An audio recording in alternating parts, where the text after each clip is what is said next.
including my love of it, or non-love of it. We'll get into that and more. PulpMXshow.com, whether you want to save on a Wiseco Piston, on a ride engineering part, WUSA, Get Data, Guts Racing, Atlas Brace, Works Connection, so on and so forth. There's codes there to save. So if you're shopping for something, check out PulpMXshow.com for the codes to save. Good show tonight. Real good show tonight. RJ Hampshire is calling in. He rode and won his first ever 450 heat in Daytona. That's pretty remarkable. So we'll get RJ to call in. Haiden Deegan, have you heard of him? He's calling in. Got his first career 250 Supercross podium, and he has been damn impressive to start his pro career. Our guy Wil Hahn. Wil Hahn will also call in. We have a lot to get into when it comes to Will and this flip-off contest and what's going on with Mosman and Barsha and Pierce Brown and Colt Nichols and more. So our buddy Wil Hahn will call in. Jason Thomas, of course, coming in as well. Got a couple of great in-studio co-hosts. 702-586-7857. Give us a call. Talk Daytona and more. We're going to give away a Works Connection Pro Launch Start device because, dude, over half of the riders in the main events had Works Connection Pro Launch Start devices. So really good to see those guys succeeding like that. And PulpMX20 is the code to save if you don't win one at WorksConnection.com. Yamaha LCQ Challenge tickets available. This race is happening in Denver. The guy sitting across from me will probably be in it. We're going to give away a bunch of money. 100% of the money raised goes to the privateer riders in the 22-man final. Win yourself a 2023 Yamaha YZ450F. Also, one of 19 other prizes as well. Wiseco stuff, Renthal stuff, and more available there. Indy Live Show this Friday night. Live show. Racer X Fly Racing Live podcast show. Myself, JT, Daniel Blair will be hosting. We'll have some special guests as well. Come on out, get a ticket, hang out with us, and we'll see you at Indianapolis this Friday night before the race. Also, thanks to motorsport.com, Fly Racing, Decal Works, X-Brand Goggles. We've got the X-Brand Goggle Tear-Offs, Race Tech Suspension and Engines, Michelin Motorcycle Tires, Renthal, a Chairbeast, Firepower Batteries and Chains, Maxima USA, Renegade Racing Fuels, Pro Filter, ORW, OGO Power Sports, FMF, Guts Racing, Atlas Neck Brace, MotorcycleIndustryJobs.com, Works Connection, Get Data, WUSA, Ride Engineering, Wiseco Pistons, EVS Sports, all on board with us, as are you people. Again, it's 702, it's 586-PULP. If you have something on your mind that you want to call and talk about, we'd love to talk to you. And RJ Hampshire coming on tonight, which is awesome. Really looking forward to talking to him. Haiden Deegan as well. So we have a lot of great guests. And then that Wil Hahn guy. Sitting across from me, gentleman, is a privateer hero. He's a part-time media mogul. He enjoys the ride. He's a privateer rider on the Yamaha out there. Been in the studio many times before. Good friend of mine. Alex Ray. What's up, A-Ray? Not too much. Excited to be here in Vegas. Thanks for having me. Thanks for coming up. Yeah. Swap Moto let you come. Hey, as long as I'm able to do the Kickstart podcast this morning before this show, everything's good. Okay, fantastic. Well, love having you here. We did also a special Privateer Island podcast, number 200. Yeah. This afternoon, it'll be out this week, you and that other guy. Yeah. Your other buddy of yours. Yeah, man. He's one of a kind, isn't he? So you're going to try to race this weekend? You've Yes. been out with a thumb injury. Yes. And then we're hoping to race this weekend. Yeah, I'm hoping to race this weekend. It'll be 3 weeks tomorrow. Yeah. Since my surgery. I crashed at Tampa, broke my thumb, got it fixed, and just doing what I can off the bike since then. Yeah. So yeah. All right. Give her a go. Enjoy the ride. Yeah, enjoy the ride. Also in studio here, this gentleman has been in the industry for a long time, working for race-winning brands and Wiseco Pistons, who are on our show as well. And I've known him for a little while, supporting the show and along the industry as well. It's Kevin Bailey. What's up, man? How are you? Stoked to be here. Thanks for coming in. Yeah. I know you said you wanted to come up if we got a chance, so we made it happen. And you know A-Ray, but only on phone calls and emails. Actually never met him in person. Yeah. So. First time met in person, yep. Yeah. Heck yeah. He's helped me a lot with some of my two-stroke builds over the past couple of years. So, super grateful. Welcome aboard. We got some Wiseco Piston questions for you later on, and, just jump in whenever. E-bike ride today was okay. It was good. I didn't think you had did fun. the best trail, but. Well, I had fun. Got to rip around the taser. First time on a taser. So. Yeah. Well, how was it? It was awesome. Yeah. Awesome. Taser Nation. Look, hey, you're just converting everybody over to the e-bike nation. I'm trying to. He's an acoustic guy. ridden a couple e-bikes before, but maybe we'll sell. Maybe I gotta admit, I was riding over some of the stuff, and I was like, man, if I was on my regular bike, this would kind of suck right now. Yeah, yeah, it does. Yeah, it's terrible. All right, RJ Hampshire, Haiden Deegan, Wil Hahn coming on. Lots to talk about with those guys. Both of them, not Will, but Haiden and RJ were impressive for their own reasons for sure. We have some phone calls. We'll get to those in a second as well. Really looking forward to having a good show tonight. Taking your calls over there in the corner, holding things down, coming in when, I mean, the man's just, like doing a hero's job over there. Yeah. The Tits legendary. Tits, what's up? Yeah, what's up, bud? How are you? Wonderful. Coming back in. Are you stressed at all? No. No? You may have to leave tonight. Your wife is due any day. So she's due in a couple weeks, but she has some high blood pressure, and she may or may not be having a child tonight. So I don't know. We'll see. Yeah, no, hey, stress level's low. Like, Dude, what? I know, right? I don't know. If it happens, then I'll get there. It's fine. We'll get there when it's time. We'll get there when it's time. Yeah. Well, thanks for coming in. Yeah, All my right. pleasure. And Talon is just crickets on our group text. So, yeah. Thanks for coming in, Tits legendary. And, Always. The man working the cameras over there, working on the app, no doubt getting that thing pushed up and ready to go. The Travis Marks. What's up, Marks?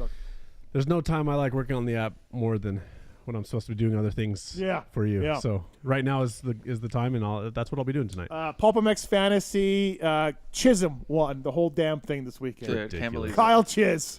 Not racing. He hurt himself during the week, so I guess he had more time to devote to Pulp Fantasy. Marks, I don't know. He gets a Colt Nichols jersey. Congrats, Chiz. Just what he wanted, no doubt. Yeah. But of course, he takes a week off and goes and chizzes on everyone in another aspect. Yeah. When That's he the can't most chiz thing that he could It's do. unbelievable. Like, I can't chiz on the tracks. I'll just chiz all over Pulp Fantasy. Yeah. that dude's luck, like the whole chiz family, the luck is because even his wife, she's won like a bunch of game shows. a bunch of game shows, like a 2 couple cars. Yeah. Yeah, crazy. How'd you do in fantasy? How was it? I was like 223, I think. Okay. My mom beat me. Dude, Oh. my mom's in it. Yeah. Yeah. You only play when you don't ride. Yeah, I only play. So right. I'm not gonna play. I'm not gonna play Right. this weekend. And how'd you do, Kevin? I did pretty good. Did you get 8 in? You got 8 in? Okay. All right. One, unfortunately, with Hawkins. Yeah. I had sent, Hawkins but too. Yeah, Yeah. Hawkins too. I still put like 233, I think. Yeah. It was looking good there for a little bit with It was. Hawkins because he was up there. But It yeah, was. yeah. That's what. That's Tough that- blocks. That's the. Nothing we can do. Nothing we can do. Did you see Anstey on Tom Journet's video? Like he almost died off the start. Yeah. But he almost cleaned out Hardy right there too. Poor, Hardy doesn't even notice tough No, blocks for sure. no, definitely But that may or may not have something to do with my rant for sure tonight. But Daytona, Tomac, look, rough qualifying for him. He admitted that. Webb making a mistake in the main, and great race between those two guys. Tomac gets a 7th Daytona. Kevin, we were talking about this in our review pod a little bit. This hasn't been like, holy shit, look at Tomac and how fast he is year. But he's got 5 race wins. But he had there's just so many other dominant Eli Tomac rides. But he's getting it done. So there it is. Yeah. Yeah, he is getting it done. And like you said, he wasn't he talked about how he wasn't as comfortable in qualifying and everything, but I rewatched the main again last night, and it seems like even if you look at him riding in the beginning of the main, toward the end of the main after he had already passed Coop, Yeah. he almost was getting more comfortable. He started looking like he was looser on the bike. There was a couple areas where I'm like, wow, he looks like he's really feeling it. And there was like 4 minutes to go. Yeah. So like he wasn't getting, it was like the opposite, not getting tired, but getting more comfortable. Yeah, getting better and better. It was vintage Tomac. Yeah, I think he was better on the side of the track with the sand than the left side. I think Coop was better on the left side and more tighter stuff. I think Eli had the more wide open stuff a little bit better. But yeah, dude, props to him. I mean, rode amazing in that main event. I think maybe even like you said, whenever when the track got more beat up, maybe he got more comfortable that way. Yeah. Yep. Webb lost 3 points, so it's not ideal. He doesn't have a Daytona win. Tomac's got 7 of them. But Webb was almost as impressive. I mean, Webb stuck, was a second and a half at the end, right? Webb's been on the podium there how many times? He's only missed the podium once, I really? think they said. Yeah. Oh, yeah. Yeah. Okay, yeah. So if you're Coop Webb, that's disappointing to not win Daytona. Everybody wants to win Daytona, right? Yeah. But, those – and, Sexton gets third. Like, he got maybe Barsha was quicker, but a couple of incidents. But those 3 are starting to break away. Mm-hmm. And we've seen this for a few weeks. I wonder how much longer it'll go on. We've seen this every year. The cream rises to the crop. Some guys throw in the towel early, start riding outdoors. Some guys are like, hey, I just don't want to get hurt. Yep. Those three are breaking away right now. So I got a little bit of heat on, of course, Roto clipped the most controversial stuff, our guy Roto. But I said Jason Anderson. I didn't think Jason Anderson would win a race. What do you guys think?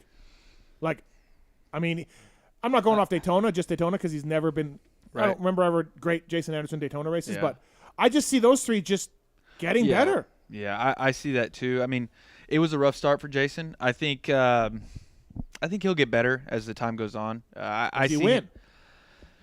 If he wins, I'm going to say no.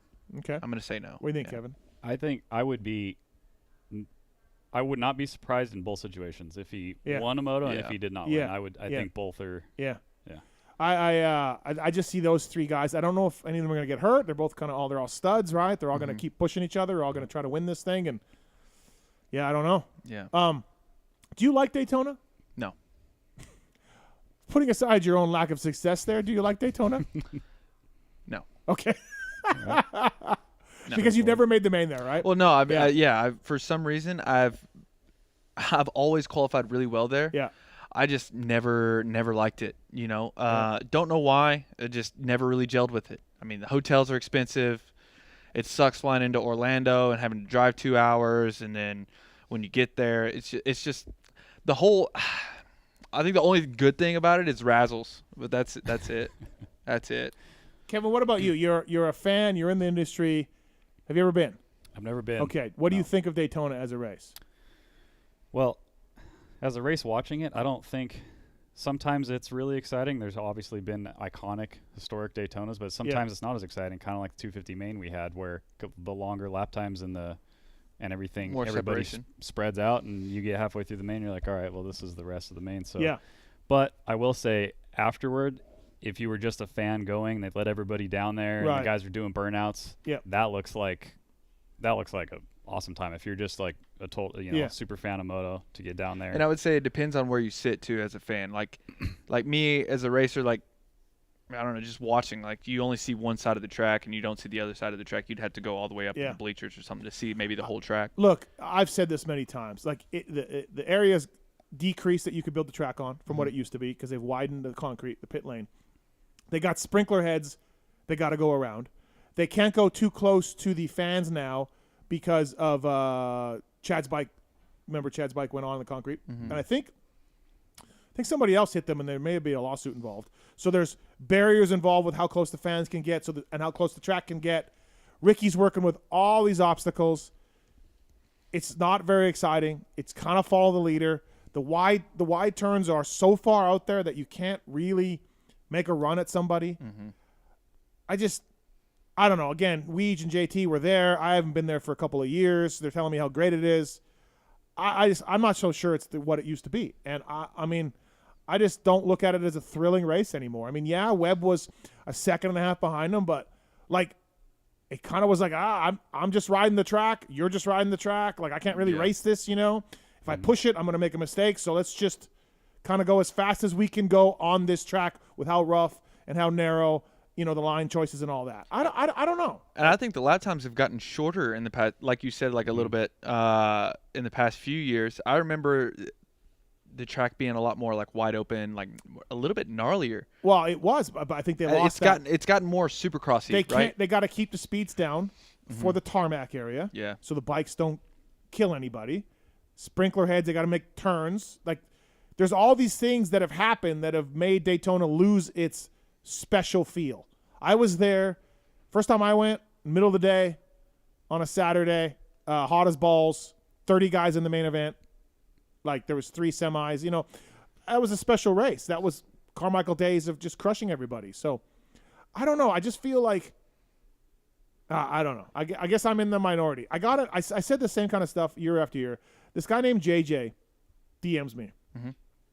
Before I sit and listen to you crap on Daytona, I want to let you know, for the past 4 years, my wife and I have taken our son to Daytona. We stay on the beach with a view of the ocean. 1 year we mixed in Disney. We swim if it's warm enough. We eat good seafood. We enjoy each other's company without the everyday stresses. We sit along the start-finish line. No one could take our seats. We could see the whole track. Like he's getting on me because Daytona is so amazing for him at his beachside hotel and his family and his vacation. Like, what the hell? Okay, JJ, I get it. It's awesome for you. Yeah.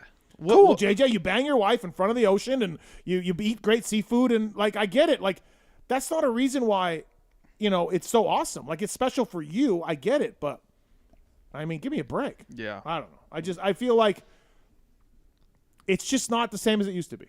It's predictable. Do you think it would be better if it was a day race? Sure. I know, like, know. the fan, it would probably, like...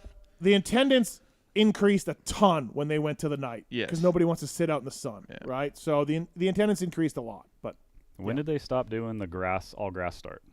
Oh, geez. I want to say like 05 or something. I don't know. Yeah. I feel like growing up watching Supercross, that was another kind of iconic Daytona thing that made Daytona. Yeah. Yeah. There's a lot of cool stuff. It was such a bitchin' race for so long, but I feel like it's lost its luster. And yeah, it's like, like whatever. I don't know. You're just racing the track. You're trying to survive, right? Yeah. And Supercross suspension and that kind of bumps and that kind of sand, it's not. Oh, it's terrible. Yeah. It is. So, I mean, you want it for the rhythm sections, right? Like, it's became more Supercrossy. A long time ago, maybe the first time I went, 2011, it wasn't as, like, gnarly Supercrossy, right? Like, it had more outdoor sections.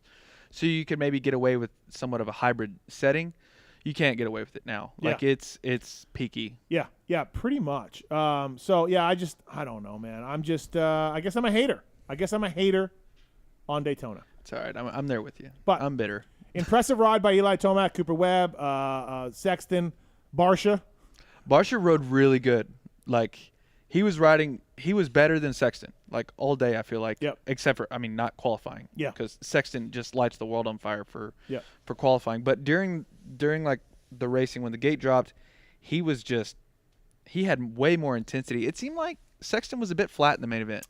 Yeah, kind of, right? Like, I guess he said he made some mistakes, and you can see that a little bit. Do you think he's so distracted on what, like, he's like, okay, I can't make a mistake, that it's affecting his, like, performance a bit? I think that happened after his first mistake. Yeah. I think that's why he So he's, like, sort of getting in his own head? I think so. Yeah, I don't know. Obviously, we had, I think it was someone, maybe JT or maybe it was new for somebody saying, he's probably got fans coming by all day long. Don't blow this one, and hey, just don't crash. He's got all these people around him, including all Honda, his dad, everybody else.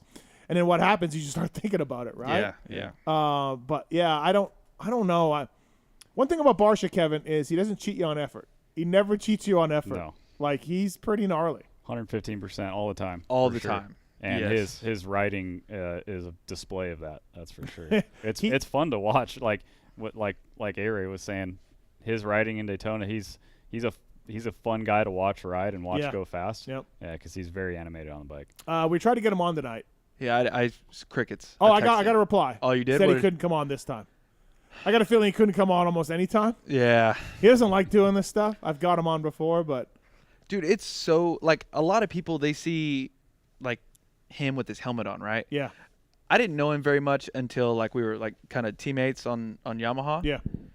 He's a totally different person. Yeah. Like, yeah. he's yeah. No, he's a good guy. Yeah, his personality is out there. Yeah. Oh yeah. He's got ADD or something. He's got something. Dude, he's high strung. Yes, like he has. I've never seen someone with so much energy. Yeah. So much energy. He has, it's no one, and, like, off the bike, he's just a bicycle fiend, right? He right, just I guess he just trains like crazy. Yeah. One, like I said, he'll never cheat you on effort. He may not win this year, but he's not going to cheat you on effort. That dude. It's exciting. How mad was he? Probably maybe the second one the Sexton accidentally took him down. Oh man. Yeah, he was pissed. I feel like just in his body language, you can tell that he's pissed, but he knows he needs to, like, keep it together and not do anything dumb. Yeah. Because if you start letting your emotion go, who knows how that's going to go, right? And it wasn't Sexton's fault. Just these things happen. No, that first one there, Sexton. I mean, do you know if Sexton wears earplugs or not? I don't know. No, Oh. I don't. Think I he was does. just curious, maybe because some of the guys do, right? Yeah, Like yeah, Eli does. Yeah, Tomac does. So J-Mark sometimes does, they I don't think, hear yeah, a right. lot of the people like how close they are behind him. Yeah. So maybe Sexton didn't know, like if he had earplugs in, Yeah. right? Maybe he didn't know he was that close, Yeah. and then, with the ruts the way they were, I'm sure it just pulled him, right, and he didn't know that Justin was there. It's been good though. These races have been good. Like we got a Yep. good championship battle going on. These three guys, and they all have their strengths and weaknesses. Like I said, like Tomac, as weird as it sounds for me to say, he just hasn't been that impressive this year. But he has 5 wins. It's his best start ever. Yeah, But he hasn't been like monster Tomac. he's been amazing out of the gate. Whatever they figured out with the new bike, did he get this good of starts last year? No, I don't No? feel like he did. Oh, But yeah, man. I feel like his starts have been better on Yamahas generally, Yes.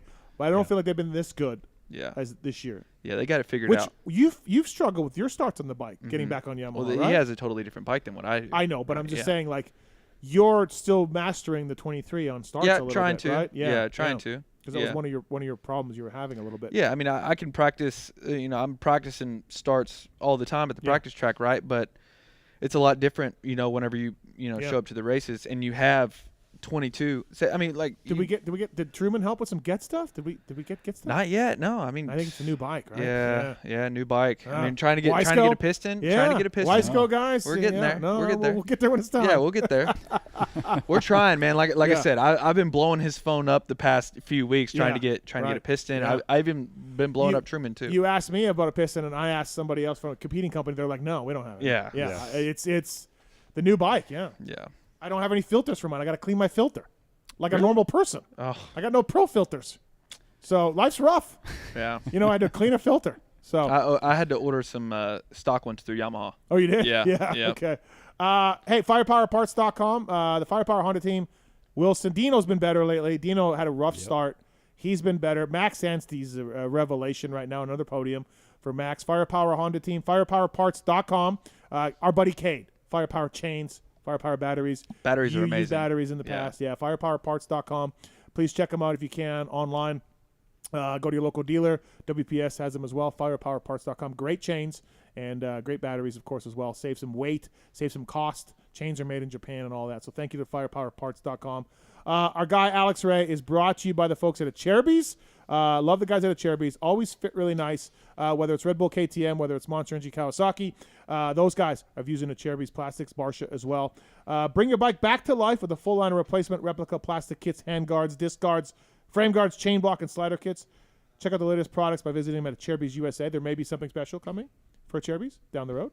Yeah. Yeah, maybe. Yeah. We're working on something. Yeah, we'll see. Let's see. Out of Cherubies USA. Great stuff. Fits well. Love a Cherubies. I've used it a lot over the years. And, absolutely great stuff. So thanks to the folks at Cherubies USA for coming on board the show and bringing us the Alex Ray. All right. Haiden Deegan's coming up here. He's been great. Impressive. Again, I said this a few shows ago. I don't give a shit about amateur results because that doesn't mean anything to me. I don't give a shit that my buddy says this kid's going to be great because, trust me, I've got some great friends that have told me these kids would be great, and they're no longer even in the sport. So I don't even go off that. Mm-hmm. I don't care about the vlogs. I don't care about any of that. I watch pro racing, and I watch pro racers. And Haiden is in shape. The guy grinds it out. He's charging late in the races. He's got all the skill in the world, which you knew he would have from growing up on a supercross track. He's got tons of skill. But everyone has tons of skill. That's not even a big deal to have tons of skill. But heart, athleticness, charging, desire, that's what I see from the kid. I mean, I wasn't at the race, but whenever they panned the camera to him, on the broadcast, he made that pass on J-Mart, right? Oh, J-Mart. And J-Mart's no slouch at Daytona? No, yeah. And then, it just seems like he was ready to go. Like, he had a lot of pizzazz, a lot of energy, and he was pushing so hard. I feel like the whole time he's like, all right, I'm in third. This is my opportunity. I'm going to take it. Yeah. I'm going to take full advantage. And he rode good the whole time. I'm the most, impressed in whenever the gate drops. He's a little sketchy in, the shorter races, like the heat races. Yeah. Yes, he has some moments. But the thing that impresses me is his racecraft and how he's able to dissect the track at such a young age. Mm-hmm. His line selection, the way he hits the corners and the ruts and some stuff. It seems I feel like Cooper Webbish a little bit. Right. Yeah. I don't think it's a stretch, Kevin, to say that like he's going to be a title favorite next year. No, not like a stretch in a stretch of like 2 or 3 guys that you're like, he's in that mix. With the improvements that he's made in the past year, if he's still on this trajectory, like for next year, I would say right. I've been really impressed. So Haiden Deegan calling in here right away. Let's go to the phone lines before he comes in. We have Alex with a Race Tech rant. Alex, what's up, man? What's your rant? What's up, boys? Hey, I'm calling. I hate to bring up Peacock again, but this one's fixable. Okay. Okay, I host Supercross every single week. Nobody's ever here on time, so we don't get to watch the broadcast live. 3/4 of the way through, broadcast concludes, kicked out for 30 minutes until the replay's available. Like, come on. Yeah, I've seen the people get upset about the replay, how long it takes. I don't really know. Maybe there's some processing involved. I have no idea. But, I've heard that, yeah. And then one last thing. Dude, we're Pulp Fantasy boys over here. We're gambling on 9th and 10th placers on the heat race. They only show the 3 top people on the scoring board, and we're over here for 45 seconds with a heart attack, wondering if our guys got it or not. I know. Well, listen, they don't care about Pulp Fantasy. I mean, I'll contact NBC about that. But I'm with you. Yeah, that's what makes Pulp Fantasy great. Is you're watching guys like Alex and Cade, and these are the guys you're picking. Yeah, Jack I had Chambers. Alex Jack when Chambers he got hurt. Oh, yeah, Alex. Sorry about that, bro. Yeah. Yeah, no. Hey, I was going for it. Listen, we have a warning now. You were warned, bro. Yeah. I knew the warning before I even seen it. I was already going to send it. Like, I was already good with it. Like, give me the points. Yeah. You had You've me in been San right Diego. good. The Yamaha, I was like, everybody has been saying you've been on it. I mean, I felt pretty confident. Yeah. I picked him in San Diego when he made it, and it was beautiful. Dude, the new 23 Blue Crew is life-changing. Yeah, it's life-changing. You look great. Thanks for the call, man. Thanks, Alex. All and right. I agree with the replay. Guys. I also agree it's hard to fast forward and rewind. I wish I need a 10-second button or a 50. I need something else other than their janky controls to fast forward and rewind. Or even like when you're Netflix or something, it gives you the little screen preview when you're doing it, so you kind of know where you're going to stop. Yeah, it's not on there. No, it can be different. You're right. Thanks, man. Appreciate it. Thank you. Thanks. Bye. Appreciate it. Also, JJ's on too. JJ, what's up, man? Not much. I've been listening to your archives, and I think it's like show 16. You said that Wyndham gave you the idea for the nets. Is that true?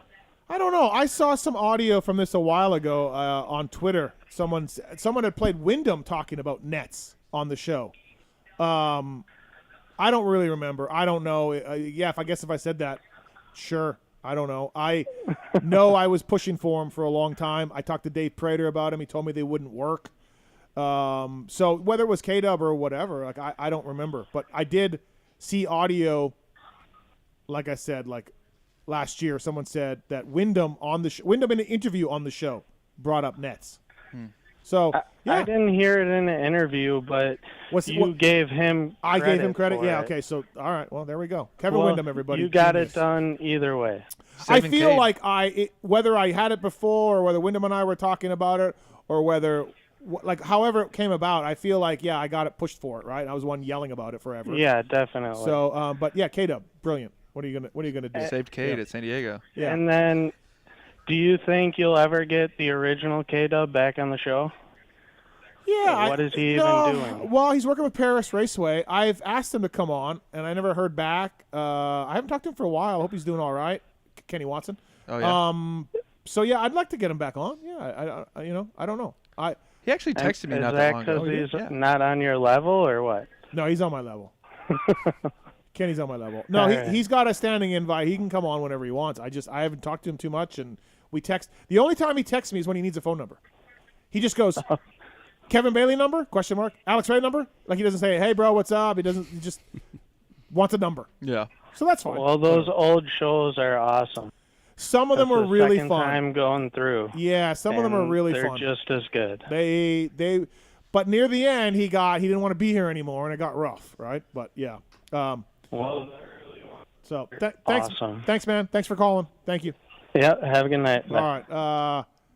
Let's get our first guest on the line if we can over there in the corner. I don't know exactly what he's doing. If he's having a long conversation with people or what's going on there, but right. He's been talking to number one for 5 I'm doing a technical service for Intense Taser error codes over here. Hang up and get Haiden Deegan on. Oh, okay. Because Haiden, it was a little sketchy to get him on. He goes to bed early. Oh, he does? Yeah.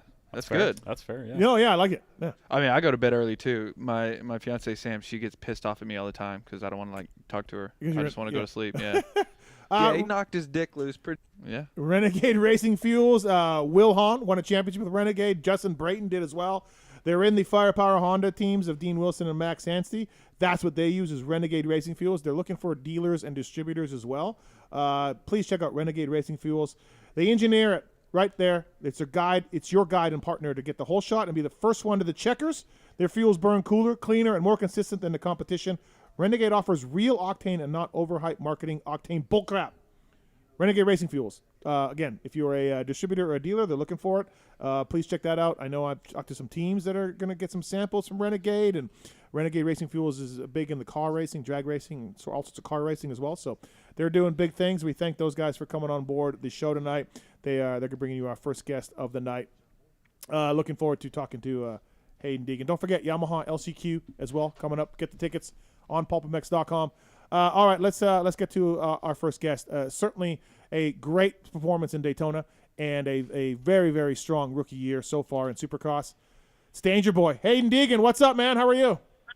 What's up, guys? I'm just chilling. Thanks for coming on. Appreciate it. Man, that getting a podium at Daytona, like getting a podium anywhere is awesome, Haiden, but getting it at Daytona, that had been pretty cool. Yeah, it was a gnarly track. You know, it was no easy track, and I really just felt good on the track all day. So it was kind of my time to shine, and I didn't get the greatest start in the main, but I knew my times were good. I could ride that track well, and that if I put it all together, it was going to go well. 702-586-PULP. You got a question for Haiden Deegan. Give us a call. Well, hold on a second, though, Haiden. So you qualified 8th, though. Qualified 8th. Yeah. Was that – you said you felt really good and all that. So were you like, whatever, who cares? You found something or – No, yeah. Qualifying didn't go the greatest, like time-wise, but I felt good on the track. It was a track where I could bring my intensity. I couldn't really put together one solid lap in qualifying, which has kind of been my problem a little bit in qualifying. But I could I felt good on the track. And in the heat race, I ran some of the fastest times. Yep. In general, so it was after the heat race, it was kind of like you can podium tonight. Right. Did you do the RC amateur race there ever? Yeah, I did it on a 50. Oh, okay. So I was gonna say that didn't help you at all in terms of coming to Daytona, No, not at all. Right. Hey, so I was just Alex right here. I was curious on in your qualifying, what do you like? What's your plan sort of going into that? Are you like more of a one-lap guy? I think that you do you just sort of use it as like a moto to get sort of more comfortable on the track. Do you not really stress about the lap time as much more, or do you feel more like you want to just feel more comfortable on the track? Yeah, my main goal this year was to learn. So when I do those qualifying sessions or even free practice, it's just go out there and ride, just keep logging laps. I mean, when you're doing those qualifying laps, you go to lay down a heater and you hold your breath. So you kind of want to take a little rest lap to get try to lay down another heater.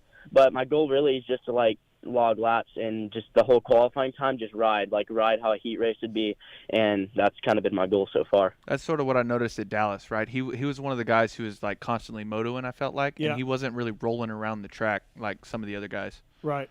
Well, don't worry about holding your breath. A-Ray holds his breath the whole race and just prays for it. So that's all. Haiden, were you obviously you went to the Futures at Anaheim and it didn't go that well, and then you turned pro the next week. Was that a big discussion, a big talk with your parents, with Star and everybody? Was that always the plan, or were you just like, hey, I feel good? You ride with the Star guys during the week. They can all see your speed. Or was that on the fence to even go pro the next week?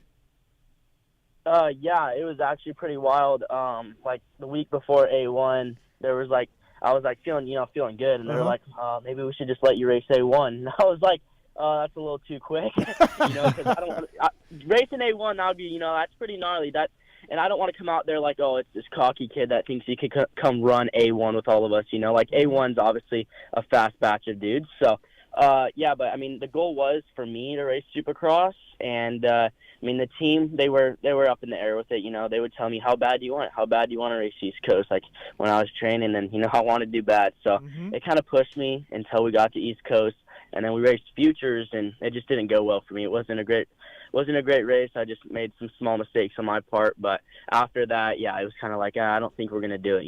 I don't think it's like a good choice. The team was thinking that, but me and my dad were like, I mean, shoot, like we might as well. It's good to go out there and start learning. Like it doesn't really matter where I feel like I finish, but yeah, it's just, I mean, a last minute decision. You're like, all right, yeah, we'll let you go race. So wow. I mean, after Houston, it was felt pretty good. Yeah, really, right. I mean, that was just it's impressive so far, the start.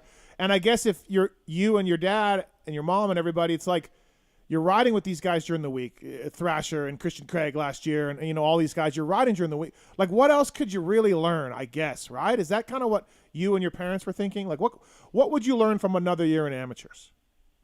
Yeah, that's honestly almost pretty much exactly what we were thinking. That's the exact thing was like, if we just keep doing amateurs, it's going to hold me back, Yeah. Like it just isn't like it wasn't the greatest decision for us. So we're like, I mean, we hop in Supercross, you're going to start riding with the fastest guys on 250s in Supercross, and you're going to continue to get faster each week. Like if you're riding with faster guys, that's just what's going to happen. You're going to end up adapting to their speed, learning from them, and getting faster. So we're like, yeah, it's probably time to go race. Yeah, what's the coolest part about being pro so far for you? Like, what's just the maybe the paychecks, but like, what's the coolest part? Yeah, money's always cool, but the chicks. Oh. I talked to him a little bit at Dallas about it, but he's not into the chicks. Dude, he right doesn't now. need the chicks right now. Dude, I'm sure like his phone's just getting blown up. Yeah, like, but A-rates. Dude, in the DMs, it's just like. Yeah, try to keep it limited, but I try for as long as you can. I mean, as men, I feel like we're weak in that department sometimes. So just stay strong, man. Yeah, you got a lot of time. Yeah. Your dad can tell you all about it. You know what I mean? He lived it for a while as well. So yeah, just focus on the racing. But yeah, it's got to be cool. You have a huge following, of course. You've grown up in the spotlight, right? Everybody, you've had you've had cameras in your faces for a long time. People have watched you, cheered for your dad Brian and his brand. Does that get tiring? Does that get I don't know, pressure? Do you feel pressure from that stuff, Haiden, or are you just so used to it? Like to me, and I talked to your dad a month or so, 2 months ago. We were off air. We had a conversation about vlogs and everything else, and I was just telling Brian, I wouldn't want that. That's a lot of pressure. And he's like, hey, we're trying to, expose our family life and expose motocross to people. And I understood his point. We agreed to disagree. What's that like for you? Yeah, I mean, the cameras, we've always just had it. We've had the YouTube channel, and it's always, been a thing through amateurs, and it never really affected me. And honestly, now I see it like growing. This huge social media has paid off, because in the race, I mean, you're racing and you're going along the grandstands, and the whole crowd is yelling, and you're in the middle of the race, like you didn't do anything special, but the crowd is yelling. And it's motivating you, You're like, the crowd is going wild. I'm like, it's motivating you. So you kind of see that, and you're like, you're out here sending it for the fans and stuff, and you're just giving them what they want. It's true, man. You have a huge following already. It's dude, nuts. In the pits, it's nuts, man. I was around the Star Truck, and like he comes out of the semi, and it just erupts, dude. Like in the pits. I'm like, holy cow. Yeah, that's awesome. I went to go talk to Jelly, Tomac's mechanic, and I went to the 250 truck first. I'm like, oh my God, I gotta get out of here. I gotta get out of here. Like, I gotta go away. Like these, yeah. So since you turned pro, what is the gnarliest fan experience that you've had? I've had some ones that probably like shouldn't talk about, and then some like. What? It's just some old lady just showing you her tits or something? No, yeah, I've had some wild ones, and then I've just had like crazy fans that are just like die hard, where they just go crazy. Yeah. I've had like where people start crying. Like it's cool to see how much the YouTube channel and my racing and all the hard work we put into all of this is like what it means to these fans. Yeah. You know what though? What I was saying about you on one of my shows is like I don't watch it. I get it. You have a huge following, but dude, you are also putting in the work. It is impressive how good a shape you're in. You use up a lot of energy on the bike. And he doesn't get tired. And you don't get tired. Doesn't look like you get tired. you're putting in the work off the bike, and to me that's impressive. Like, because you come from a privileged background, and you have speed, you have skill, you have style, all of that. But behind the scenes, you're grinding, dude, and I like that. I think that's impressive. Yeah, thank you. I appreciate that. Like, it is a lot of work, you know, to be at this top step. It definitely is not anywhere near easy. So, yeah, and I'm not even to the top step yet, you know. There's more work to be done. So it's a lot of work, and I think, you know, a lot of people don't realize that. They, like, shoot towards ways to make excuses why I'm up here when they just, like, really don't like to pay attention to how much, like, work we all put in behind the scenes. And it is a lot of work. Yeah, you don't track down J-Mart and track down these dudes late in races without, you know. I seen because I'm a fan, right? I watch his vlogs all the time during my morning warm-up, you know, before I go to the track. Right. So I usually watch his videos, and I think one of his videos, you might have been saying that, you know, to expedite the process a little bit, you've been doing a little bit extra, whether it be off the bike, on the bike. Can you go through a little bit of that?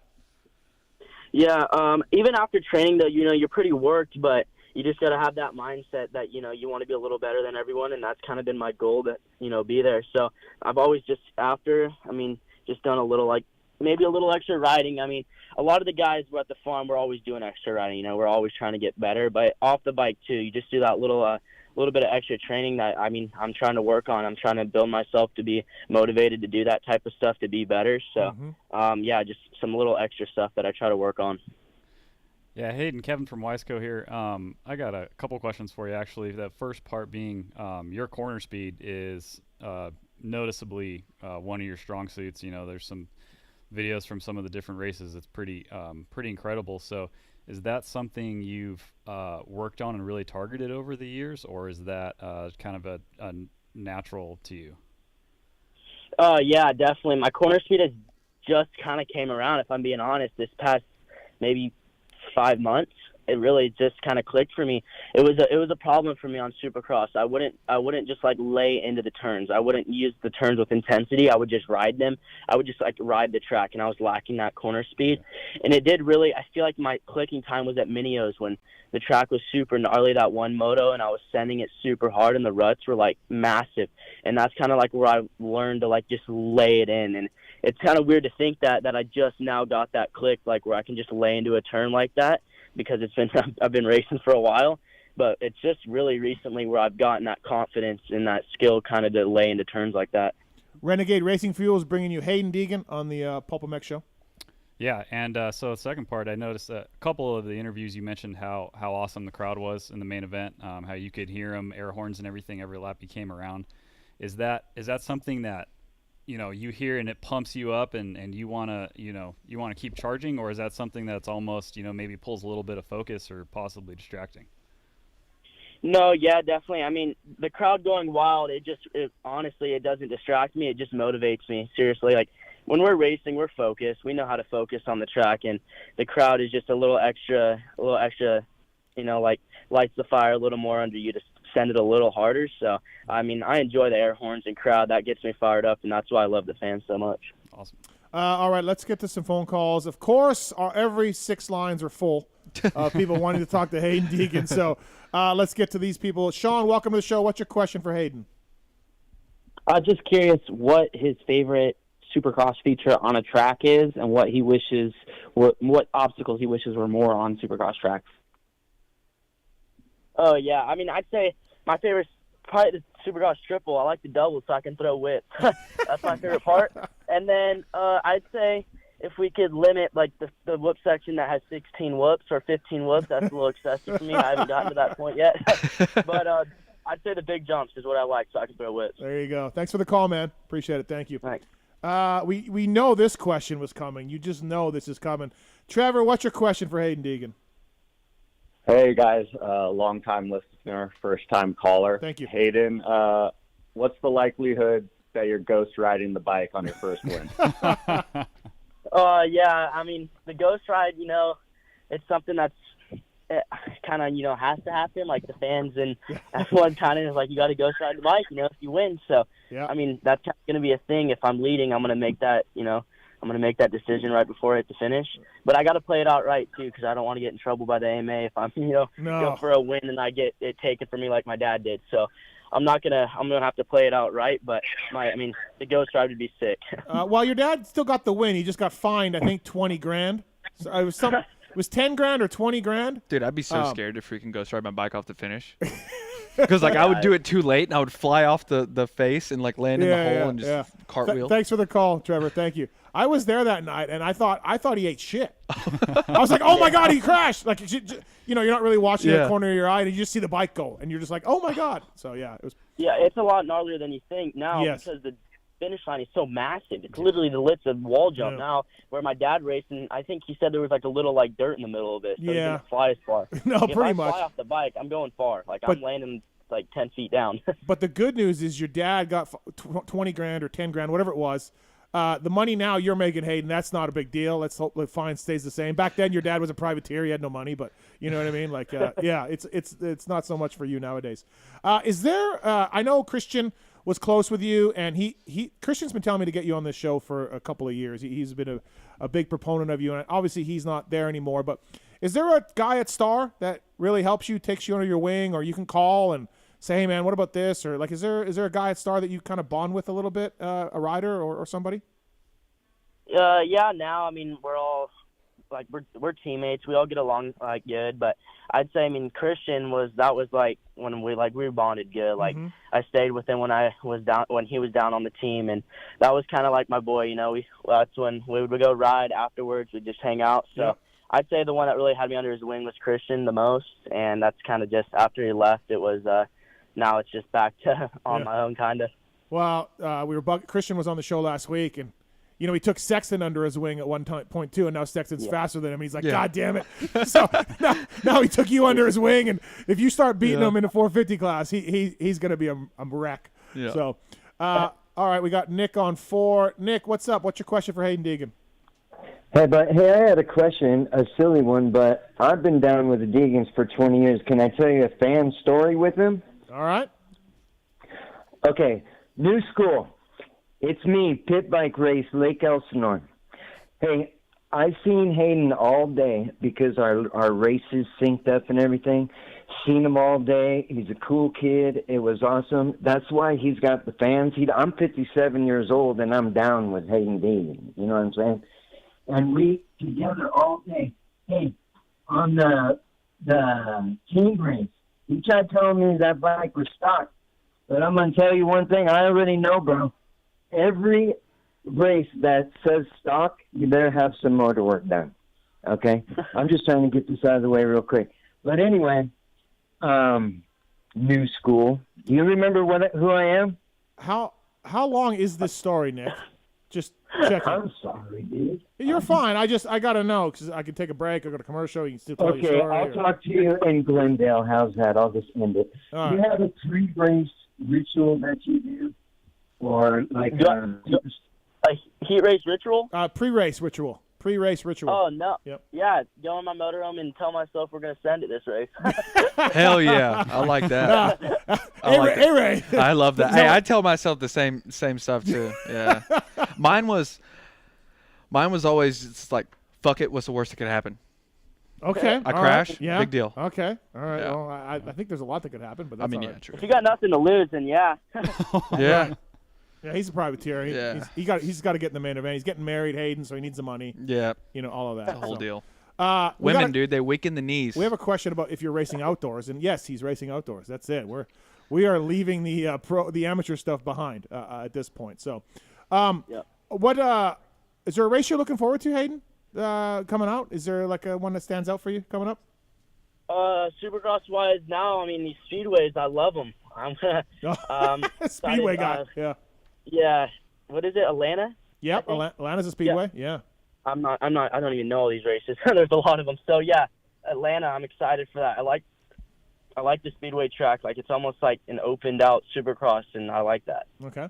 Hey, so quick question about your bike. How was it transitioning into being a pro and having to deal with like the testing and all that? Did you already have like a base setting that they gave you? I noticed that your bike, it looks very well balanced. Sometimes guys like a lower rear end, stiff fork, but yours seems to be like very, very balanced, and it looks like it's working really well for you. I was just curious if that was something that the team came up with, or that it was sort of both of you guys?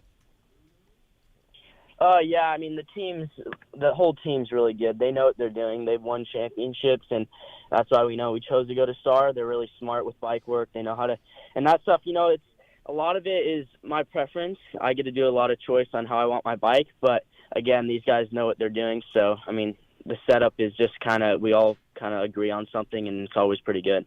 Have you worn different gear color than your teammates at every round? Oh no. Shoot. I mean, ran it the first 2 rounds, and then the 3rd round I ran it again. Okay, so is there any kind of superstition for that or something? Because someone's like, hey, doesn't wear the same gear as Nate, and I'm like, I don't know, I haven't really noticed. But is there any reason for that, or no? Oh no, I just like that. I like the stretchy gear. Okay, yeah, so it's just a particular line. Got it, right. So it's just a different line. Riders, like some of the riders prefer that gear that Nate and Levi were wearing, or Nate, and Smitty, and I gel with the bike better with that gear. Okay. So how is the vibe in at Star with you transitioning into pro and maybe doing a little bit better than your teammates? I know they've had some rough luck here lately, and you've been riding phenomenal. Is it like, are they like, I don't know, is it weird? Have they been kind of standoffish, or have everybody been getting along pretty well at the goat farm? No, yeah, everyone's super cool. We all work together, and I got a great trainer, Swanee. He's always there for all of us, all of our riders, to help us. So we all get along good. It's just we all work hard. We all want to be winning, and we all want to be on the podium. So we're all trying to push towards that, and stuff happens. So, but every weekend we have another chance. Yeah, no, you're right about that. Renegade Racing Fuels bringing you Haiden Deegan on the show. Last question here from Scott. Scott, what's your question for Haiden Deegan? Steve, District 23, how's it going? Good, what's up? Hey, my question is for Haiden. So Huxon, I know he races in that. Do you see potential in him? Is he going to end up where you're at? Does he have that speed? What are your thoughts? Yeah, you never know. He's quite the fisher right now. He loves going out and fishing. That's his thing. So, I mean, who knows? Maybe something will click in him where he's like, I want to go race. Maybe him coming to these races and seeing, like, me getting on the podium, or me, working hard towards this stuff. He might, be like, oh, I want to go do that. I want to race. But as of now, he's just, a young kid having fun, living life. So maybe it'll click for him where he wants to go race. But I would definitely, it'd be cool to have my brother racing with me. So maybe I can get him to maybe push towards that. There you go. Thanks, Scott. Thanks for the call, man. Thank you, Mar. Have a good night. Thanks. Haiden, was there a pro you looked up to when you were a kid? Like, obviously your dad, but, it was a little bit before your time, and it's your dad, so he's never that cool. But was there a pro that you looked up to when you were a kid? I mean, you're still a kid, but yeah. Younger? I mean, the big one was Ryan Dungey. I had his jersey hung up in my room. Like, Ryan was my favorite. Like, I would always watch him. He was just always so consistent, smooth, and I just liked the way he rode. And I know, that was one of my favorites. And then, I mean, Tomac, it's a lot of people's favorites. I always love watching Tomac. And, I mean, even now, even watching the 250 class last year, I was a big fan of, like, even the guys I'm racing. So it's cool to go race against these guys. Yeah, you're like, hey, there's J-Mart. He won 2 national championships. Now he's my teammate. Yeah, exactly. Like, right. Like last year. I think you remind me, A-Ray, this is even before your time, but to me, Haiden reminds me of a young Barsha. Not as out of control, doesn't rev the bike as much, but Barsha flinging it around, revving it up, railing corners. I see a lot of Barsha in Haiden. I really do. So that's to me. But yeah, I mean, he's got a lot of intensity, has a lot of energy. Yes. I can see that. Yeah. I can he even put J-Mart on the ground this weekend. Dude, J-Mart, yeah. That was not on purpose. I'm sure that you're like, oh shit, sorry, Jeremy, sorry, my bad. I felt him like falling over the back of my back. I was like, I wanted that turn. Hey man, thanks for calling in. Great start to your career, super impressive. I know you're a real busy kid, and I appreciate the time for the show tonight, man. Keep it up. Thanks for calling. Yeah, thank you guys. See ya. Thanks. See ya. That's Haiden Deegan, everybody. Brought to you by Renegade Racing Fuels. He's great interview. Yeah. Too. Oh yeah. He's sticking to the plan too. It's do the laps. It's not that easy. It's not as easy as everyone thinks it is. Yeah. Especially as him being a young kid coming in. Like I said, man, there's a lot of kids that are stylish and fast and look great on a bike. And the last time I used an example of somebody, they put it on Instagram and they blew me out. So maybe I won't use any names because people can't handle their little butthurt feelings. Yeah. Feelings getting butthurt. But there's a lot of kids that look great and never did shit. And this kid's got heart and desire, and it's great to see. So future's bright for Haiden Deegan. There's no doubt. And then if you're Feld Motorsports, between Jet and Haiden, you are just dude. Yeah, they're selling merch, Haiden Deegan merch in the trailers. For Supercross, I think already. What are the chances that Haiden goes into booth as soon as the series goes west? Oh yeah. Yeah. No, 100%. Yeah. Oh God, let's get him in. Yeah. There. Yeah. I did notice on the when I rewatched on the broadcast too. Well, for some reason it seemed like the audio of the bikes was heightened in this weekend. So I noticed when they were showing Haiden in the main event, every time he's in the air, he had like 2 wrist positions. It was off or wide open right before he landed. Oh yeah. And the bike was, wide open. Yeah, you could hear it on the limiter every time, and it was I looked at my wife, I was like, that poor bike, but he's hauling ass. Do you guys know what I mean with Barsha though? Yeah. Like when Barsha came up in like 2009 or 2010, like whatever that was. That wasn't before my time. I was 11, which is a couple of years. Yeah.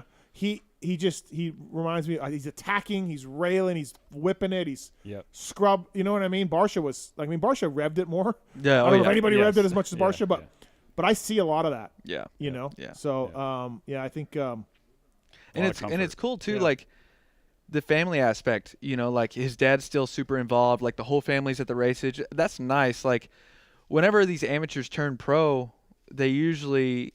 I mean, I hate to say it, but have a falling out with their families, especially at that level, right? And I think that's important for them. They have like the whole family there. But hold on though. But sometimes that's bad. We've seen crazy mini dads. But I I don't think that Brian's like a crazy mini dad. I don't either. But it's not always a great thing. Some of these parents need to be like, "Hey, I'm going to put a team shirt on and sit over here." Yeah. Brian's not that case, but some of them do need to do that. Yeah, I was listening to your LaRocco deal, and he was talking a little bit about that too. Right. Yeah, like looking back, he wishes he would have broke away from his dad a little more, right? Mm-hmm. So there is always that going on for sure. But hey, we got a question for you, Ray. All right. From Ludo. Ludo. Hey, Ray. Yo. Hey, big man. How we doing, bro? You get it. You fucking rip a start. I'll pay for your next round of golf. What are we doing, dude? Dude, hey, man, I'm practicing them. I'm trying, Mudo. I'm working on it. It says Ludo here. Mudo? It says Ludo. Ludo. Is that who this is? Mudo? I don't know. Ludo? Okay. If he's talking about golf, I'm thinking it's Mudo. But it's Mudo. No, it is Mudo. Mudo modifications, baby. Mudo modifications. The guy in the corner is distracted. So. Oh, yeah. That's all good. Listen, his starts have not been good. Yeah, they're not been good. We love the Blue Crew edition, but yeah. Well, no, and I was talking about this a little bit to my dad. Like, I don't need a lot. I just need a little bit more power, I think, because I mean, you think about it. Even that high compression piston going. He says 4 to 6 weeks. Dude. 4 to 6 weeks. Okay. So hey, we're working on it. But like everyone I'm on the gate with, right? Even Cade, Bubba Pauly's team. Yeah. All of these guys, like, they have a little bit more than a stock engine, right? Yeah. Like I'm on a bone stock bike with a pipe. That's it. Because I mean, we're on a new bike. There's no parts. Yeah. Granted, the bike is amazing. It's Booker. We just need a little bit more off the gate, and I think that. And my reaction time. Have you tried going up a tooth too, or no? I haven't yet. No, I haven't. That might fuck up other places. But that's what I'm thinking. Like, it feels so good around the rest of the track that I'm thinking that if I go up a tooth, maybe I might sacrifice and be in between gear somewhere else. Yeah. All right, Mudo, we're working on it. We're gonna get A-Ray. Working on my golf game too. Yeah. Working on everything. Yeah. You can somehow golf with 2 fucking cinder blocks for wrists, but hey, if that ain't impressive, I don't know what is. All right. Thanks for the call, man. Appreciate it. Thank you. Alex right here, brought to you by the folks at Cherby's as well. Kevin Bailey, brought to you by Wiseco. There's a code to save with Wiseco, of course. I want to thank the folks at EVS Sports. Over the last 30 years, EVS Sports has established themselves as the leaders in innovation and technology. Athletes like Chisholm, Axel Hodges, Pastrana all wear EVS when they race, ride, or whatever Travis decides to do that day. Pulp30 at evs-sports.com to save. Pulp30 at evs-sports.com. Speaking of EVS, this next rider also is an EVS athlete, and he had a hell of an impressive 450 debut. RJ Hampshire, what's up, man? How are you? Yeah, doing good. How are you guys? We're good, man. What do you use from EVS? What's your go-to from those guys? Mine's all under gear. Under gear? Yeah. I mean, yeah, if it's under 60 degrees, I'm wearing something EVS. My jerseys, and then the sand anytime you're rubbing raw or something like that, I'm all EVS under. So, bro, you race Daytona on a 450, and you whole shot the heat, and you're just like, what the fuck? Like, that had been pretty cool. Yeah, I mean, there's a lot leading up to that, and like I didn't want to just straight up say like, yo, like let me go racing. Like I didn't want to put that pressure on me. Mm-hmm. So like I was beating around the bush quite a bit, and like I really kept it low key. Like, man, just really trying to go there, learn, do what I can. But like, man, I ride a 450 really well, so I knew I wouldn't be like, way off or anything like that. The bike's really good out of the gate. So I already told the guys like during the week, I'm like, dude, there's a really good chance we're gonna whole shot this heat race, and then whatever happens after that, I mean, it's probably gonna be a pretty big show, but we're gonna see. And then, dude, sure enough, yeah, led the whole thing, which that definitely was not expected. Dude, that was so. Were you bugging Nate for a long time about Daytona, or were you putting it in a bug in his ear with Nate and the bosses about doing this, or did they say, hey, we're going to put you, what do you think about Daytona? Like, how tough was it to get them to put you on a 450 for that race? I mean, it kind of goes back to last year whenever I was going to do that for outdoors. Yeah. Race a 450, and like that was on them. They kind of pulled that from me right before we were about to go, which I understood their reason. And then, yeah, like I knew it was talked about a little bit, but at this point that it was started to get talked about, I was still had a chance, or I still have a chance now, but I was a lot closer in points to Jet. So like I didn't really want to talk about it too much. Yep. And then A2 shows up and I do that crap to me, I get hurt. So now those next 2 weeks, like I can't even really talk about going racing on a 450 because I'm trying to get healed up. And then once I realized I was going to race Oakland, I finally called Nate because, I mean, I talked to the rest of the team and they were all for it. I finally talked to Nate and I was like, hey, look, like, if you're for it, I would like to at least have a 450 built for when I get home from Oakland, and let's give it a try and let me make the call on if we're going to go racing or not. And yeah, he was all for it. He's like, look, I did it as whenever I was a pro, did it in my career, and I actually got a podium on the opposite coast. So I'm all for it. I think if anything, it'll benefit you more than not. So yeah, I'm all for it. Yeah, I don't get it. Like Burner and Chad and Nathan and Red Dog and Ricky and McGrath, all of these dudes were like, I'm riding the other coast when I can. And factories were cool with it. And it's always been something we do. Only in the last 10 years have they bubble wrapped these 250 guys and been like, that's it. There's no way. Like, look, if you're going to get hurt, you're going to get hurt. You're going to get hurt practicing. You're going to get hurt. Like, it doesn't. But do you think that the pay for the 250 riders has gone up in the last 10 years? So maybe they're just trying to protect their investment a little bit more? I mean, I guess. But if they want to get exposure on I mean, especially Malcolm's out. They have a bike. They have a spot. Yeah. Like, why not? If RJ, you're doing a deal for next year, right? Or it's done or whatever, right? If they want to put RJ on it, like, hey, you're going to be our guy. We're going to grow with you. Here's some 450 experience. Yeah. I don't know. It's always bugged me a little bit, Yeah, but it's tough. Like nowadays, like they pretty much say, like, look, you got to win a championship before you're going to go 450. And that's how it's kind of in the 250 class. Yeah. Well, especially with no pointing out now, right? Now it's just like, championship. Yeah, I mean, I was for that also, but, man, whenever chances like this happen and there's a bike just sitting there, like we're not getting a filling guy, even our 250 guy got hurt, so now we have a filling guy, and it's like, man, I'm close to this race too. Like, at least give me a shot. I mean, the first couple of days, man, it was rough. Like, I was like, dude, maybe I'm not. Maybe I'm going to be a 250 guy for my life because – dude, it was bad. Why? Like, what was bad about it? I don't get it. You're a bigger guy. Your experience, like, no, but it was like they threw me straight on Malcolm's bike with my 250 suspension. So now I get out there on this thing, and dude, I didn't touch a downside. I was bottoming out everywhere. Like, I'm like, dude, like my first 2 days was not good. And at this point, now we're up to Friday before Daytona, and like actually the Friday before was a decent day. And then I only had 2 more days before we were going racing. And then the team came for that Wednesday before Daytona, and we did literally like an hour of testing. Other than that, like that was literally the bike they threw me on. And, I mean, I adapted to it pretty fast, but I really was trying to tame it down quite a bit just because I didn't like how like fast, like the initial was so fast. But it was just like, man, I needed more time to learn. And then, like, they would hit me with, like, questions like, dude, I didn't even think about a rear tire.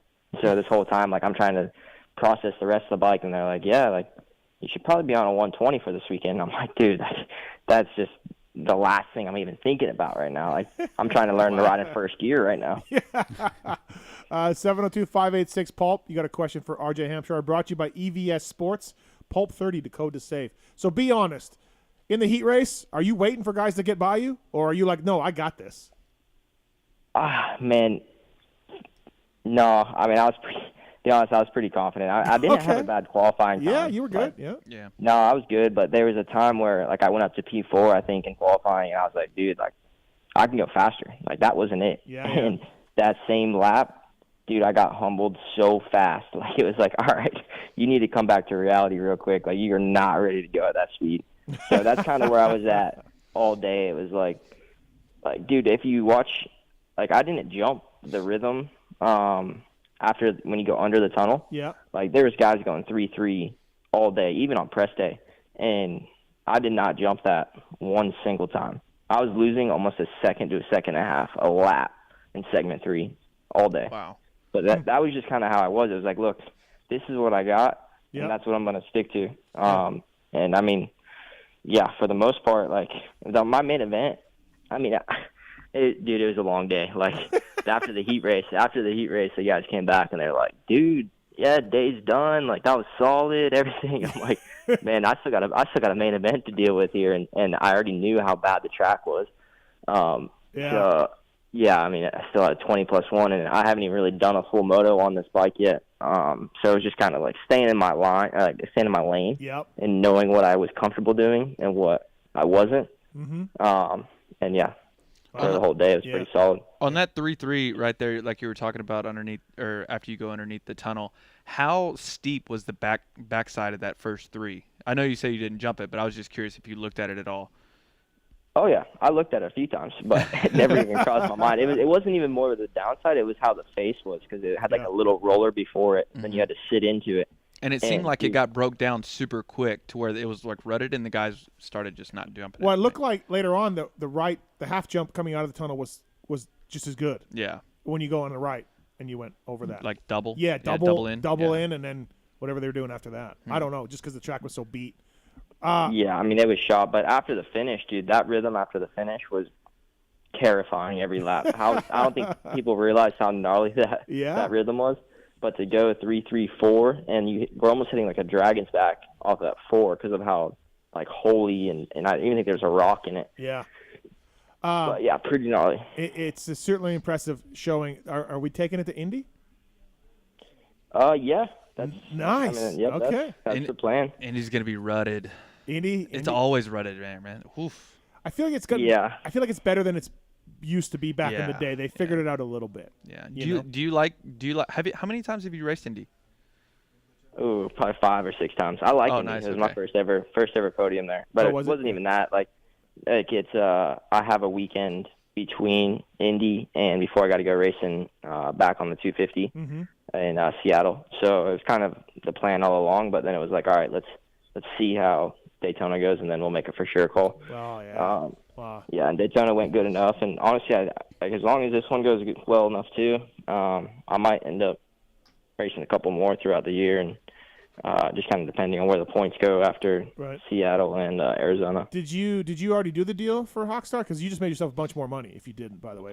No, I got my offer right before the weekend. Oh, well, dude, you did. Send that thing back. Send that thing back. Can we do a counter? Yeah. And just send them the videotape of a heat race win. Like, I don't look. That's impressive. Yeah, you don't. You don't luck into that. You don't fall into that. That's Cooper Webb's in there, and it's Daytona, and it's impressive. So, absolutely. No, I appreciate it, but it's like, man, I've been wanting this chance for so long, but you don't want to put yourself out there as like, look, I can do it, and then you go out there and you don't do it. So then it puts so much more pressure on yourself. So again, like I was just beating around the bush. Like, look, just give me the chance, opportunity. Like at the time, I was pretty much doing it for free, like just for my per diem on the weekend. Right. And that's just for me wanting to go racing.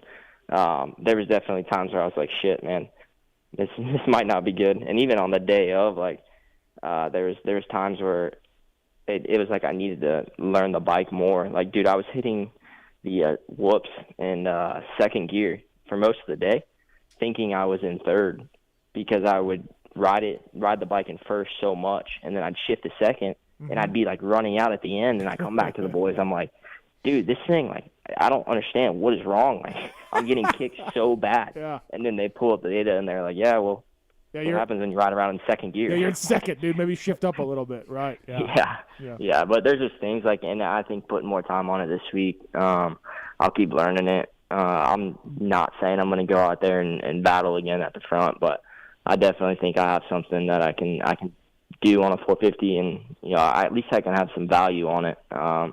And whenever they do need me, until I can win. Yeah. RJ, Kevin from Wiseco here. You talked about the limited amount of testing, and just like you were talking about, getting used to the gears and shifting and trying to tame down the power. But you also mentioned that you had quite a bit of confidence, which was pretty apparent. So I think it's pretty impressive that you can maintain that level of confidence, which is critical at this level of racing, because it's such a mental game. So is that something that you consciously work on to maintain that level of confidence and get you there, or does that just come to you? Yeah, I mean, I've struggled with that my whole career, and I feel like this year I made that big step that I needed to have the confidence and be able to ride calm and know I have the speed. I did not have the speed for the main event. I knew that, so I kind of had to stay in my lane for it. But I knew for the heat race, like, I had enough time on it. I'm fit, and I know enough that I could pull something like that off. I really wasn't confident that I was going to do it, but I knew that if it presented itself, I could probably possibly take advantage of it. But yeah, I mean, it's been a long time coming just for me to even have a shot at that. And right away, like, at a time practice, like, dude, these guys were stoked. Like, they did not think that was even going to happen. And then for me to go out there and do that in the heat race, they're like, dude, like, pack it up. We're going home. You're like, look, Nate, I've been telling you, bro. Yeah. And Nate just came over, like, last year, so he doesn't really necessarily understand the last few years that I've kind of been with the team. Right. Whereas, like, man, I just wanted a 450 in Florida where I could ride, and I never had that. Like, I pretty much stole Malcolm's last year whenever he got hurt for outdoors, just to ride it for a few days. But now I think they kind of realize, like, look, he does have the talent on a 450, and I do feel like I ride it quite a bit different. Like, my style, my form, I'm able to pick and choose kind of what I want to do a lot easier on that. Maybe just because I'm not trying to wring its neck out. But I still have a lot of learning to do, and I think it's best that I take advantage of these opportunities that I can this year, and see what we can do. Sure. You want to tell the gate pick story? That was pretty funny. I think you can tell me. So, I mean, all right, so heat race, okay, of course, me and Coop, he's behind me. That's a heat race. There's no points. So, all right, I'm trying to win that. Main event's a different story. And you hear these stories how Coop's like an asshole on race day. Yeah. And Coop and I are boys. Like, I'm completely okay with him being an asshole on race day. Like, I was fine. He would just look pissed off all day. So, like, I'm not going to talk to him. But I have second gate pick behind Tomac. Gate 5 was the best one. It's the one I had in the heat race, but Tomac took that one. And there was really only one other gate that was decent out front. And Coop's sitting over there looking at them all, and it's like my turn to pick, and I'm like looking at him. I'm looking at the gate, like looking at him, looking at the gate, like looking for something, like, help me out here, dude. Do I take this gate or what? Like, do you want this gate? Yeah. yeah, like, just tell me what it is. And then, like, didn't say anything, so I'm like, all right, like, I'm going to roll in. Yeah. So I pick it, I roll in. As soon as I do, he's like, shit. I'm like, oh my gosh. You're like, bro. Damn. Not good. Yeah. Like, if he did not get that whole shot, it would not have been pretty. No. You're like, look, bro, give me any kind of sign. Anything. Yeah. Anything. But, like, he just, like, if you look at Coop on the gate. He doesn't see anyone on race day. Yeah. He's so locked in. Yeah. So I've known him for a long time, and on race day, he's been kind of, like, standoffish. And I'm like, that's weird. Maybe he doesn't like me. But then I would ask him to come on the show. He was always cool. And then he came in studio, cool as shit. On our group texts that I'm in once in a while, he's really funny. Hilarious. And he's hilarious. But on race day, he's just business. I'm curious how he is, like, on a practice day, because I know Coop outside of racing, right? I know how he is on race day as well. How is he sort of like on practice day? No, he's good. Like I said, he's yeah. shit with the boys. We're boys. Okay. I mean, he has his days. I mean, that's just Coop. Yeah. That's how he is. Like, I've known him long enough now. Like, you just expect it. Like, when he's in one of those moods, you just know. But it was just funny to be in that situation where it was like, dude, I do not want to have any part in this points chase, like anything. Like, no, just tell me. I don't know if the last time we had you on a week after Anaheim or maybe after San Diego, but did I tell you what Alden said about you when on the show here? No. We asked him about all working with all the guys, and he came to you and he's like, RJ doesn't say anything. RJ just does a job. No complaining, no drama. Like, everyone's got, everyone maybe complains or shows up late or everybody's got their thing from here and there among you guys. And Alden was like, not RJ. He doesn't say a word, just does the work. He was really appreciative of you. Yeah, same thing. Just show up. Yeah, he doesn't. He said RJ's just trouble-free, happy to be there, do the work, and be quiet. Yep. So. Yep. Same thing. All right, let's get some phone calls here. EVS Sports bringing you RJ Hampshire. First up, it's Trey on 4. Trey, what's your question for RJ? Hey, what's up, guys? RJ, what's up, man? Big fan. I was just wondering what you thought the biggest difference is between the 250 and the 450, and if you thought anything you thought was more comfortable or what on the 450 compared to the 250.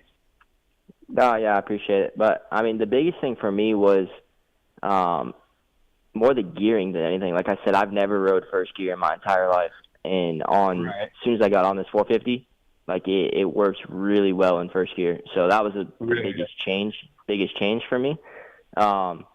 But then, like, the most comfort I got out of the thing, and it's solid, is out of the gate. Like, I guess all the torque and just the way it launches out.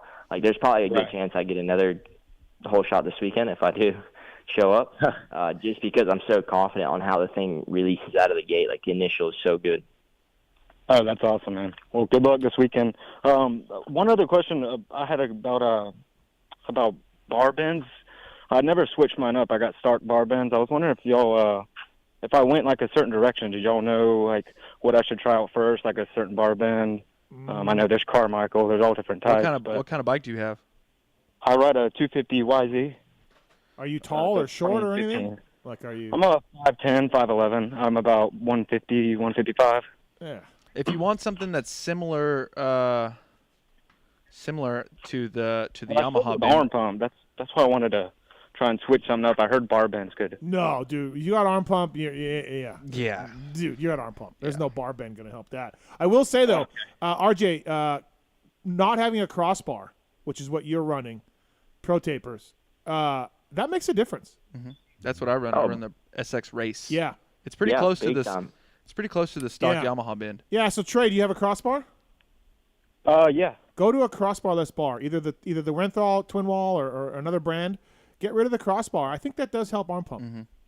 Okay. Well, I appreciate that, guys. That's something I've struggled with throughout my career. I mean, try to do a couple other things, but it is what it is. All right. Thanks, man. Appreciate it. I appreciate it, guys. Thank you. Thanks, Trey.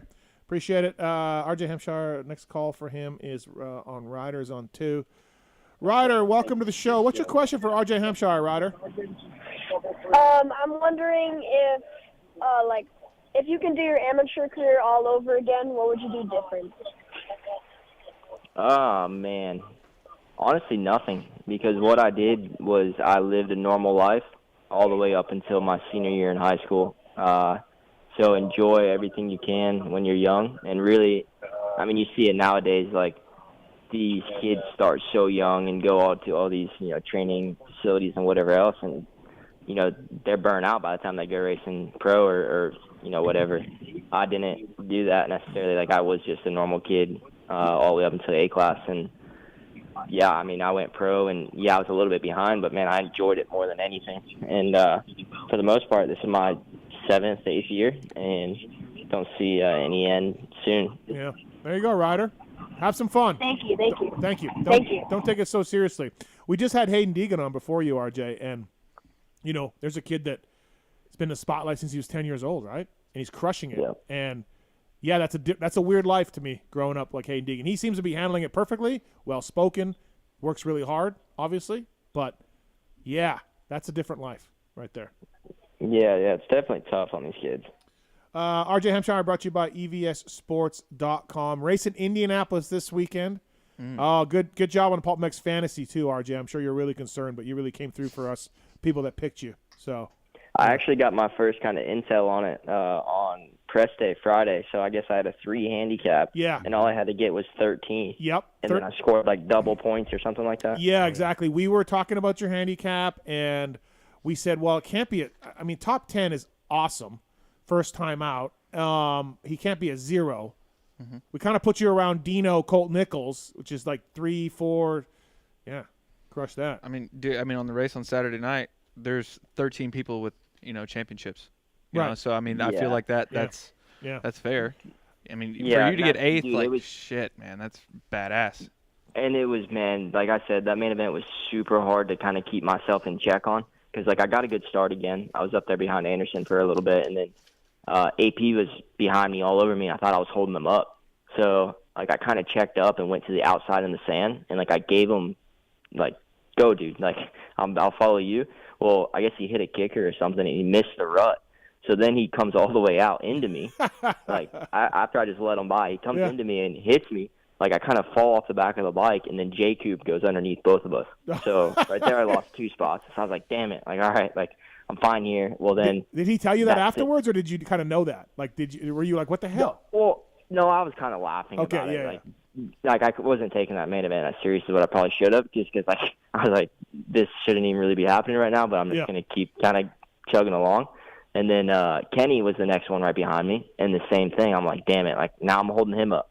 So, same thing. Like, he kind of came over and trusted me way too much because I had the inside, but I'm like, all right, like, it's Ken Rosson. It's my first race. Like, not going to do anything. Like, so I checked up for him also. So there was 3 spots that I felt like if I did race a bit harder, I could have been maybe up a couple spots. But, like, dude, for 8th on my first night, like, I was, like I said, stoked on just finishing the main event and kind of how the whole day went. Your 250 West Series, you're getting back to that. Except for the Anaheim, you've ridden well. Jet's really good. Like, that's what else can you do, right? You've ridden really well, and he's really good too. So yeah, you know, that's what it comes down to. I mean, dude, like, I've had really good races. I feel good on the bike. I do think Oakland might have been a bit different if I had. Yeah. It was a little bit more healthy, but you can't take anything away from the dude. He's damn good. I mean, that's what it comes down to. Yeah. There's more guys in the 450 class that are, like, at the top of the sport, I would say. What is the pace difference, right? Like 250 versus 450, like those first beginning laps. Which is more hectic? Like, are the 450 guys more respectable? I would say so. I mean, the 250 class, I mean, it's a lot of it is not on purpose. Like, a lot of the shit that happens, they don't mean that. Yeah. And, like, I mean, it's happened to me, too. Like, I can't say it's not me. But, like, at least the 450 guys, like, they'll check up instead of still trying to quad something whenever there's 4 guys in front of you. But it's not – it's like the hardest part for me is on a 450, you can ride it at a very fast pace with minimal effort. Yep. Where on my 250, dude, I'm maxed out effort all the time, and I feel like I'm going super fast, but it's not even close to, you know, the opposite or what I can do on a 450 at half the effort.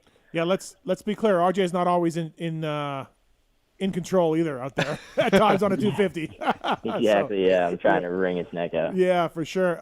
Thanks, man. Thanks for calling. I appreciate it. What a heat race. You were smiling, dude. You almost were laughing after the heat race win. Like, you couldn't. Like, you were just like, oh my god. Exactly. That's what I said, dude. Like, it didn't come like serious to me until like the white flag came out, and I was like, holy shit. Like, this actually might happen here. And then the whoops, like, I was struggling pretty bad in those. So I was like, just make it through these things. Yeah. Was it the last lap or 2 laps to go where you almost had a big one there? Where you had like no, that was like lap 2. Oh, lap 2. Yeah. Oh, okay. Yeah. That's what that was probably the first time I hit the whoops in third all day. So I kind of got a different feel for it. Really impressive. Cool to see you do it. It adds some super intrigue into the series. And thanks for calling in, RJ. Appreciate it, man. Yeah, appreciate it. See you guys. Thanks, man. Appreciate it. That's RJ Hampshire, everybody. Brought to you by EVSSports.com. Great ride. Dude, he was great. I wonder if he was a little bit calmer than we think in that heat race because he trains with the two guys that were behind him, right? Like he sort of knew what they were going to do, but at the same time, it's like Coop at the end of the race is like you know he's freaking spicy. So no, absolutely. So thanks to RJ coming on. We have Jason Thomas and Wil Hahn coming up as well. Trent is on 3. He's got a question for Kevin. Trent, what's up, man? What's up, guys? Great show so far. Thank you. Love it. Kevin, quick question for you, buddy. Kevin's my cousin, by the way, guys. Kevin, how tall are the ceilings? Oh, God. Here we go. Dude. I'm just gonna be a neutral party. It's just a middle class house that I couldn't afford. Come on, man. You gotta be honest. I mean, they're taller than the ceilings in my house. I just can't afford a second floor. I just can't.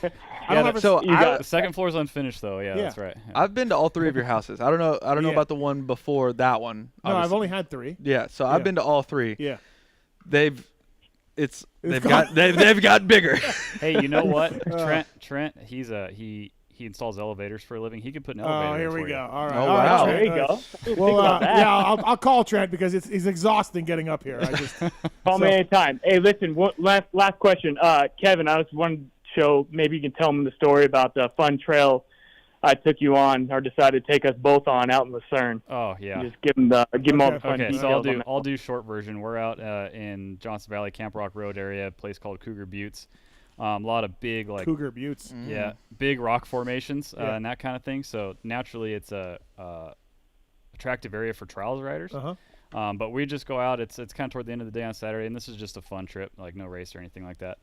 So we head out, and we're just gonna go get a ride in before the sun goes down, and we follow just kind of this cool single track. I'm following Trent, and long story short, we end up down in this ravine, like in a valley of boulders. Not really a way to get back out, and we are like lifting 450s above. He's almost looping it out, trying to get over this stuff, and then we get almost to the end of this trail. Like, well, we found out it was the end. We didn't know if we were going to get out at all.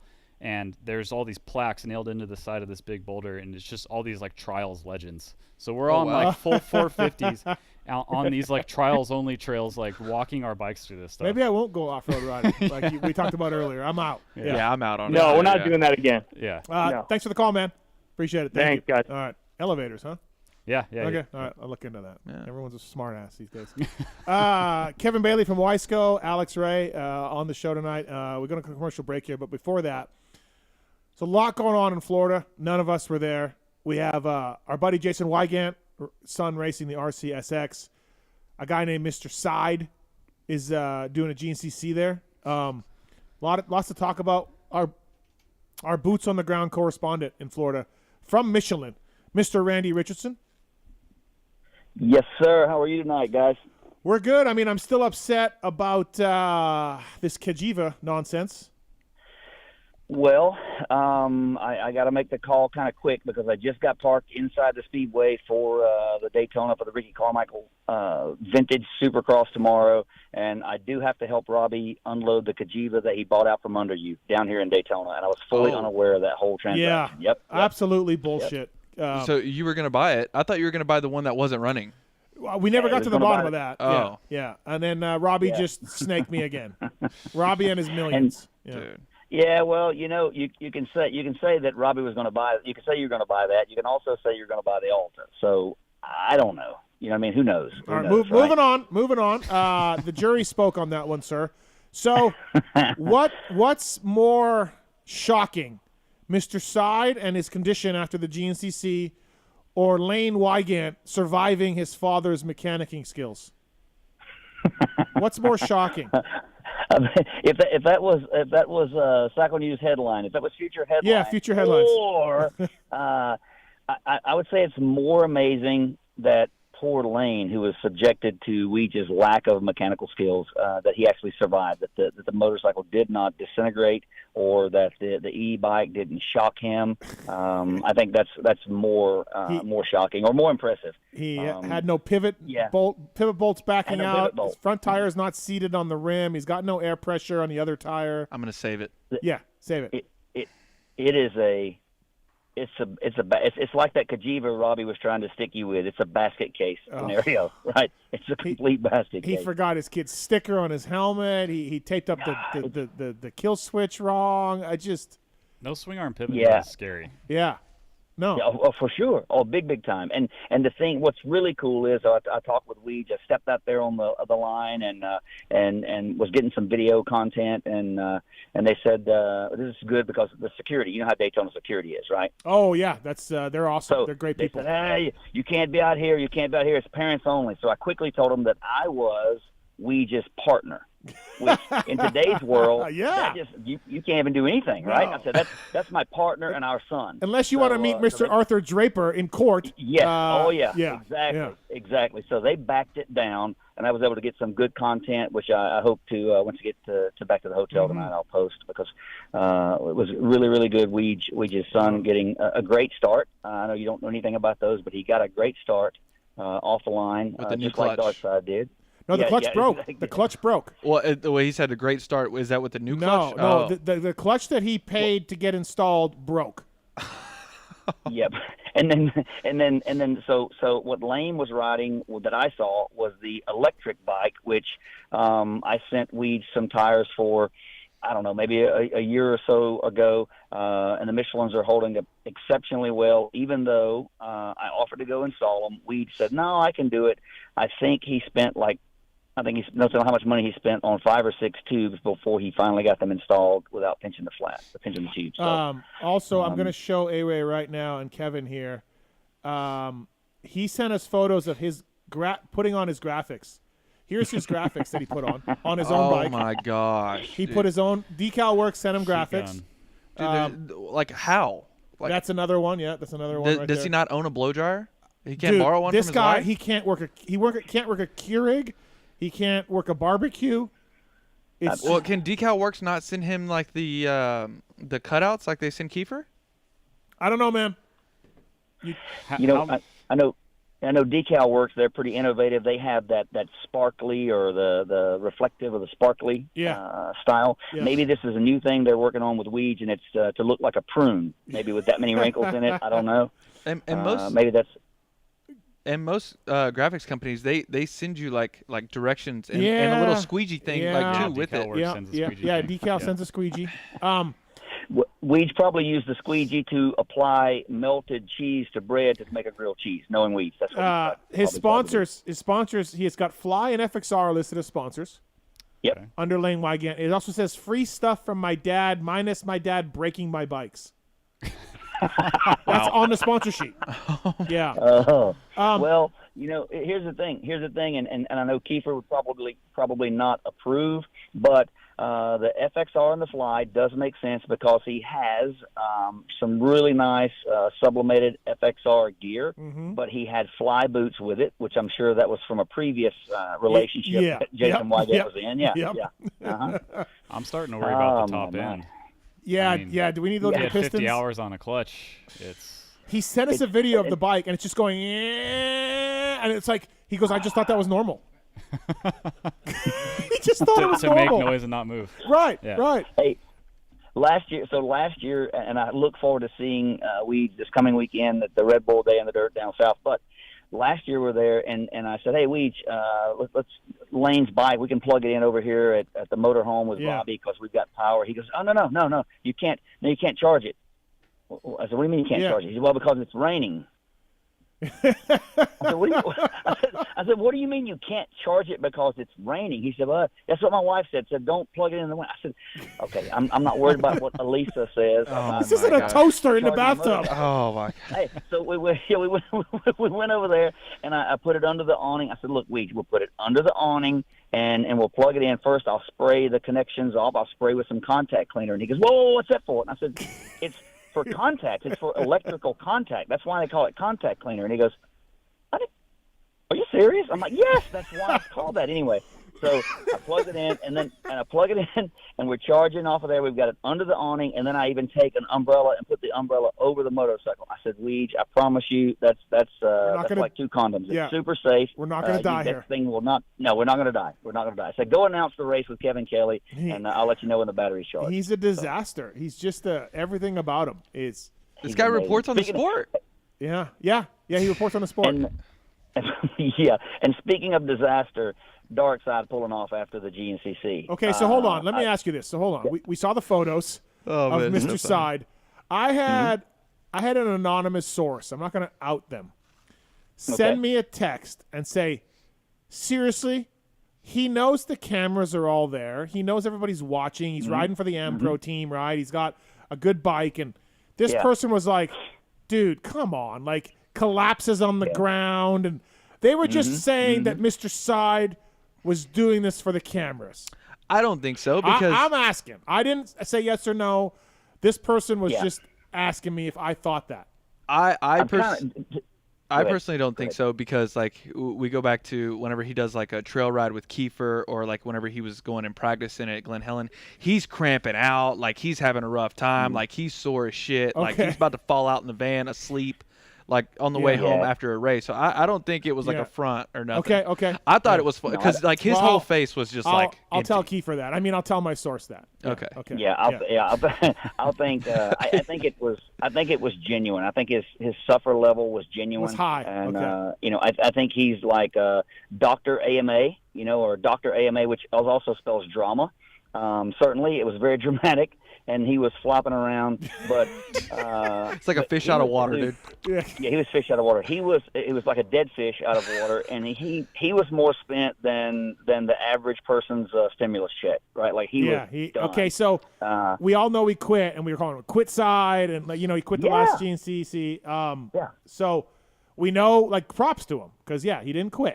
That's what I said. To him. That's what I said, because here's the thing, I will be equally as supportive and equally as complimentary and equally as motivating as I am aggravating and a pain in the ass. Like, I know that I can do both equally. So what I did beforehand was I went to Randy Hawkins, that I know well from South Carolina, and I said, hey, Dark Side's riding the bike. I talked to Zacho, and I said, listen, I'm bringing a white towel because we got to put this white towel on the bike, because he certainly will want to throw it in around the lap one or two, right?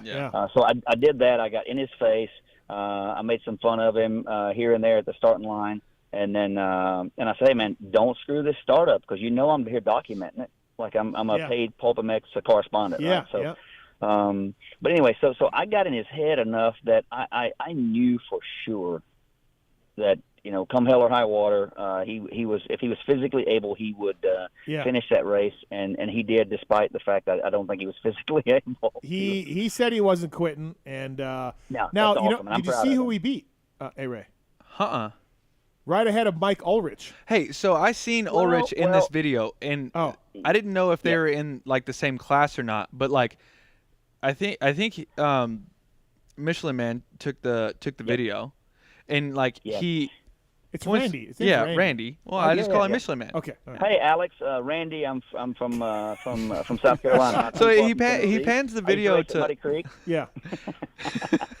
He pans the video to Mike Ulrich, and Ulrich isn't even sweating. Like he's like still in his helmet, just hanging out. And everything. So I didn't see this. Yeah. So it was on his story. So he look at Ulrich. Ulrich is just like standing there over Darkside, just laughing at him. So does my source have a point then? GNCCs are hard. Well, here's the thing. I think that two human beings can have two different fitness levels, and coming from the corporate world, where I've been on rides with guests like dealers or distributor reps or things like that, to where I have ridden last in the line. I'll ride chase. I'll follow and make sure everyone makes it through. Make sure everyone's having an okay time. I think that Mike Ulrich was really the Yamaha corporate escort to follow Jamie throughout the entire race, because Jamie told me after the race, after he caught his breath and peed and got some more hydration, and got some more, got the paparazzi were clear, and they all got the photos right. Exactly right. After he got all that, he regained his composure, and then he said that he said, "Oh yeah, Mike would have he so could have ran away from me." He said several times. He said, I made a mistake, or I fell over and I got back up. Mike just stopped and waited on me. Okay, all right. So we have okay, we have what happened then. Because Mike's in pretty good shape. Like he rides the mountain bikes, and he's but he doesn't ride since he got really bad COVID. He hasn't ridden much. He's been struggling a little bit with that. So he isn't in his prime. Ulrich of like a couple years ago works. He's really good, but I think he hasn't ridden a lot. So, but now that we know that. Well, you know what? Let's just get right to the source here. Mr. Guida. There he is. There he is. I was waiting for the sound drop. I figured that was coming. I don't know what's happening. First With, of I all, don't know what's happening with my guys tonight. They're lost a little bit over there. Hey, I'll do it. You ready? Are you ready? I'll do it. I'll do it. You ready? Yeah. Oh, that's Zach Osborne's bike. I barely finished on. Oh.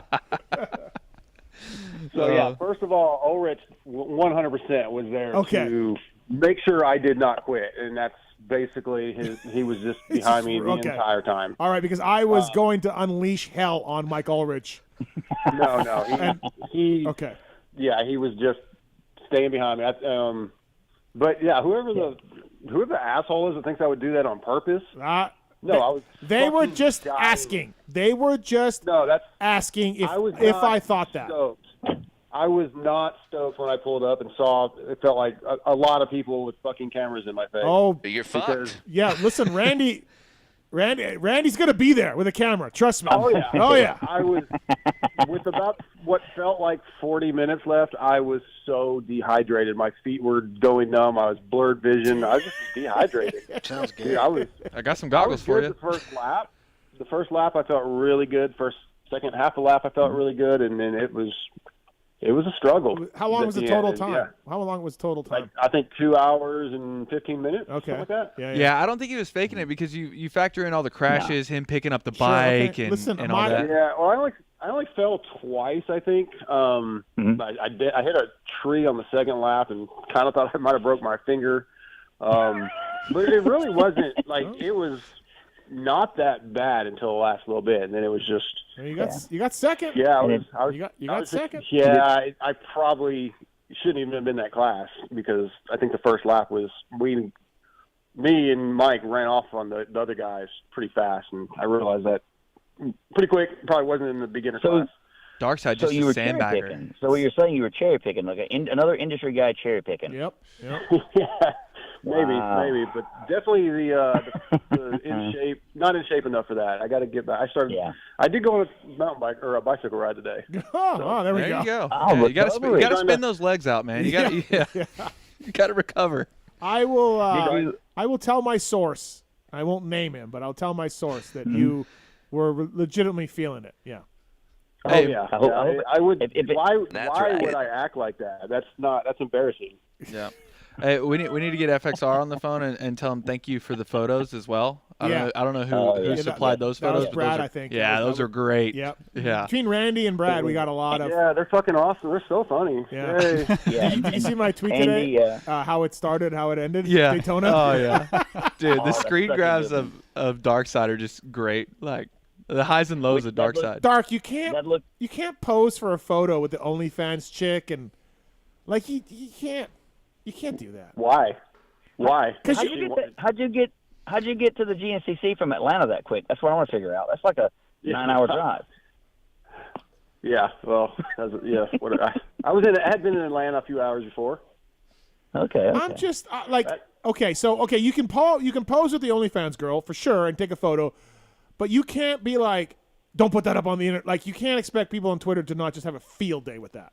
Yeah, like I didn't know who it was. I clicked on her Twitter page and it's just tits. I'm like, whoa. Yeah. Hell yeah. Mm-hmm. Yeah. So don't be Mr. Side, don't be that upset about when people are cut and pasting your face and big boobs. Yeah. That's all he was talking about, huh?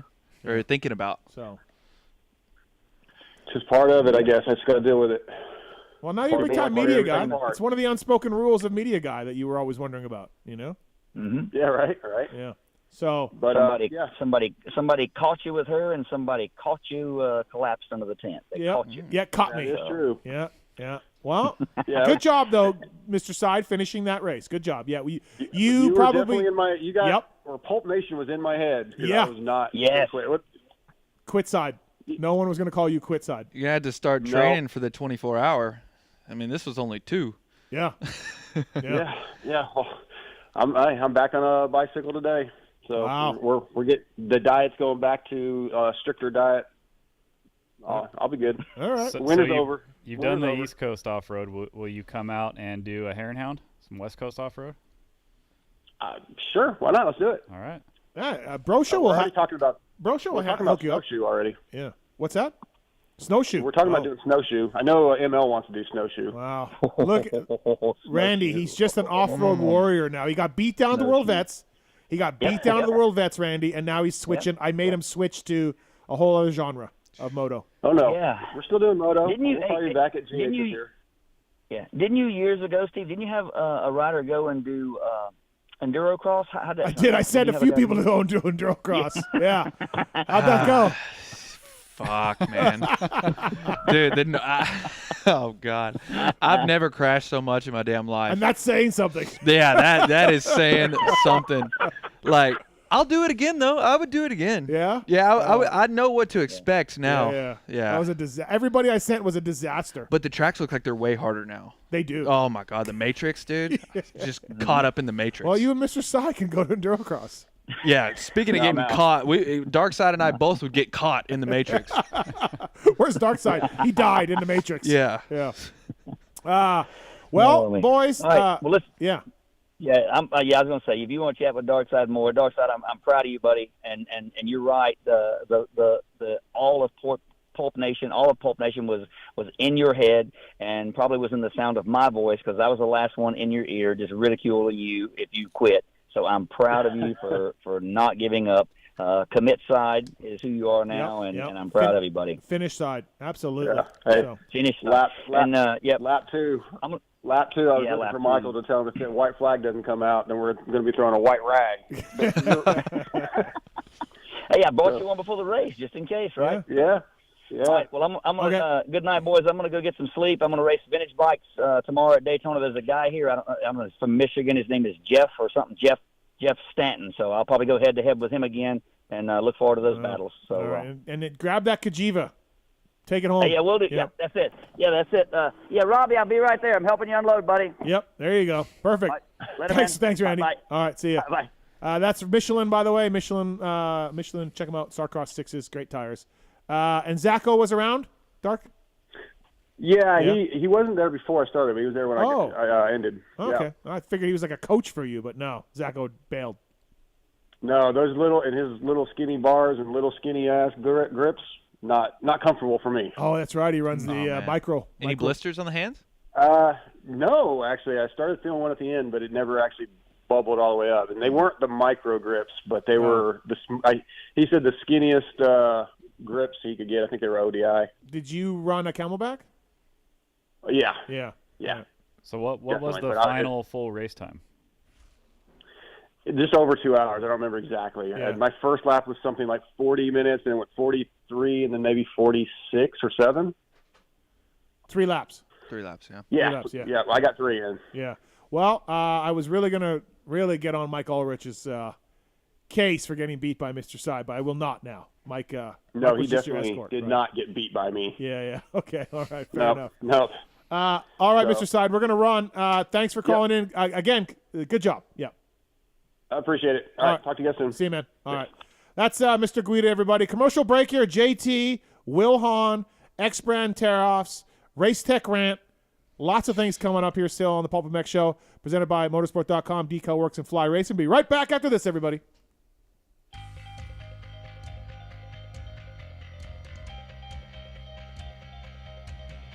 At Motorsport.com, our ride started in 1999 with a commitment to making your next ride your best ride. We take pride in having a huge selection of gear, accessories, and OEM parts for moto, street, off-road, ATV, and UTV. Riding is what connects us and makes us a family. From the track to the trail, tarmac to open roads, we're all connected because we ride. And that's what Motorsport.com is all about. We've got your back. Our unrivaled and dedicated team of gearheads are willing to go that extra mile. No gimmicks, just high-quality parts, the best customer service in the industry, and free shipping on all orders over $79. Our passion at Motorsport.com is to ensure your next ride is your best ride. This is our invitation to you, from riders for riders. Visit us at Motorsport.com.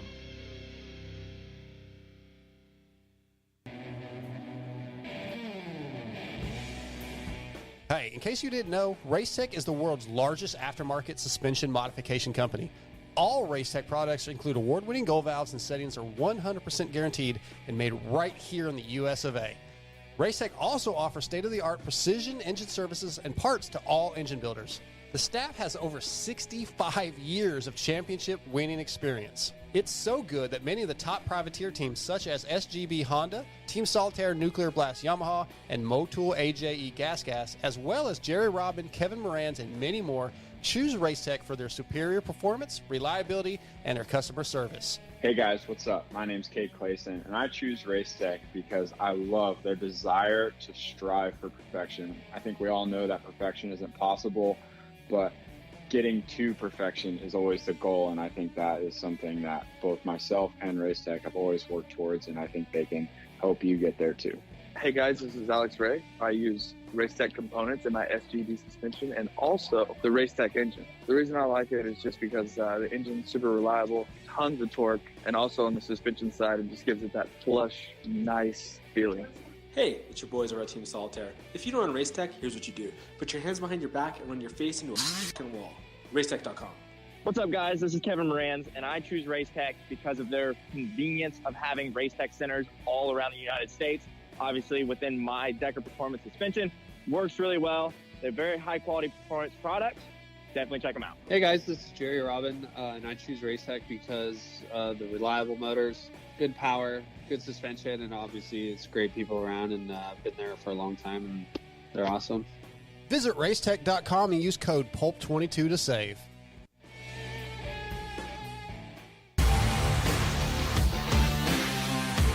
Love the guys at Works Connection. They continue as a 10-year sponsor of this show because, yeah, just like you, they're committed to the sport. For 33 years, they've been designing and distributing leading-edge performance products like the Elite Axle Blocks, Elite Clutch Perch, Pro Launch Start Device for performance, radiator braces and skid plates for protection, along with a shock pump, a tack, hour meter, and more for maintenance. Works Connection, great guys up there in NorCal, and super cool company. We're stoked to be associated with them. When you take a look around the AMA pitch, you'll see Works Connection proving ground for products under the canopies of Team Honda, HRC, Star Racing, and other top teams. And the best part of this whole deal is if you use the code PulpMX20, you get 20% off your order. Visit your local dealer, check out motorsport.com, and ask them to see the Works Connection product line for 2022. Great company, great products. Check it out. Thanks to Works Connection for coming on the show. PulpMX20, the code to save.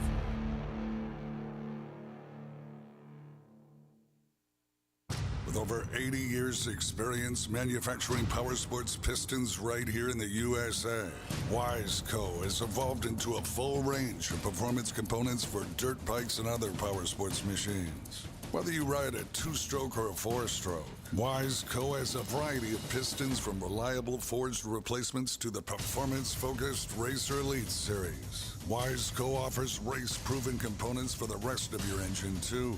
From garage buddy engine rebuild kits, clutch and valve train components, USA-made Racer Elite connecting rods, and their CB4 thermal protection line. Wiseco is proud to be a technical partner with Factory Honda HRC for the 2023 Supercross and Motocross, driving professional-level product development that gets passed down to you. Visit your favorite online or local dealer or wiseco.com to find products for your machine. Maxima Racing Oils was created for world-class racers who challenge the limits of possibility. Their demands on equipment drive us to look beyond conventional ideas and to exceed industry standards. It's in our DNA to identify problems, formulate solutions, and execute at the highest levels of competition. Case in point, the championship-winning Factory Kawasaki race team, longtime Maxima partners who extensively use Maxima throughout the bike. Maxima's USA-made products exceed JSO requirements and can be used in all motorcycle brands: Kawasaki, Honda, Yamaha, Suzuki, KTM, Husqvarna, and more. Maxima Racing Oils. Experience the difference. Visit MaximaUSA.com for more information.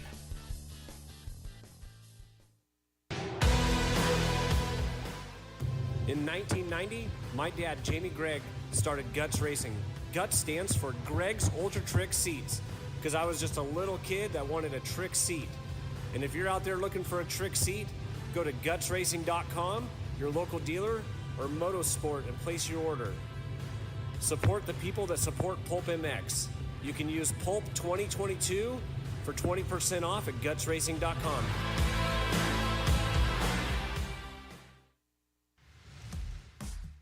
FMF Racing is proud to celebrate over 45 years of fun, building every FMF exhaust right here in the USA.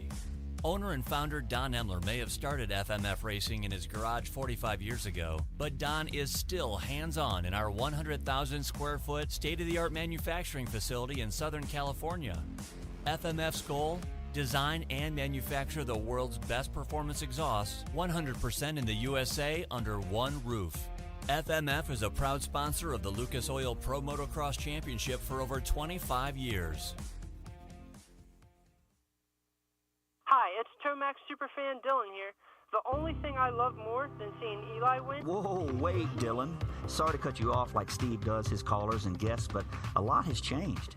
Similar to your favorite rider being on a new team, the new Michelin Starcross 6 tire range provides significantly improved performance and durability. Designed to win. The new Michelin Starcross 6 tire range offers up to 16% more traction when new and up to 19% more traction when worn in comparison to the previous generation. This means consumers will not only benefit from improved performance on their first few rides, but that this performance increase will continue throughout the extended life of the tire.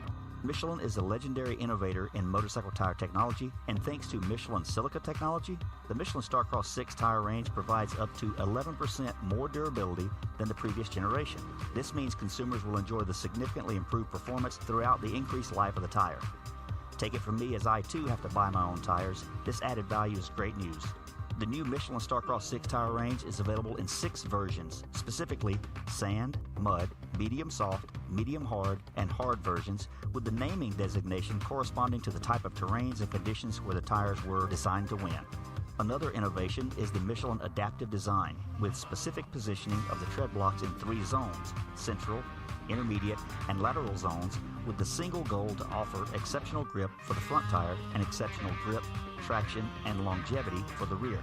To learn more about the new Michelin Starcross 6 tire line and all the quality products that Michelin offers for motorcycle segments that Steve cares nothing about, visit michelinman.com/motorcycle. And then visit your local dealer or online retailer to choose Michelin product to maximize your riding experiences. Also, too, make sure to follow at Michelin Motorcycle on Instagram and Facebook. Attention riders! Welcome aboard the all-new Atlas Vision. We hope you enjoy the added mobility, quicker flight time, and additional views. Please follow along as we outline the safety features of this revolutionary device. The first thing you will notice is the added headroom. The fore and aft positions no longer come with annoying restrictions, so feel free to move about the cabin. Quicker flight times can be achieved by unmatched comforts and unencumbered movements. Yes, we're built for speed and comfort.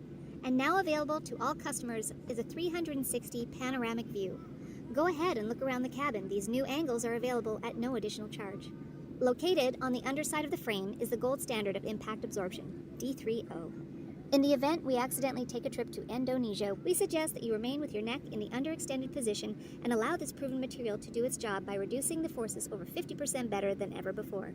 Although the Atlas Vision will not be noticeable, it will be there when you need it. If you are riding with a child or someone who requires assistance, secure your vision first, and then assist the other person with a Prodigy, Tyke, or Brole. We ask that you keep your brace on until your moto is finished. We remind you that Atlas makes flexible neck protection. Tampering with, disabling, or destroying the product is prohibited by the limited lifetime warranty. You will find this and all other safety information in the user manual located online at atlasbrace.com.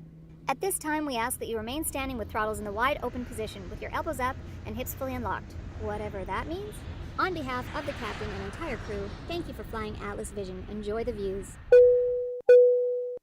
From beginners to seasoned vets, race teams, project builds, and magazine tests, Decal Works' mission is to cater to those who love to ride, upholding the true definition of quality, service, and knowledge. Visit decalmx.com and use promo code PulpMX23 to get 20% off your custom graphics. Decal Works, #1 for many reasons.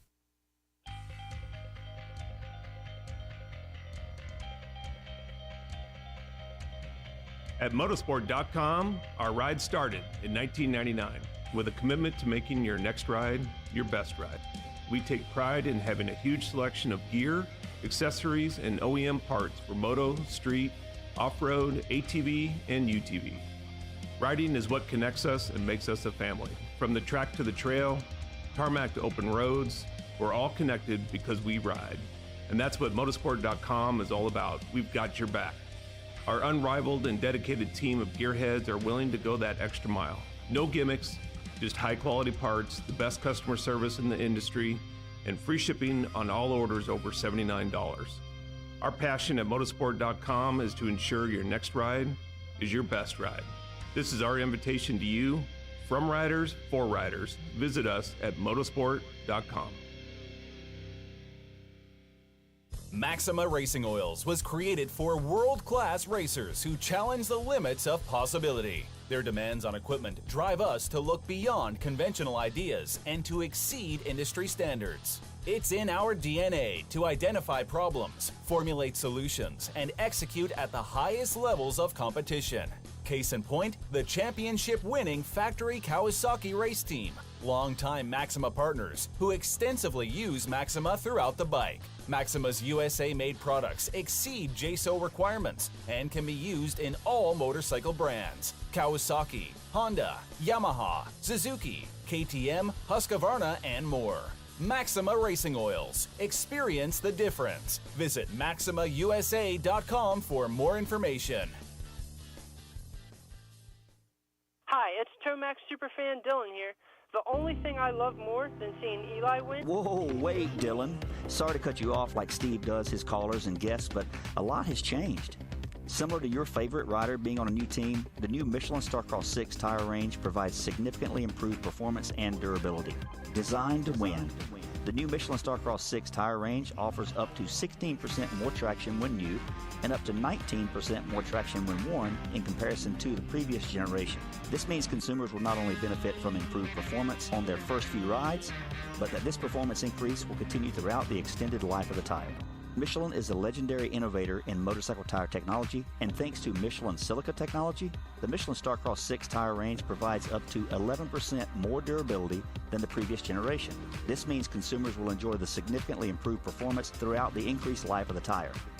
Take it from me, as I too have to buy my own tires, this added value is great news. The new Michelin Starcross 6 tire range is available in 6 versions, specifically sand, mud, medium soft, medium hard, and hard versions, with the naming designation corresponding to the type of terrains and conditions where the tires were designed to win. Another innovation is the Michelin adaptive design, with specific positioning of the tread blocks in 3 zones: central, intermediate, and lateral zones, with the single goal to offer exceptional grip for the front tire and exceptional grip, traction, and longevity for the rear.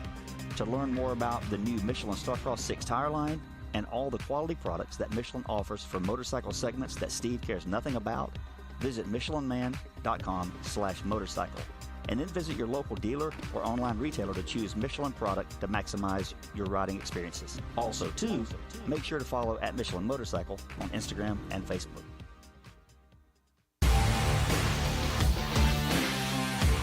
Love the guys at Works Connection. They continue as a 10-year sponsor of this show because, yeah, just like you, they're committed to the sport. For 33 years, they've been designing and distributing leading-edge performance products like Elite Axle Blocks, Elite Clutch Perch, Pro Launch Start Device for performance, radiator braces and skid plates for protection, along with a shock pump, attack, hour meter, and more for maintenance. Works Connection, great guys up there in NorCal, and super cool company. We're stoked to be associated with them. When you take a look around the AMA pitch, you'll see Works Connection proving ground for products under the canopies of Team Honda, HRC, Star Racing, and other top teams. And the best part of this whole deal is if you use the code PulpMX20, you get 20% off your order. Visit your local dealer, check out motorsport.com, and ask them to see the Works Connection product line for 2022. Great company, great products. Check it out. Thanks to Works Connection for coming on the show. PulpMX20, the code to save.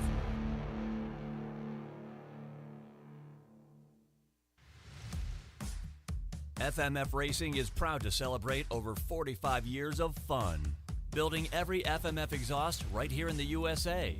Owner and founder Don Emler may have started FMF Racing in his garage 45 years ago, but Don is still hands-on in our 100,000 square foot state-of-the-art manufacturing facility in Southern California. FMF's goal? Design and manufacture the world's best performance exhausts 100% in the USA under one roof. FMF is a proud sponsor of the Lucas Oil Pro Motocross Championship for over 25 years.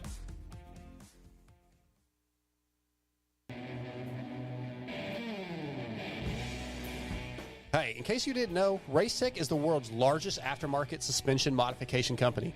All Racetech products include award-winning gold valves and settings are 100% guaranteed and made right here in the US of A. Racetech also offers state-of-the-art precision engine services and parts to all engine builders.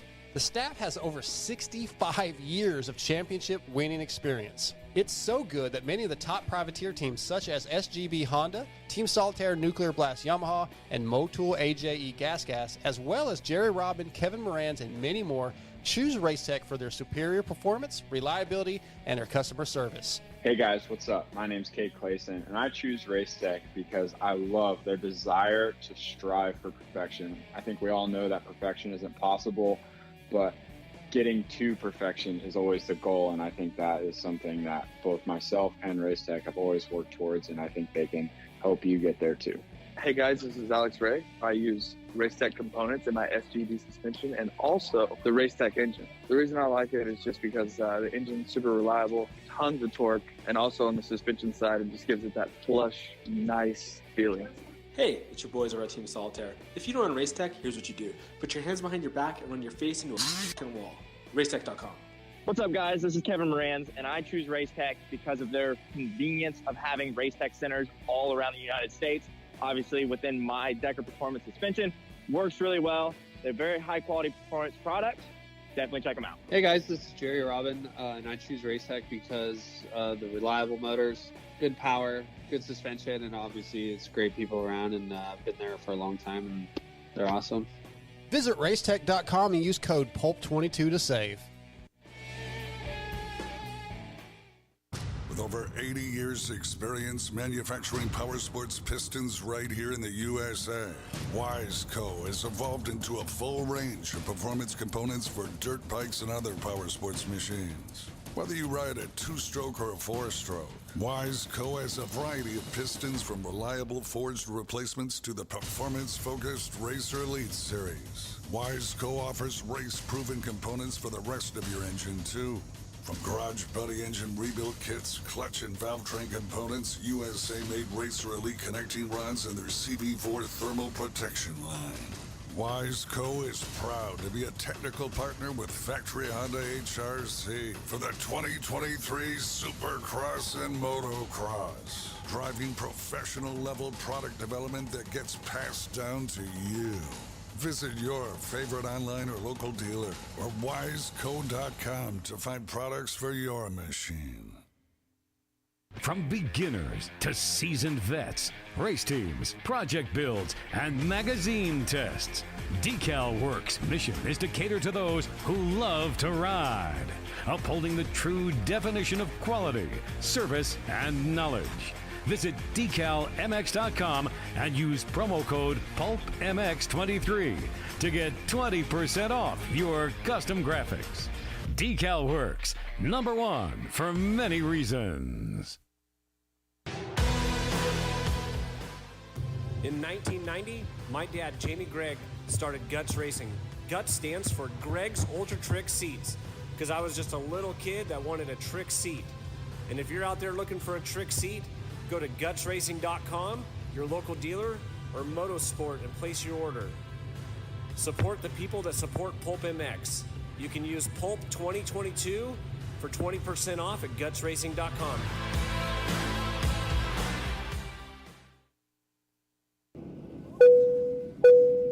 Attention riders! Welcome aboard the all-new Atlas Vision. We hope you enjoy the added mobility, quicker flight time, and additional views. Please follow along as we outline the safety features of this revolutionary device. The first thing you will notice is the added headroom. The fore and aft positions no longer come with annoying restrictions, so feel free to move about the cabin. Quicker flight times can be achieved by unmatched comforts and unencumbered movements. Yes, we're built for speed and comfort. And now available to all customers is a 360 panoramic view. Go ahead and look around the cabin. These new angles are available at no additional charge. Located on the underside of the frame is the gold standard of impact absorption, D3O. In the event we accidentally take a trip to Indonesia, we suggest that you remain with your neck in the underextended position and allow this proven material to do its job by reducing the forces over 50% better than ever before. Although the Atlas Vision will not be noticeable, it will be there when you need it. If you are riding with a child or someone who requires assistance, secure your vision first, and then assist the other person with a prodigy, tyke, or brole. We ask that you keep your brace on until your moto is finished. We remind you that Atlas makes flexible neck protection. Tampering with, disabling, or destroying the product is prohibited by the limited lifetime warranty. You will find this and all other safety information in the user manual located online at atlasbrace.com. At this time, we ask that you remain standing with throttles in the wide open position with your elbows up and hips fully unlocked, whatever that means. On behalf of the captain and entire crew, thank you for flying Atlas Vision. Enjoy the views. Thanks for watching and listening. We are back on the PulpMX show. Thanks to RJ Hampshire and Haiden Deegan for calling in. MotorcycleIndustryJobs.com. Job of the week, a guy at Seat Concepts. Graphic designer, content creator, based out of Idaho. Full-time job. Seat Concepts looking for a graphic design content creator who will be responsible for highly visible marketing, collateral, advertising, and brand promotional materials, including product sales sheets, point of sale, vehicle wraps, and more. Please check out MotorcycleIndustryJobs.com. Job of the week, Seat Concepts, graphic designer, content creator. Sounds like a good job up there in Idaho. Thank you to MotorcycleIndustryJobs.com. Upload your resume for free today. If you're somebody in the industry, a company in the industry, whether you're Wiseco or whoever, EVS or Maxima, looking for somebody to hire, go to MotorcycleIndustryJobs.com. Post your job up. You'll find some of the best people out there. And speaking of Idaho, let's welcome in our regular caller here.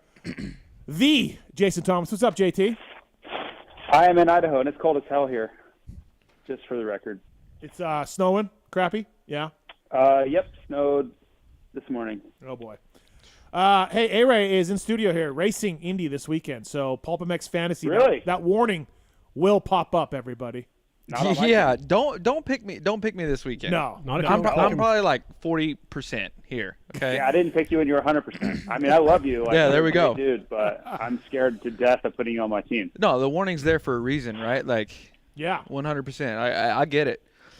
This year, like, I wish the results were better than they were, but I'm content with it, right? Like, I feel like I'm happy with the way I'm riding on the new Blue Crew. It's good. Yeah, it's bike of the year. Yeah, it's fantastic.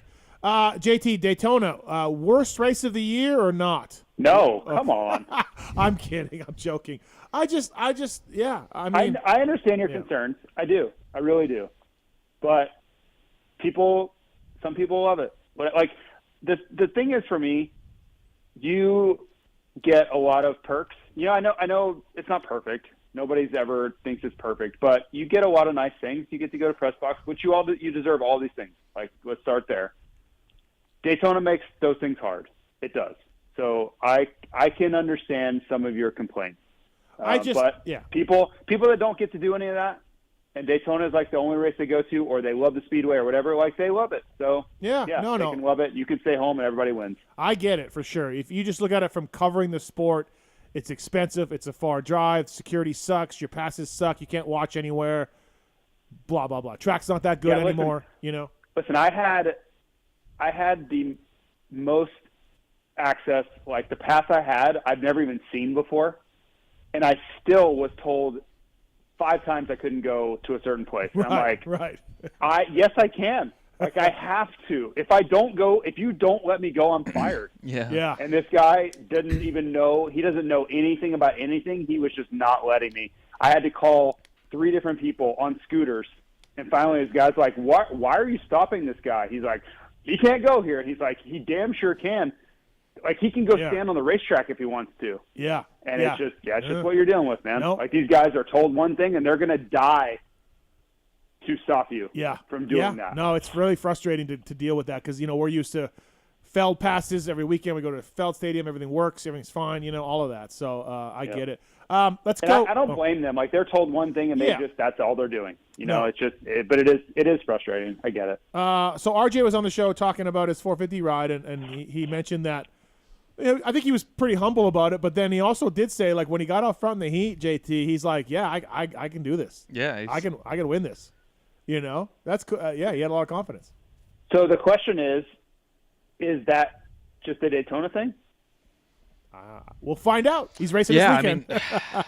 Okay, there yeah. you go. Yeah, he's back in. I mean, I think it has to be in consideration because Daytona's a unique race, man, and he's a Florida guy. You know, it is.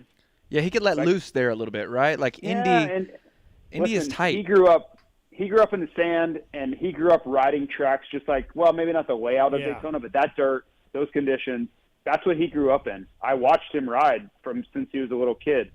So that's going to be the question: is that replicable on a normal Supercross track? Yeah. And I'm glad he's racing this weekend. We're going to get to find out. Yeah. I mean, look, his worst case is he's battling with Dino in 11, 12, right? I mean, it's still good, right? Yeah.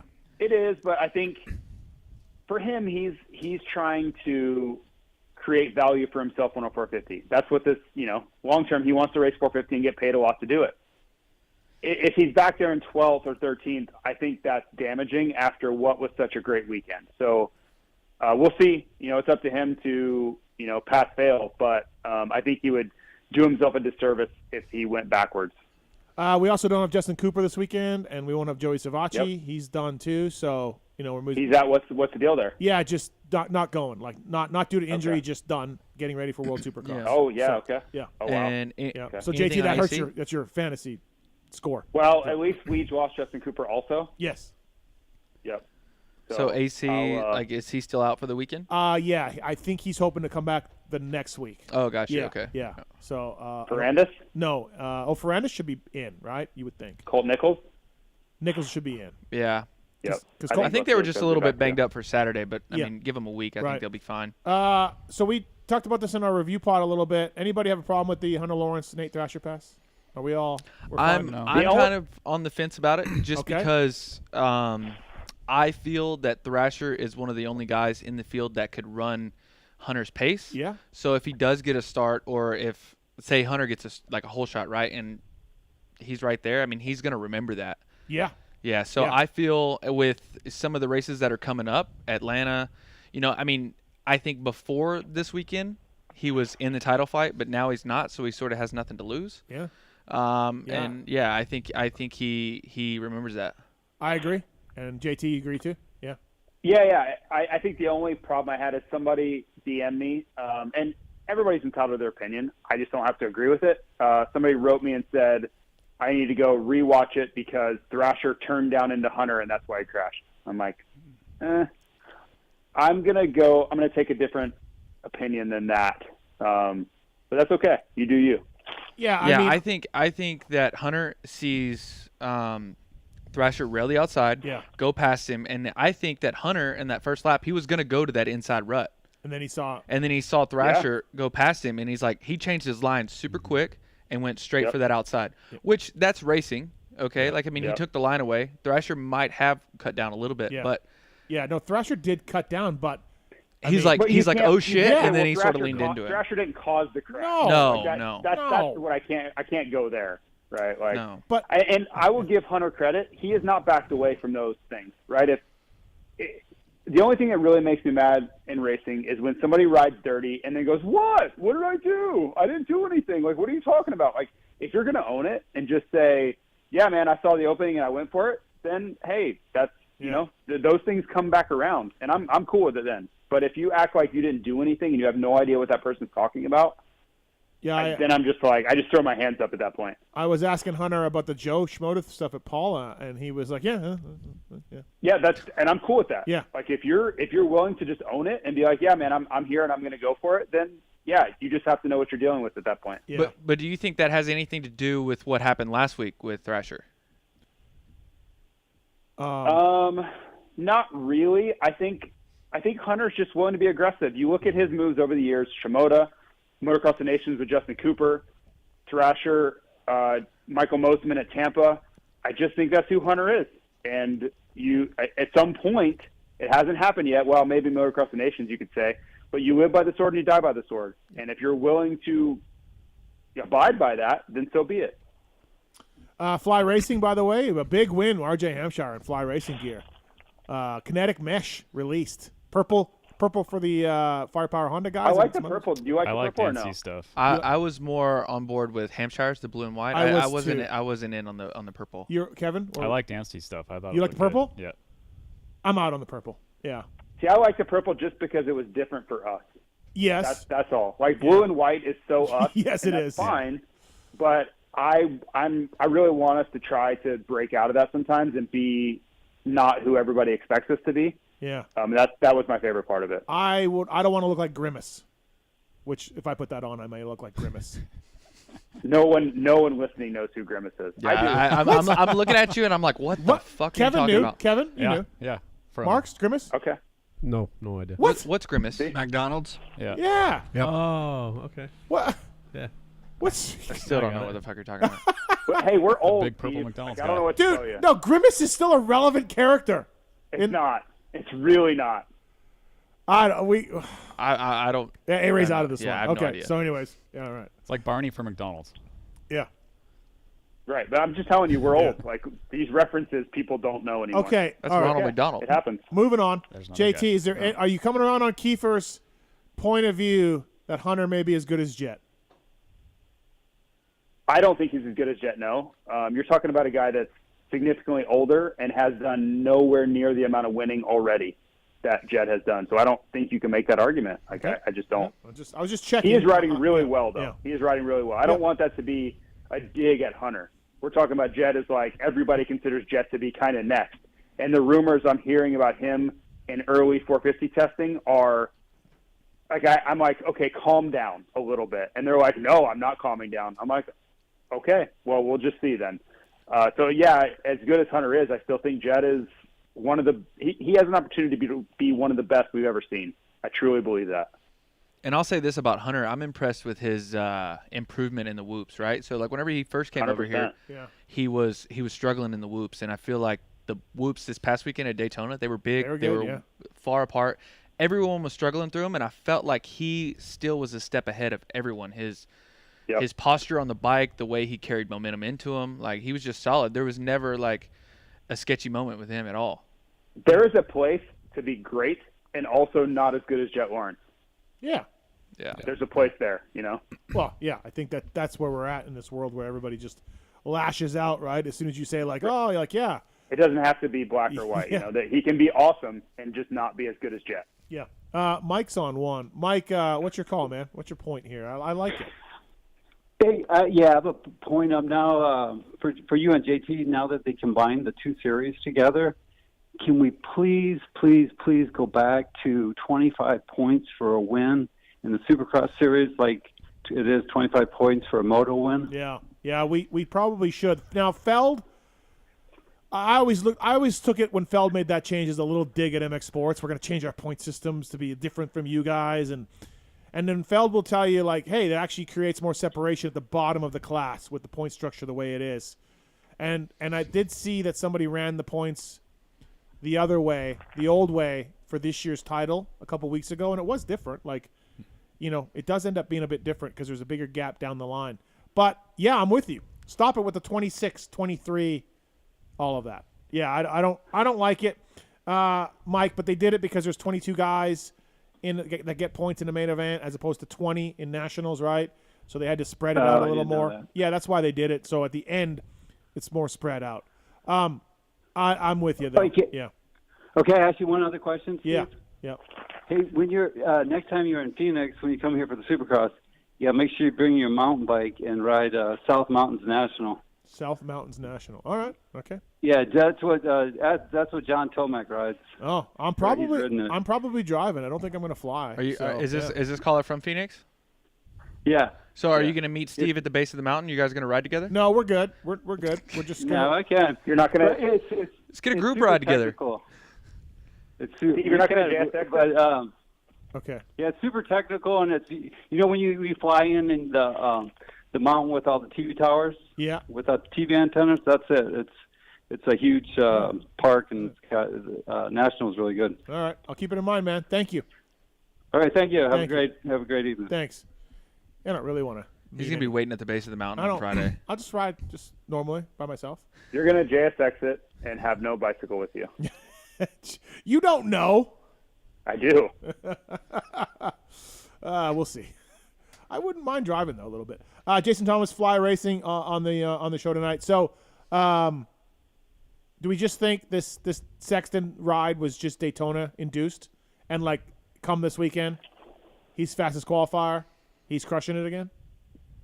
I mean, he was still super fast this weekend. I don't think it was any different than what we've seen, to be honest. It was insane speed.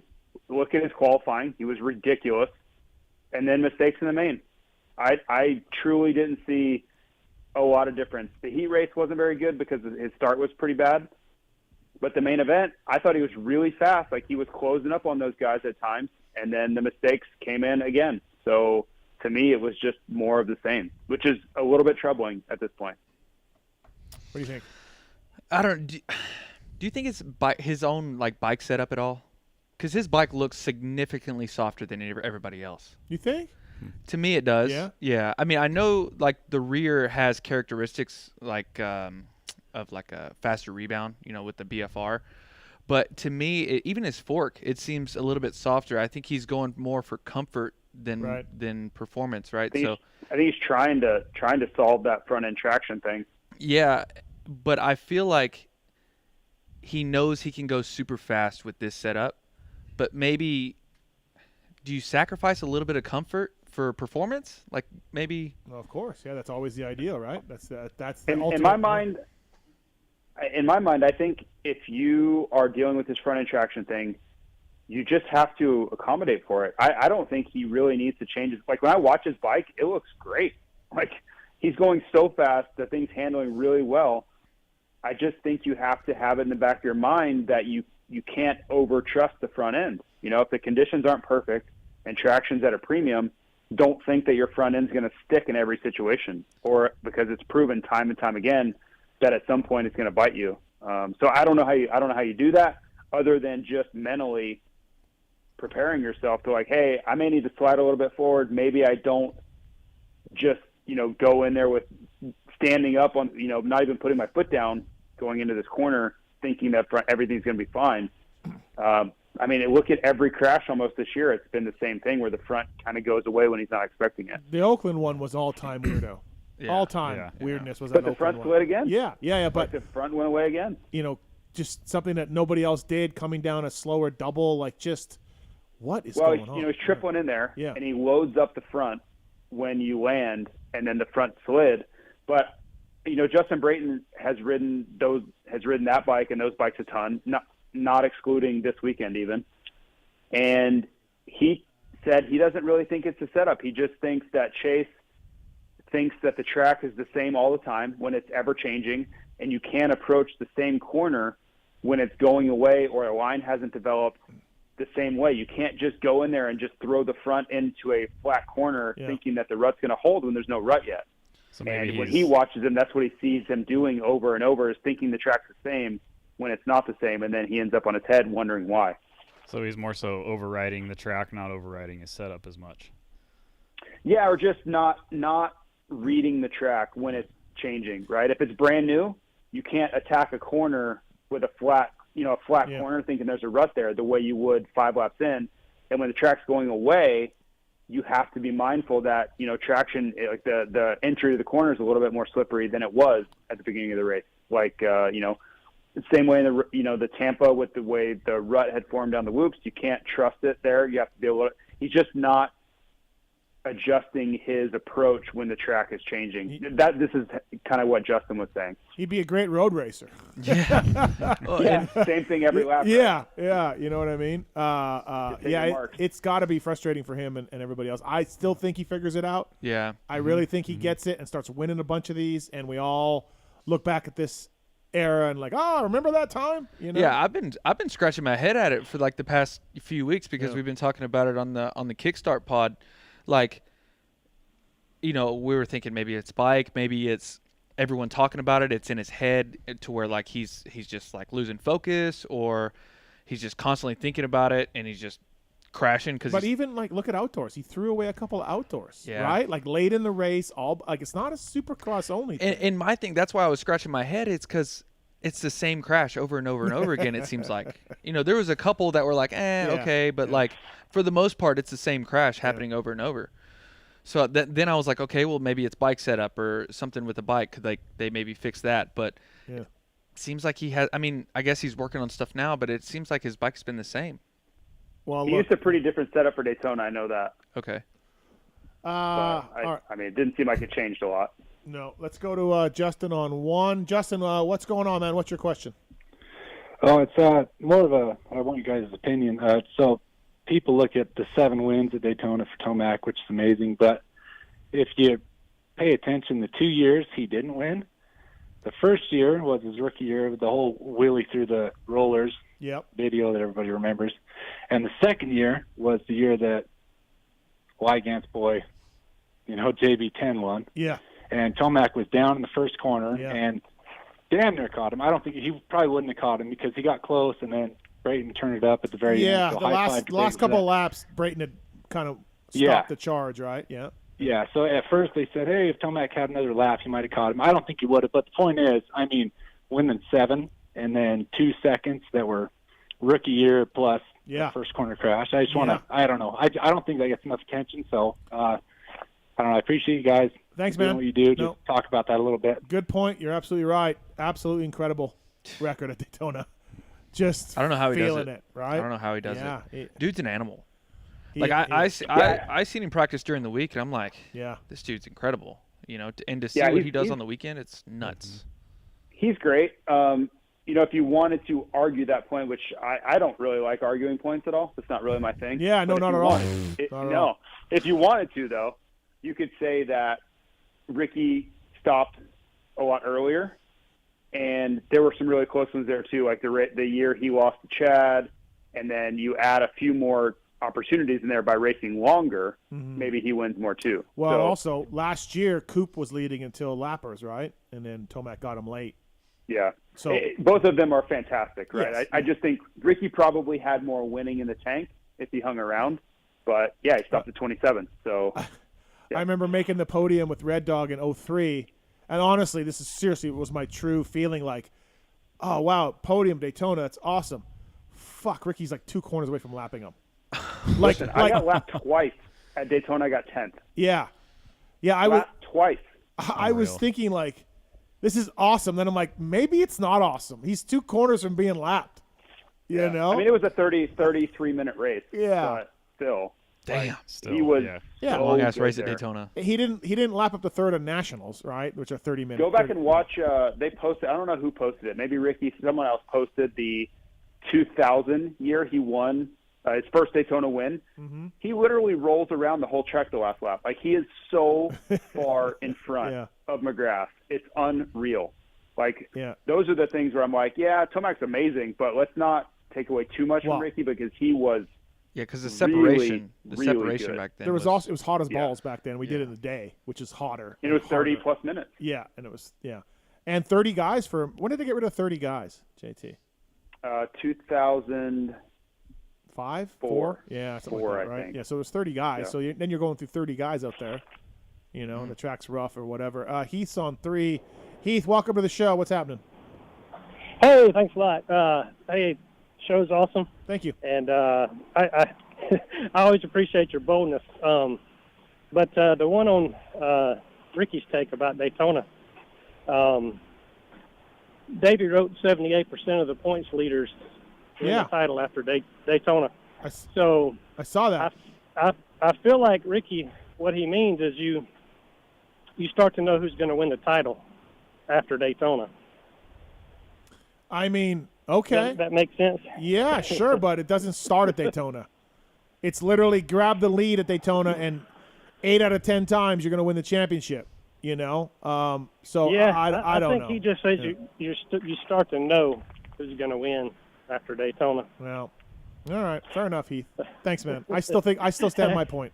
So.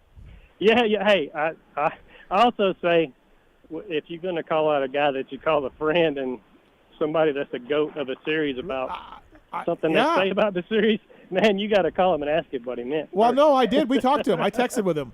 He hadn't heard anything about it, but I was like, hey, man, like you won 62% of your races before Daytona. and that's I watched you kind of like manage series, and he's just like I just felt like he gave a good explanation, but I'm like, but the facts back out that the series starts at Anaheim 1. Yeah. And there have been an incredible amount of championship runs that have been managed down the stretch. Like that's inarguable. So I don't know. But yeah, Heath, thanks for the call, man. Appreciate it. Thank you. Hey, by the way, I'm that guy that took up for Delta that changed his feet that time. Oh, Delta. Twitter. Oh boy. Delta's widely known as the best domestic Delta airline. is not widely known as anything but a garbage airline. So they're the best. I'm kidding. I called Timmy after that and told him, I said, you tell Steve you're not coming on the show. Red Dog doesn't So even he know what apologized Delta. to Delta. Red Dog's clueless. He don't know nothing. Thanks. I used to help him at Delta. He knows. No, Delta's fine, but we're gonna need that. You know what? So Delta's okay, but I mean, Heath, they literally kicked me out of my seat that I paid money for. They just said get out of here, and they put me in a worse seat. Can you explain that? Listen to the show. Yeah, exactly. Yeah. Thanks, Heath. There you go. Thank you. Y'all have a good night, man. Thank you. See ya. Appreciate it. Thank you. My buddy Trevor's here. Yeah? He flew Delta. He had on his flight, JT. He had a guy die on his flight, and then Probably his dying wish was to fly Delta. And then he had a guy so like out of his mind drunk that one of the pilots had to come back and sit next to this guy. Hell yeah, it's the greatest day of his life. This is Delta Airlines, everybody. Hell yeah. Yep. Listen, I've only flown Delta like 2 or 3 times. We send you to the afterlife, and we make it. We have a party on the way. I've only flown Delta like 2 or 3 times because like their flights are just outrageous. And you go Spirit. You do a lot of Yeah, Spirit. I'm a lot of Spirit, a lot of American. May Like, God I be have with status you. on American. Oh, okay. Yeah, I have good status. Flying on Delta is like flying private compared to Spirit. Fuck my ass. Yeah. I mean, yeah, I would say so, but I mean, fuck, they all got free movies and shit anyways. I just sit on there for a couple hours and get off of it. You gotta like pay for water on Spirit though, right? Yeah, I'm like, well, the thing about it is, Do you really? can. Yeah, I think you have to buy water bottles. Yeah, but you just. You have to pay to turn the little fan on above you. On Spirit? No, but you can take your little like your hydro flask and just fill it up at the airport before you get on the plane. You're fine. Okay. Yeah. All right. The seat cushion felt like I was sitting on concrete on a Spirit flight when I took one time. Yeah. No, it's not the most comfortable at all. No. All right. Let's get to our next guest before we let JT go here. Is this Wil Hahn? Yes, it is. Will, is Daytona the worst race? No. What's the worst race then? It's a good question. California. No. Oakland. Okay. Yeah. I mean, there's a case to be made for that, Wilbur. Sure. Yeah. I mean, this year was honestly the first year that I was actually like concerned. Concerned? Yeah, like the pits could be lit on fire at any point. Yeah, maybe. Steve, are you not accepting the L that we handed you on Saturday morning?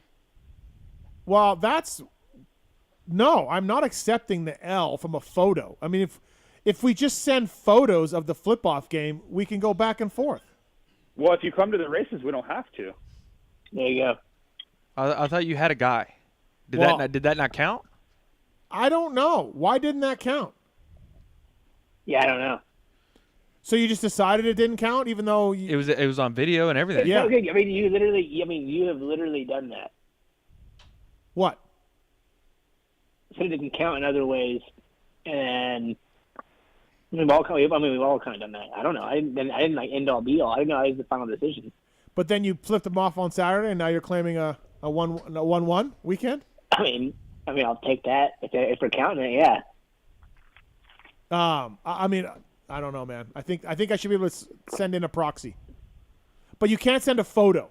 JT and Will sent a photo. I felt like it was great. Whenever you woke up on Saturday morning. Yep. And one of the first things you saw was a picture of me and Wilbur flipping you off. No, that's right. And that does feel good. Not as good as when I FaceTime Will and I just flipped him off on the FaceTime. So welcome to Saturday. Right. Unbelievable. Where'd you guys see each other? At the saunas? First watch. First watch is the best, man. What's First watch, and we gave you it's the a first breakfast finger. place. Breakfast place. In Daytona? No, it's a kind of a chain, but yeah, I mean it's everywhere. Oh. It's a Florida thing. Oh, yeah. Well, No, it's kind of like a everywhere They East have, Coast they thing. have, but it started in Florida. So yeah, got they have you. them. They have them in Texas and other places. Wilbur, where you stand on Delta Airlines? I love it. Okay. Yeah. Oh, I see Will on a lot Mark of United out that flights. Wilbur Hahn. I see him on a lot of United flights. So. Yeah, The I greatest fly thing about United and Delta is Delta. you get there.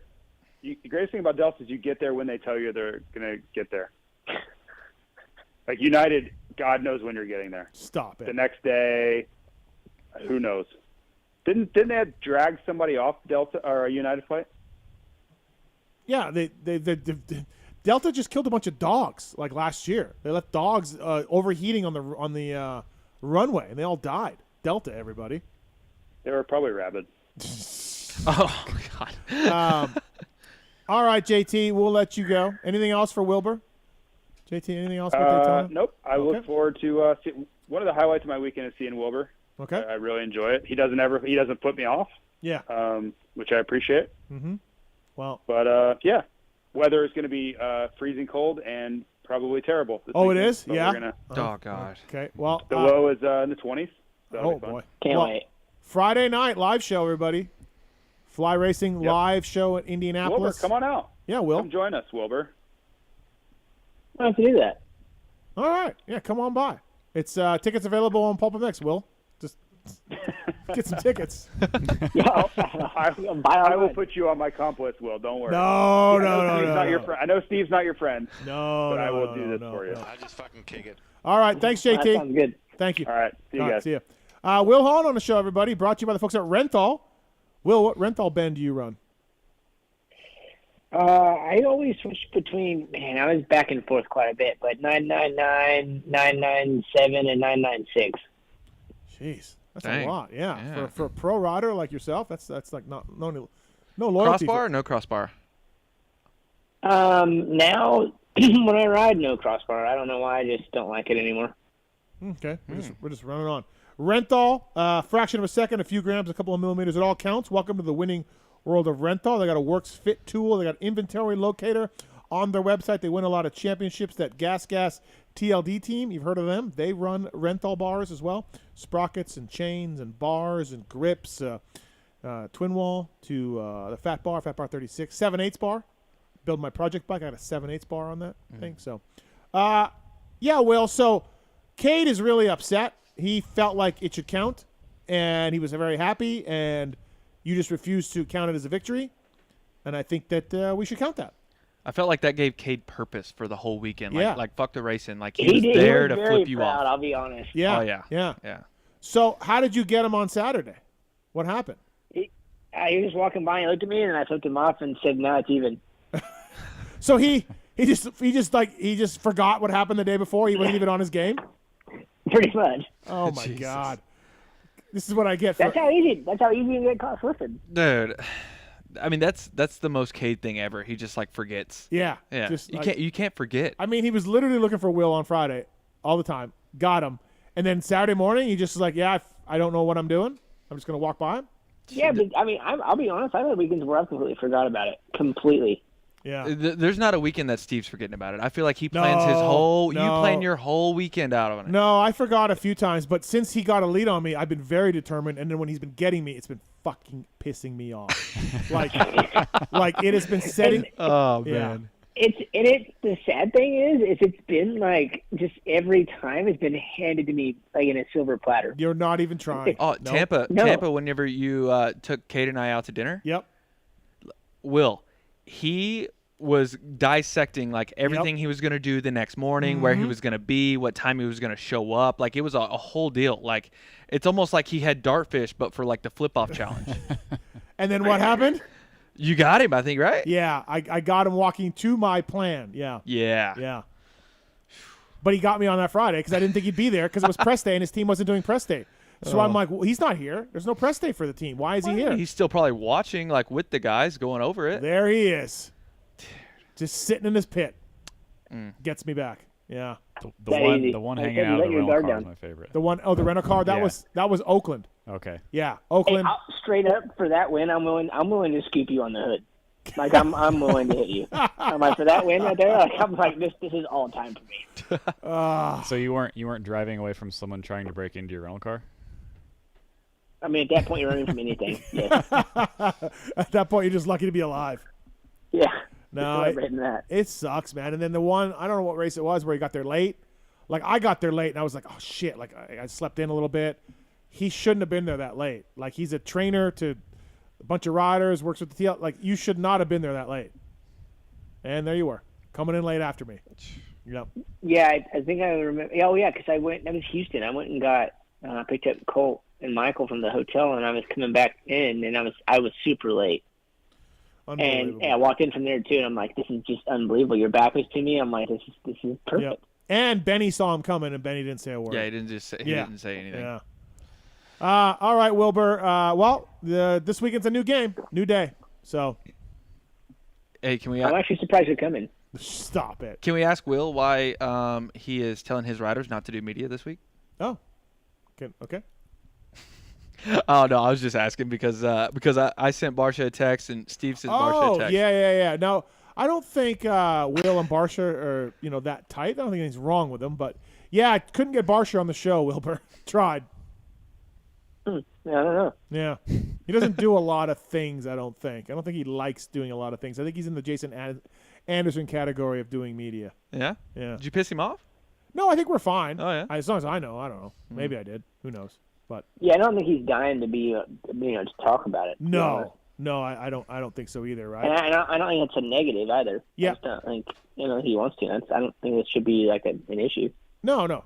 I just don't think he's super down with it. Before we get too far away into this, and I want to talk to you, Wilbur, about Colt and Mosman and everything else, is we do have Kate on the line. Kate, thanks for calling in, sir. Yeah, I appreciate you having me. I have some concerns about my fill-in application this weekend. Well, I have concerns that you literally on Saturday morning just walked right by him. Well, okay. I won fair and square on Friday. Yep. But out of respect for Will, he told me it didn't count. And when I have to respect my elders' wishes, someone I in the past had to look up to as a role model, he basically told me it didn't count just to lie to me so he could try and win the next day, which I think is deceitful and truly hurtful and unfair to the game.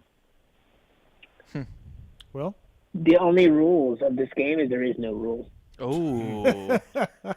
Well, then, maybe my coach should have told me that. I didn't. I just assumed that even though, like a little weasel, he told you it didn't count on your video, I just assumed it's still on. Oh, yeah. You know what I mean? Like, yeah, he can say whatever he wants.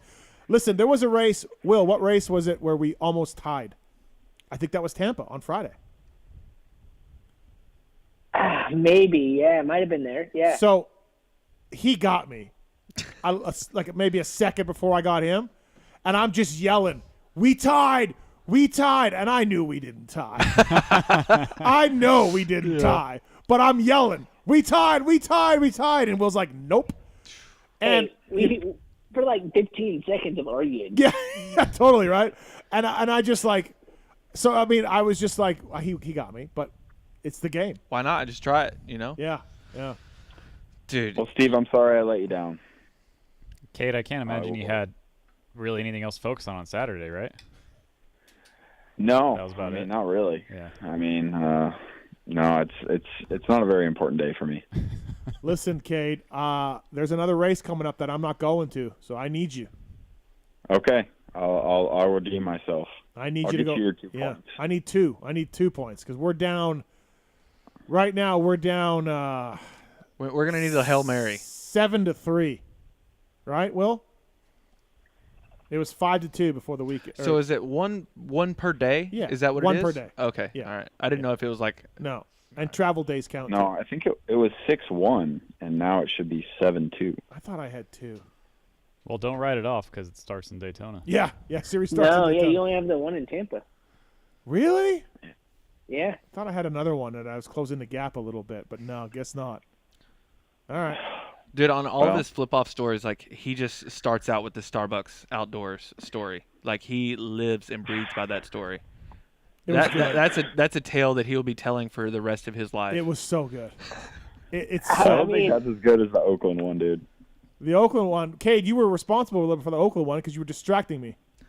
Dude, the speed that Will was traveling through the parking lot in that car, I was concerned for my life. I thought we were about to get shot. Yeah. Drive by, and then the brakes squealed, and Will is just hanging out the window. It was great. Yeah, it's unbelievable.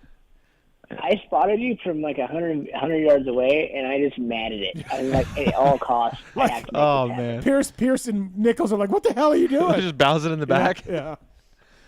All right, you boys have a good show. All right, thanks, Cade. And, hey, I need you coming up. Thanks, Cade. All right. See ya. All right, by the way, we got a $9.99 from Sportinwood 303 on YouTube. A-Ray, I buy Privateer merch as a fan and try to support, but I think I got your last Sketcherade? Yeah. Sketchade hat. You were out of normal hats. Wait, what? I don't know. Oh, okay. Sweet. You were out of normal hats? Yeah, I was, but I'm restocked now. Okay. Yeah, we're stocked up on everything now. Okay. Yeah. Right. Fair enough. Renthal, bringing you Wil Hahn on the PulpMX show. Wilbur, what is going on with Mosman? It's not going well. He's better than this. He should have been on the podium a bunch. I know he got hurt a little bit outdoors and stuff, but like, what? Take us through that a little bit. Yeah, I mean, I think maybe everybody, including myself, maybe to give him a little bit of a break for that. I mean, he was off quite a while after Ironman to get healed back up with the neck injury, and it has been hard for him to get back in that fight, and I think be amongst it around a bunch of guys too. He's making progress, but you guys know how that is when you race week to week, and you only can ride so much during the week and make those improvements, and it's never as, I would say, dramatic as you would like those to be and quickly. But right now he is making those. It's just, unfortunately, on paper, it doesn't look much different. And then the needle might not be moving on that as much as it may seem, but it is. And he's not lacking effort on his side. And to be quite honest, he's not happy with the results either, clearly. I mean, he expects more out of himself as well. So it's not like he's like stoked on it. So you are seeing, I mean, he has run up front, but then he's been crashing. So, and before he wasn't even running up front. So I guess, is that what you mean by a little bit of improvements? Yeah, and I think qualifying was better this week and a lot more positive laps, I would say, and a lot closer as far as, I mean, the gap in times, straight up. I mean, he was in the fight this weekend of, running podium speed, and the weeks prior to that, even practice didn't go quite that well. So, yeah. And just overall comfort, I would say, out there on the track as well. That's rising as well. So I think it's just a little bit of kind of everything. You've been there as a racer. You've been in those times where it's not working. What do you say to him? What do you talk to him about? Michael's a smart guy. He's a different kid. How do you deal with it? And I'm sure you're not yelling and screaming, but there comes a point, Wilbur, where you have to. I mean, there is times for that, because it's hard to at times look in the mirror as well. And that's difficult as a rider. It's difficult with egos. It's at any point anyway to face. But the reality is, for him right now, it's trying to kind of remain positive in a time that it's very hard to find any reason to be positive, right? Yeah. Like I said, he's not happy with the results, but why would he look at himself and be stoked on it? And like, the motivation gets harder to it's harder to wake up and work your ass off when you're not really stoked either. Yeah. And you're not happy with what's going on. Because like I said, it's not been lack of effort. His off season was good. He put a lot of time in and a lot of effort in, and it's not working. So and it reflects on me as well. So I feel the same pressure that he feels right now, where it's like it affects us as a group. And so it's hard. It's hard for him. I'm sure, to have great morale, and he's handling that good right now. So even with the weekend going, I would say the way it did, he's still positive. Which is good. Still wanting to let's go. Let's keep moving this needle up. Yeah. So you talked a little bit about him getting hurt at the end of outdoors there, and the new bike came late. How much time do you think he had beginning of the season here? Like, is that something that you guys are still working through, like comfort on the bike? Yeah. Did you have enough time, do you feel, to be okay? I think yes and no. I think it was speed was probably, I think maybe time-wise, yes, but, you take 3 months off, the speed, it takes a little while to get speed back, too. Right. He was riding for, say, 3 or 4 weeks, you're still gaining a lot of speed at Supercross at that point from being off the bike that long. So, yeah, he did miss some, valuable testing time. To answer your question, yeah, he did miss a fair bit of that, and because it's a tough balance to want to test that much in those times because you only have X amount of time to get laps in before the season when you come in late like that as well. So it's either come in with no laps and no endurance or test all the time, so it's kind of a catch-22. Yeah. And we chose a lot of laps. So, yeah, I could say he's possibly behind on that and getting comfort on the bike as well. And I think we're at the point now where he's got a good setup and he knows he's got to adapt and it's on him to make this happen. How's his mood been? As normally he's a introspective, smart, witty kind of guy. Has he been the same or has he been super mad? Yeah, I would say yeah, but he's kind of got a bit more seriousness to him right. As far as he's carrying himself. Where he's not not taking his job serious or anything like that, but sometimes he's a little bit wild with the questions and stuff like that. But I think he's been very focused as of late. It's been it's been weird to not see Mosman. Yeah, like you said, it's getting better. Because usually you see that like flashy speed from him, right? Like maybe in qualifying. He was Hunter Lawrence's speed last year. Yeah. Literally last year he was as good as Hunter. So you think that maybe so Hunter takes a step forward. That's okay. That happens. But Michael, you would think he'd be battling for podiums. Yeah. So and Will talks about him, getting comfortable maybe here recently, right? And then you go to a track like Daytona where setup you pretty much fucking throw out the window, right? Because you have like moguls gained, right. and so that was probably tough for him. Like the mistake that he made there, in the main event, that was. He just came up short on that jump, and like the way the jumps are at Daytona, they're so sharp, man. Yeah. Yeah, the spacing is much different than what you've been racing all year. It's a different track builder, and not that is that drastic, but it is. There is elements like that. No, it's if we made progress on the Supercross setting, did it really translate there necessarily? It's hard to tell. I think it should in some ways, but in some ways not. So. Yeah. But yeah. Yeah. Hey, Colt Nichols, you're also working with Colt. He crashed, sat out. He should be fine for Indy, though. We're thinking. Yeah, I think so. At this point, pretty optimistic in that area, especially for him. And obviously he wants to be out there and proving himself right now. So, and he did on Saturday too, but the best decision was just to rest up a little bit and get him back going. And it's been since the first round, it has been a little bit tough on him. He's been struggling a little bit and quietly with little injuries and nagging stuff like that. And I think he was just coming back from that, and this happened. So it's.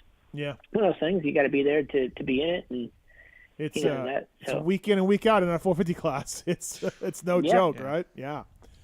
Yeah, it's tough. He said he didn't ride for a while because he had a groin injury, right? He was off the bike during the week, so there was that going on. So, and every time you ride, you like stress it, because whenever you're gripping with your knees on the bike, going through the whoops, and maybe you like dab your foot in a corner, because I was dealing with sort of the same thing. I pulled my groin, I think, after Anaheim, and it was tough there for a few weeks, man.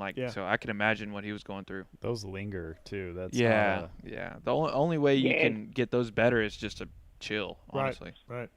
Yeah, that's tough because then it affects everything he does, right? So then we can't really cycle, and you can't really lift or do much because everything. Then you start realizing everything involves that. Like, can't really do sit-ups, Yeah. Everything your groin's getting pulled on by. So it's like, and like literally, we talked about it. The only way to get it to heal was literally to pretty much do nothing. Right. Yeah. And that's not really an option. He's on a Supercross only contract. Exactly. He's first year in 450s. Yeah. That's not an option. And also the team needs him to test, right? So yeah. And he was looking good, like press day Dallas. Like he looked like flowy, just poetry in motion, just typical Colt style, right? Like just full of just enthusiasm whenever he's just doing the jumps, like whipping in the middle of the rhythm section. Right. But Saturday, like at the Triple Crown, like he had a rough night there. Yeah. He's had a rough couple weeks, but I think he'll pull it around. Well, let's hope so. Will, let's hope so. Will, it's your job. Yeah, so. I know. I agree. Hey, do you work with Barsha at all? during the day and all that? We know obviously you guys split up as trainer, coach, but you still work with the team. So like, is there much communication? Do you bounce things off of each other? Do you chime in when you feel like he could use the help, or is it sort of nothing that's not friendly, but you just don't have much to do with him?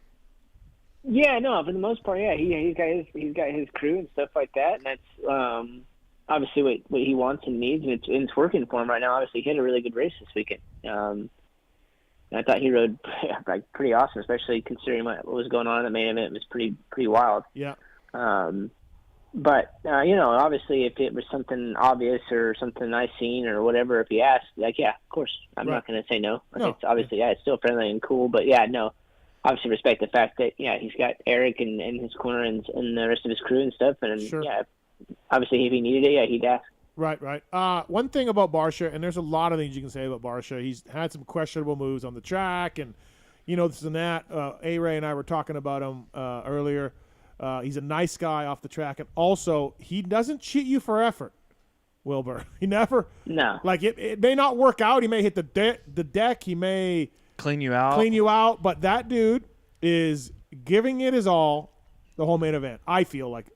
Dude, and like, no, he does not care. Like, I remember whenever we were teammates, he would be like, they would just change the suspension like upside down pretty much. Like, a totally different setting in between motos, and he would just go out there wide open, like never ridden it before or anything. Right. And I'm like, you don't even know what it's going to do yet. Yeah. Like, what are you doing? I'm like, this dude's just like, holy hell. I always admire his effort, Will. I've been critical of him for these passes and these things he does, but you can't say that dude cheats you on effort.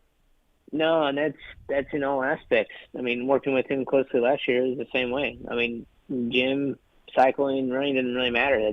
It's all out every time. Yeah. Even like the bromance I felt like last year between the two, Will and Barcia, it got a little like, all right, like that was 100% too, right? that got deep too. Yeah, it got deep. Yeah. All right. Will's got no answer to that. Oh, well. No, I was laughing. I thought you hear me. I was waiting for the drop. Yeah. Well, our guys are a little tired tonight. Our guys are a little tired tonight, Will. Maybe you need to come up here and train them a little bit, I don't know. Bogging? I mean, it's mid-season. I get it. Yeah, it is mid-season. You got a point. The weeks are clicking off here on the PulpMX show. Yeah. Also, thank you to the folks at Renthal, of course, for bringing you Wil Hahn on the show. When do you leave for Indy, Will? I'm not telling you. Yeah, I was like, why is he giving up this information? Like, this is a casual conversation, isn't it? Not for the game that you guys are playing. Well, I leave Friday. I'll see you Saturday. I'm just doing my normal routine. So, so what's the? I don't know. I didn't know. I think that was a loaded question. Have to fly. You don't have to fly in a day early for your live show. No. Set things up. You just show up. Yeah, Friday night live show. Seems sus. Like, what if you miss your flight? It's United, bro. They fly the friendly skies. They're fantastic. Don't jinx yourself, eh? I know. I probably shouldn't. So. So are you basically asking what airline I'm flying through? Like, where's your layover on Friday? My layover is Denver. Oh. Yep. Weird. Yours is too, huh? And I'm through Chicago on the way back. I go Indy, Chicago. So, yeah. I'm not telling you my return flight now. Okay. All right. Moving on. This is the shit this is how serious we take it. Yeah. Yeah, it's absolutely amazing. Wilbur, Pierce Brown, you're gonna jump back into that with Seattle in 2 weeks. His last race was pretty good. I think again, it's a deeper class I think than when he was in it last year. But I think it's been okay for Pierce. I don't think it's anything worth panicking about.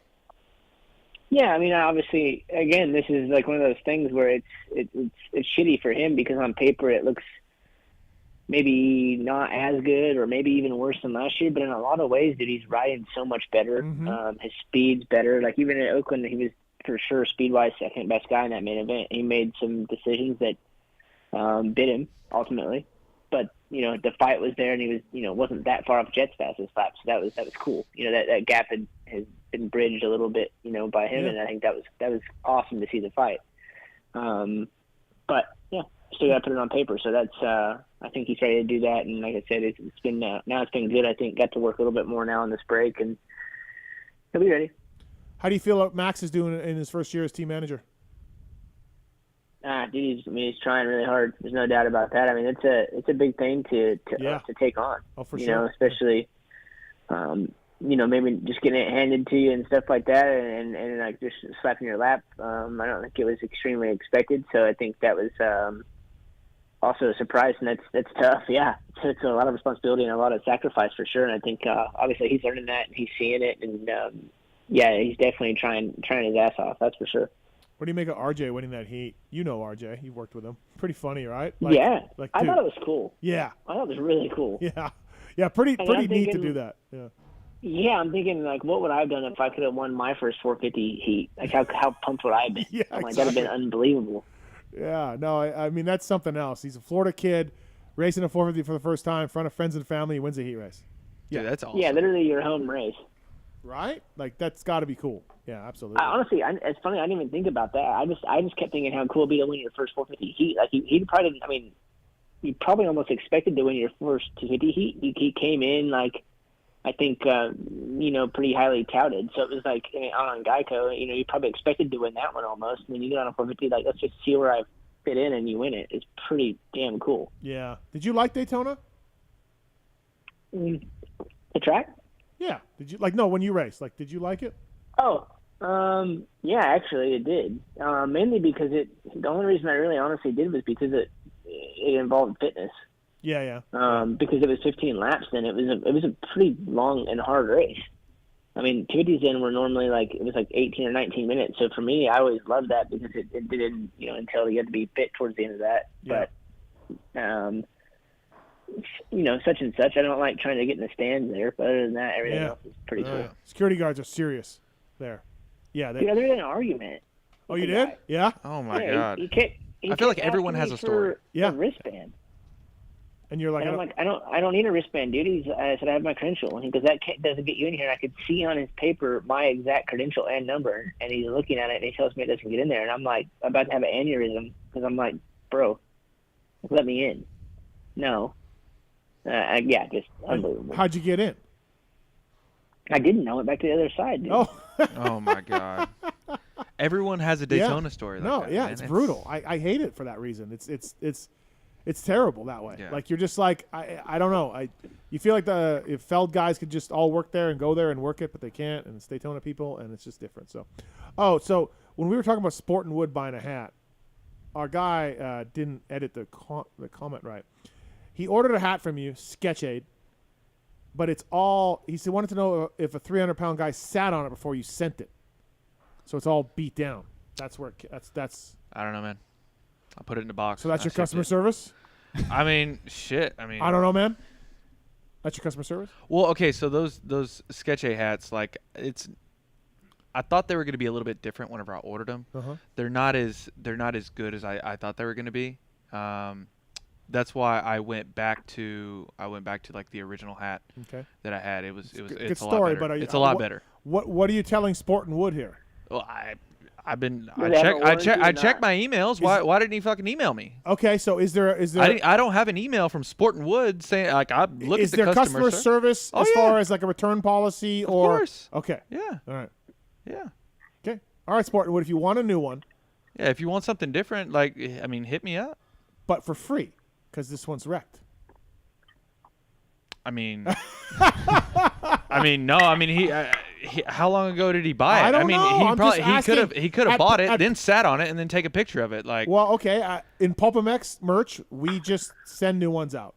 Oh, okay. Well, if someone has a problem, and if there's such a low life that they're going to sit on it and then try to get a free one. Well, it's a gray area there. I mean, he could have emailed me as soon as he got the thing. Like, I mean, I can go back and look and see whenever he ordered it and everything. Like, if you've had it for I don't know, 6 months, then I'm not gonna. I'm just asking the policies. Yeah, I'm not gonna give him a new hat for free. He's getting very defensive. Well, shit. I'm not gonna give him a new hat for free if he's had the hat for 6 months. Sport and Wood's a regular in the chat every week, literally every week.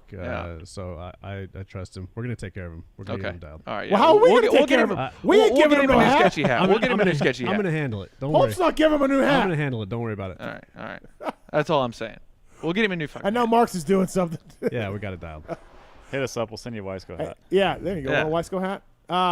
listen, Mark's has probably already hacked into your customer base. Probably. And sending out a new hat. Yeah. Hey, it's a sketchy brand, dude. You got to live and die by it. You know what I mean? If it's a sketchy hat, it's probably going to be sketchy whenever you get it. Is it possible that Kenny Taco Bell shipped this one and it got a little sideways? No, I ship everything. Okay, all right. Yeah. No, I take care of like everything I put in there, but yeah, those hats were a bit. Should we get Kenny Taco Bell to come up here for a show? Dude, he's a loose cannon, man. Yeah. Yeah. Oh yeah. He don't give a fuck. Like he's good. I mean, he's. That's what he does. I mean, he's a microphone guy. Yeah. I mean, that's what I'm saying. The voice. Right, Will? Do you like Kenny Taco Bell? Yeah, he always has a story. I like it. Yeah. Oh yeah, he's got a ton of stories. Yeah. Dude, I just go up in my room and lock my door. Like whenever he's on a hot one. Yeah. This one time, like, cause I mean, I just know whenever it becomes like weekend time, like I go in my room, I lock my door. You know what I mean? Because what? He's just getting loose. Oh yeah. We're going for it. And I go upstairs, I lock my room, I'm going to bed. And this fucker's beating on my door. Hey, Ray, come hang out. Yeah, blah, blah, blah. I'm like, no, man, I'm going to bed. Going to bed. Wasn't having it. Dude goes in the room next door, climbs his big ass on the roof, walks around, and jumps through my window and onto my bed. And he's like, hey, man. Like, I'm like, you just broke the fucking window. Like, what are you doing? Yeah, Kenny Taco Bell just climbed up on the roof and went through my like a window. Spider monkey. Yeah, he just wanted to hang out and talk for a little bit, man. That's it. Do you still have pictures of yourself on your wall? It's just to cover up the wall, you know. Will, do you know that about A-Ray? Full posters of himself on his wall. Well, no, there's like a old an ad from CD that was in like a magazine that I just like I put up on there, and then someone sent me a banner. I didn't know what the fuck to do with it. Like, what am I? Just a banner of yourself? Yeah, it was a banner. Like it was a nice photo, actually from Daytona. Okay. In one of the turns that I didn't crash in, which is weird. Yeah. And yeah, I just. Will, you got a bunch of photos of yourself around your place? Like in my office. I don't have a championship trophy, dude. I just got photos. That's it. You know? You sound defensive again. All right, I'll just shut the hell up then. Hell, I'm good. Swap Moto Lives. Yeah. Alex Ray. I'm just saying, we all thought it was weird you put posters of yourself up in your bedroom. We just thought it was weird. I don't know. You guys were the first ones to ever like mention it, so I don't know. Okay. All right. There's been a lot of people in that room. Did you sign them before you put them up? No, God, no. To Alex. Yeah, to Alex. Keep shredding, Alex Ray. Stay sketchy. Stay sketchy, Alex Ray. Wow. Oh, speaking of that, we have a call for you, A-Ray. All right. Will, if you don't mind, stand on the line if you want to take this call from Will. Wait, hold on. What? It's great radio. Hold on. Is this Christian? Yo, what's up? What's up, man? You got an A-Ray story? Yes, I used to race A-Ray like 15 years ago on 85s, early big bike days for A-Ray. Uh-huh. And, dude, when you showed up, I knew I wasn't going to beat you, but you would flex on us so hard. You would pick like 20 gates to the outside of everybody, right? Like the very outside gate. The times I would show up to the motos. Yeah, I mean. Why would you pick that gate? Yeah, why not? Why would you pick that? Why not? Just power move. Flex in. Well, no, I mean, I don't know. Yeah. I don't know. I was probably 11 years old. Was he bigger bone back then, Christian? Yeah, a little bit. Yeah. Oh yeah, I missed motos because I was at the concession stand eating. I would show up to the gate with my mouth still full of cheeseburgers, dude.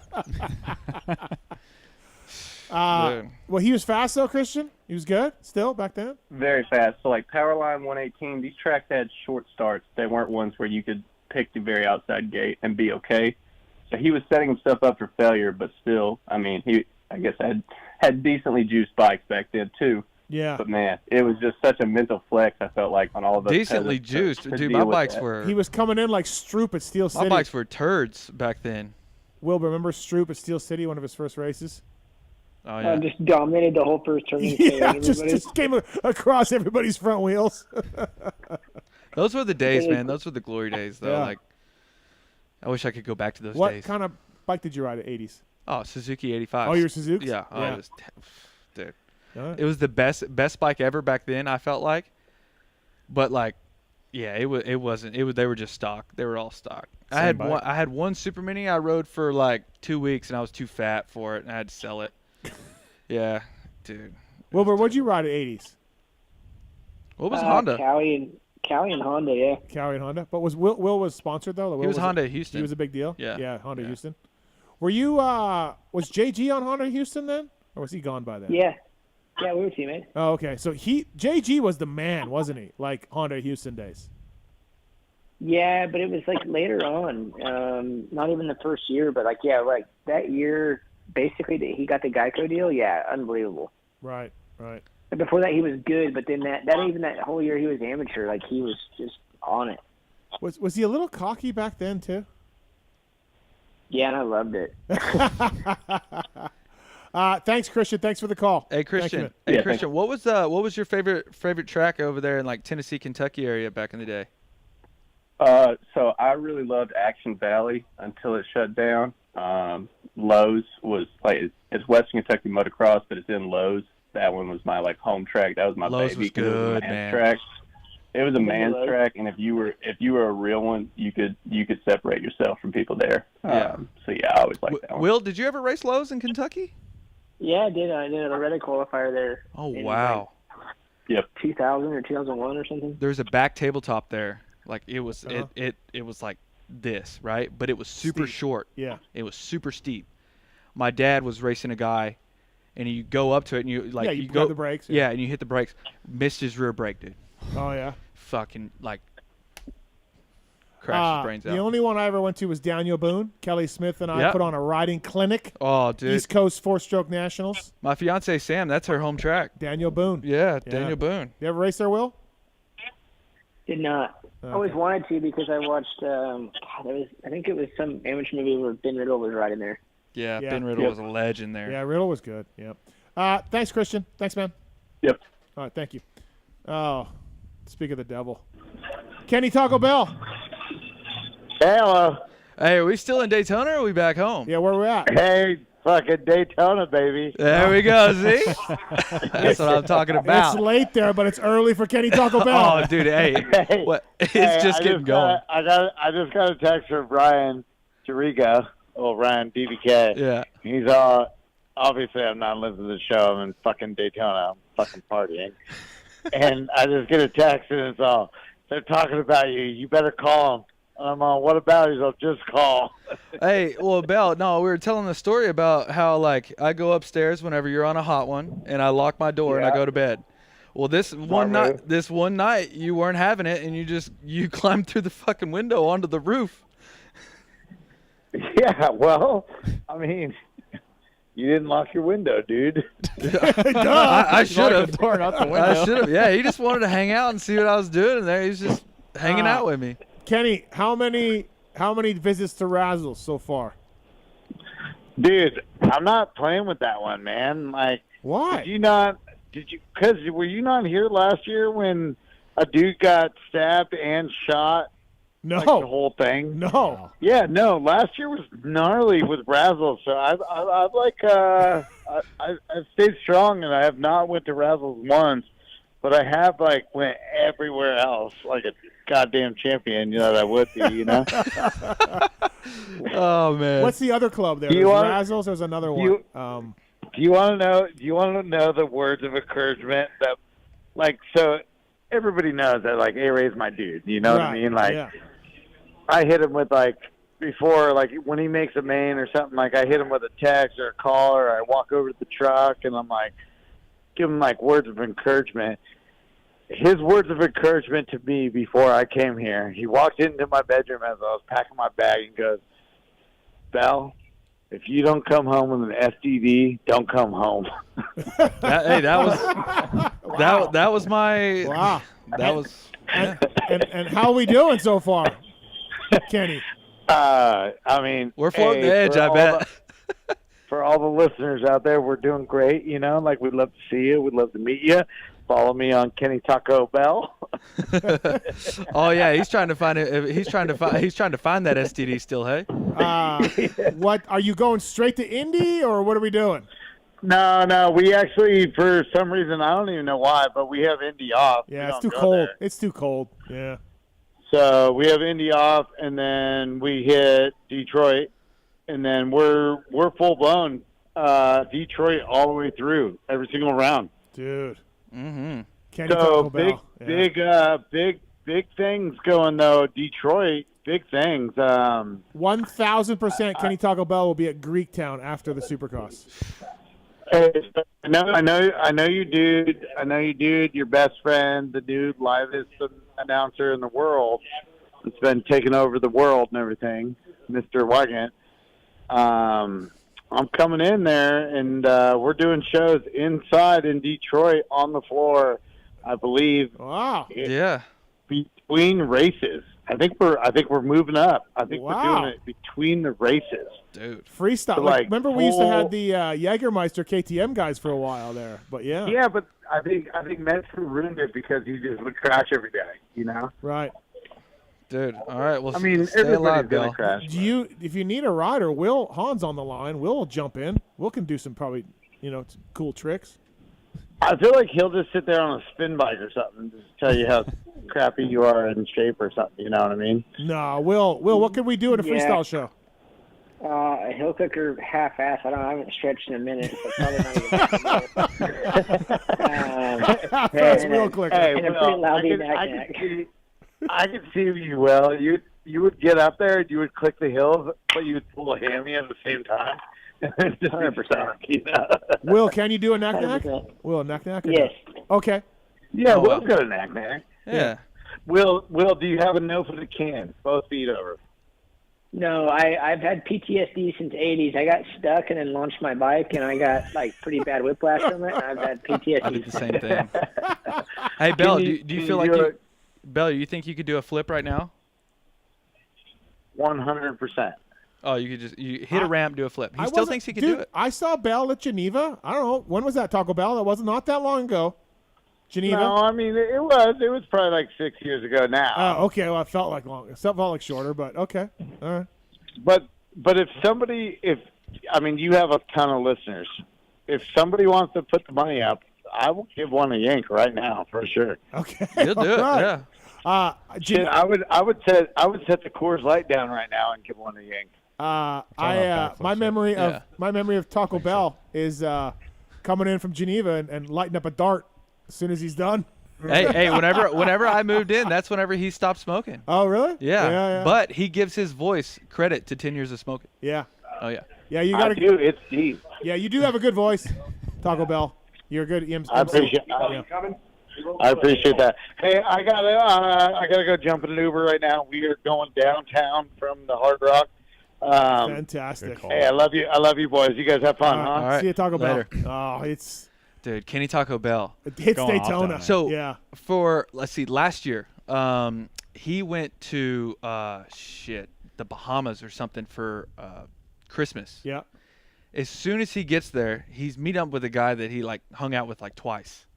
He just wanted to go to the Bahamas. He didn't want to go see family, nothing. He just wanted to go party. Yep. Within 5 hours of getting there, loses his phone. So no one's heard from him. Yeah, nothing. He was supposed to get home on a Wednesday, doesn't get home. So we're starting to worry. 2 days go by and no one's heard from Kenny Taco Bell. Trying to call him, no answer. Call the embassy. Well, dude, we called the embassy. We called the jail. Really? We called everyone. And then I get a text from his mom, Barb, who's amazing, by the way. Yeah. Saying, hey, Kenny's fine. I think he just got all hammered and lost his phone. He's okay. Yeah. Yeah, I guess he had to email her, from someone else's phone or something. Right. I don't know. Yeah. He had to come home and then whenever he went to go get on his flight, he had COVID. Oh. So he got stuck there for longer. Everyone was wondering where he was. Yeah, all of his friends were worried about him, thought he was dead. It was a whole deal. Yeah. Kenny Taco Bell, man, he just the life. Loves it. Will, what's your best Daytona party story? Dude, I don't really have any. I just remember the year I never went out. Come on, really? I guess I never did, dude. Yeah, I mean, I don't know. I'm pretty lame. Not when I was racing anyway. And no, I don't think I've ever gone out there. Wow, man. But I remember J-Law being out the whole time and then damn near winning the next day. Yeah. That was pretty gnarly. Did you listen to that podcast I did with Sipkovic? No, not yet. I'd like to. Oh, you should. It's pretty good. Pretty good, yeah. On your flight Thursday to the was good. Oh yeah. Well, you only like the LaRocco one because he gave you compliments. So. I just like Mike, but yeah, also that. He was pretty good on that, right? Yeah, I thought he was. I mean, more not going than I expected. I mean, there was a couple of times, like at the beginning, I could tell he was being pretty Mike. Just just closed off. It's just how he is. Yeah. But yeah, he opened up pretty good, I thought. I felt like I kind of got it out of him, a little bit, So I don't know. Yeah, it's good. Yeah. Just got a text from Kenny Taco Bell. He says, "Sorry, I'm buzzed." I'm like, "Yeah, no, we couldn't tell." No, yeah. We couldn't tell. We're good. If you called in not buzzed, we'd be mad. Right? Like you're Kenny Taco Bell. That's Kenny Taco Bell for you, man. He has an image. He upholds it. Yep, absolutely. Renthal.com bringing you Wil Hahn. Anything else for Wil Hahn on the show? Anybody? Anybody got anything for Wil Hahn? No, I'm good. All right, think so. Maybe quick question on like the training. You have 3 different guys, right now, or maybe 4. You have Amorine too, right? You help out a little bit. So all 4 like different personalities. What's maybe the hardest thing about training each person, and just sort of like, is there anything different that one person is better than, or like that you have to sort of accommodate to whenever you guys do like a group ride or something? Yeah, that's always the toughest thing, and it's always a tough line to walk. I mean, everyone's zones are different, like it or not. I mean, certain guys are closer than others, but for the most part, everyone's zones are fairly bit different. It's kind of hard ego-wise, and you have to rely on trust that guys can stay in that zone too.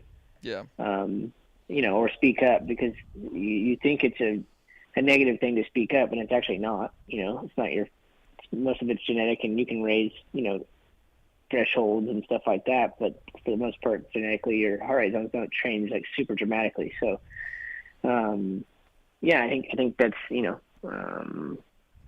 part of the fun of this too. But yeah, no, there's definitely guys that you treat them all kind of fairly bit different, even in the gym. Obviously, not all of them lift the same amount of weight, and then other guys need more attention and maybe back muscles than than the other guy, or rehabbing a guy and the shoulder's weak and stuff like that. So it's kind of a moving piece for all the guys, to be quite honest. And like, whenever you're giving them like advice or like mental advice, on the races, is there different personalities that you have to sort of tiptoe around, or is there one guy you can just like say whatever to, like just, hey dude, you fucking suck one day, and then the other guy you kind of got to tiptoe around? Yeah, totally. I mean, there's a lot of guys have been around, even at Star. I knew that. You could talk to some guys certain ways, and some guys I feel like you really couldn't without crushing them. And yeah, there's definitely that piece to this puzzle too. Listen, Alex is a troll training athlete, so maybe he's just trying to pick your brain a little bit here. No, I love it. Hey, I'm just trying to get knowledge, man. John and Alex. Yeah. Thanks, Wilbur. Thanks for calling in. I guess we'll see you Saturday at the race. Or are you coming to a live show?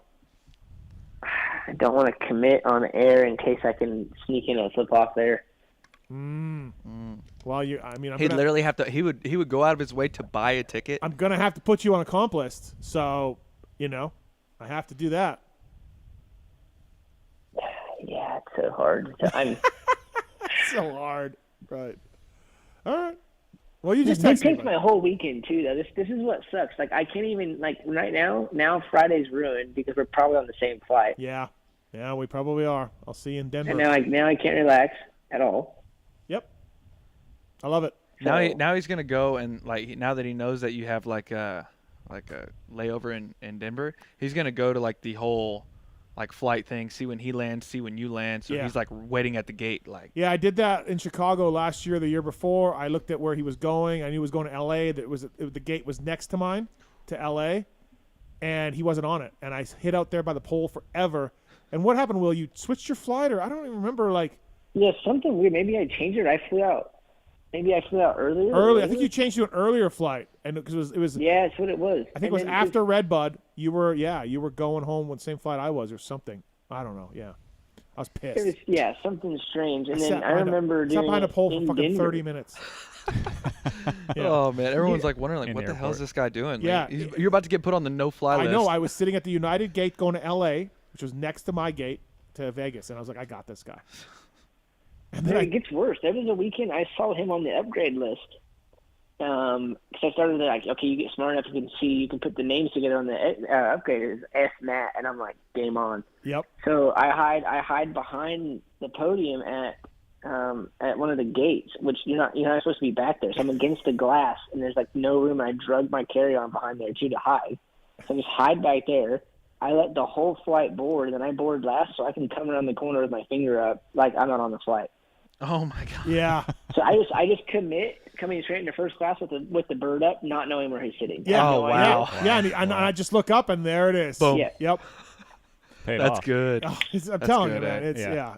It's getting out of hand. We actually probably should stop because it's getting out of hand. But no. Yeah, I'm really just flipping off randoms because I just come around corners committed. yeah, but honestly, our listeners at the races are just loving it. Oh, yeah, great. We get a lot of it. So, thanks, Wilbur. Thanks for calling in. As always, great stuff. And we'll see you this weekend, man. All right. Take care, guys. Have a good show. Thank you. Renthal.com bringing you Wil Hahn. Thanks to Wilbur for that. By the way, the 7 o'clock hour, which is long gone. Well, let's just do the 8 o'clock hour. Then we can do the 9 o'clock hour. 8 o'clock hour brought to you by the folks at OGO Power Sports. Whether it is a 9800, if you're going for a couple days, just pack it up like Kiefer. Rig bag. I love that stuff. The carry-on. I think they have a new rig bag coming, hey? Oh, I didn't know this. That's right. Oh. I think they might. Pilo didn't notify me of this. I have a rig bag now. Like the big black and red one, right? Yeah, no, that one's good. And there's but another I think there might be something coming. Oh shit! Yeah. I got the new carry-on too with the 4 wheels. Do you have that one? I just have the let's see, not the. I think I might have the layover. Yeah, but it has 2 wheels or 4. 2. Okay, so that's the older style. Okay. I got one 4 now. OGO Power Sports. Email us using the contact form on PulpMX.com. Travel is a pain, but at least if you have OGO, it makes it a little easier. Thank you to those guys for bringing us the 8 o'clock hour. And also, from beginners to seasoned vets, race teams, project builds, magazine test, Decal Works' mission is to cater to those who love to ride, upholding the true definition of quality, service, and knowledge. PulpMX 23 to get 20% off your custom graphics. DecalMX.com. Decal Works, number one for many reasons. Sean, Ron, and all the boys down there doing great things. Red Bull, KTM, and Rockstar Energy Husqvarna as well. Love the guys at Decal Works. Man, they do good stuff. So thank you to those guys for coming on. It is the X Brand Goggle Tear-Off segment. Let's do this. It's the X Brand Tear-Off segment. 15-second rapid-fire Q&A. X Brand Goggles, EKSbrand.com. Pulp Show 23 is the code to save. Craig DeLong, GNCC star, running X Brand. Kev, he knows. Yeah. Bailey knows. Yeah. He knows. He's off-road guy. Oh, big off-road guy. Big off-road guy. Josh Strang, Fast Freddy Noren. You name them, they wear X Brand. Look at those goggles, the factory ride goggles. They look very similar to an X Brand. Hunter Lawrence's Alpine Stars. X Brand or not? EKSbrand.com. Pulp Show 23 is the code to save. Rapid fire. These questions are submitted by Corey Moser. Kevin, do you know Corey Moser? I do now after some research. When I first heard, I did not know, and I had to do a little bit of research and kind of research. figure it out. Yeah. Are you familiar with Moser? No. Okay. All right. 30 seconds on the clock. Let's do this, Marks. Steve. Yep. On the Mike LaRocco pod, you mentioned when you stopped being a mechanic, you had all the extra time to do things with your friends. What were these things, and who are these friends you talk about? Fine, it was just Pookie. That's it. It was just Pookie. That's what we did. Yeah. Fine. I didn't have any friends still. Another white lie. Yeah, Balut. Yeah. Hey, Ray. What's your favorite dark side story? Yeah. Favorite dark side story? Shit. Dark. Wow. That's fucked. It's concerning. I would say I can't even fucking think with him just dark. I don't know. We need to make some better memories. I mean, my guy's single. He's a bachelor. I'll be his wingman. Maybe we see Wild Side here soon. Yeah? Yeah, Wild Side. All right, we got Quit Side, Broke Side. Wild Side. Wild Side. All right. Oh yeah. It says Wiseco guy. Got it. Yeah, Wiseco guy? Yeah. Okay, all right. Okay. Kevin, how many fork fender stickers do you go through in a year? Well, we don't do that program quite as much, and now it fell off. Everybody gets their stuff printed now, so you can't just hand them some fork card stickers anymore. Moser's questions. Dude, this guy. Who is this guy? I don't know. Bring your microphone closer. Okay. No, all no. right. It's fucking a whole deal. It's a whole deal. There you Oh, go. there we go. Yeah, Yeah, I can hear myself now. All Holy right, shit. Thank you. Funny how that works. Yeah. Steve, why do you think we just so inept at basic adulting? I don't have enough time, and we may get into it later here. I don't know, man. He's smart. He's a smart dude. You listen to his analysis. Yeah, he's got common sense. I don't. Motocross, Supercross. He's smart. He knows what he's doing, and he's just a disaster. He doesn't book his flights until the last moment. He doesn't know where he's staying. He can never make anywhere on time because he's just like kind of wandering around. Like he comes in from he comes to those live shows that we do right from the track, and his boots are covered in mud from the track walks. Does he still have his GoPro like in his pocket? hanging Probably. Yeah. And he just shows up, all right, let's do this. And I'm just like, okay, man, cool. Like he's just he's a disaster in everything except for like work. He just lives for it. Nothing else matters. I guess, yeah. All right. Hey, Ray, when do you think you've been at your peak performance and speed in Supercross, not the bedroom? Supercross, I would say either the 18 season or 19 season, HEP. Yeah. I needed help. I had 2 chicks. True story. Yeah. True story. Yeah, Smiles. Kevin, 32-1 or 40-1? Ooh, 32-1 is always just a classic failsafe. If you're not sure, go richer. Don't go leaner. But if you're full synthetic, you can usually get away with 40-1. Right. Good answer. Steve, are you just anti-Daytona or anti-Supercross in a speedway? No, I'm anti-Daytona. Atlanta is fine. It's hard to see from end to end. It's so long. But at least you got a press box. You got access. You got your passes work.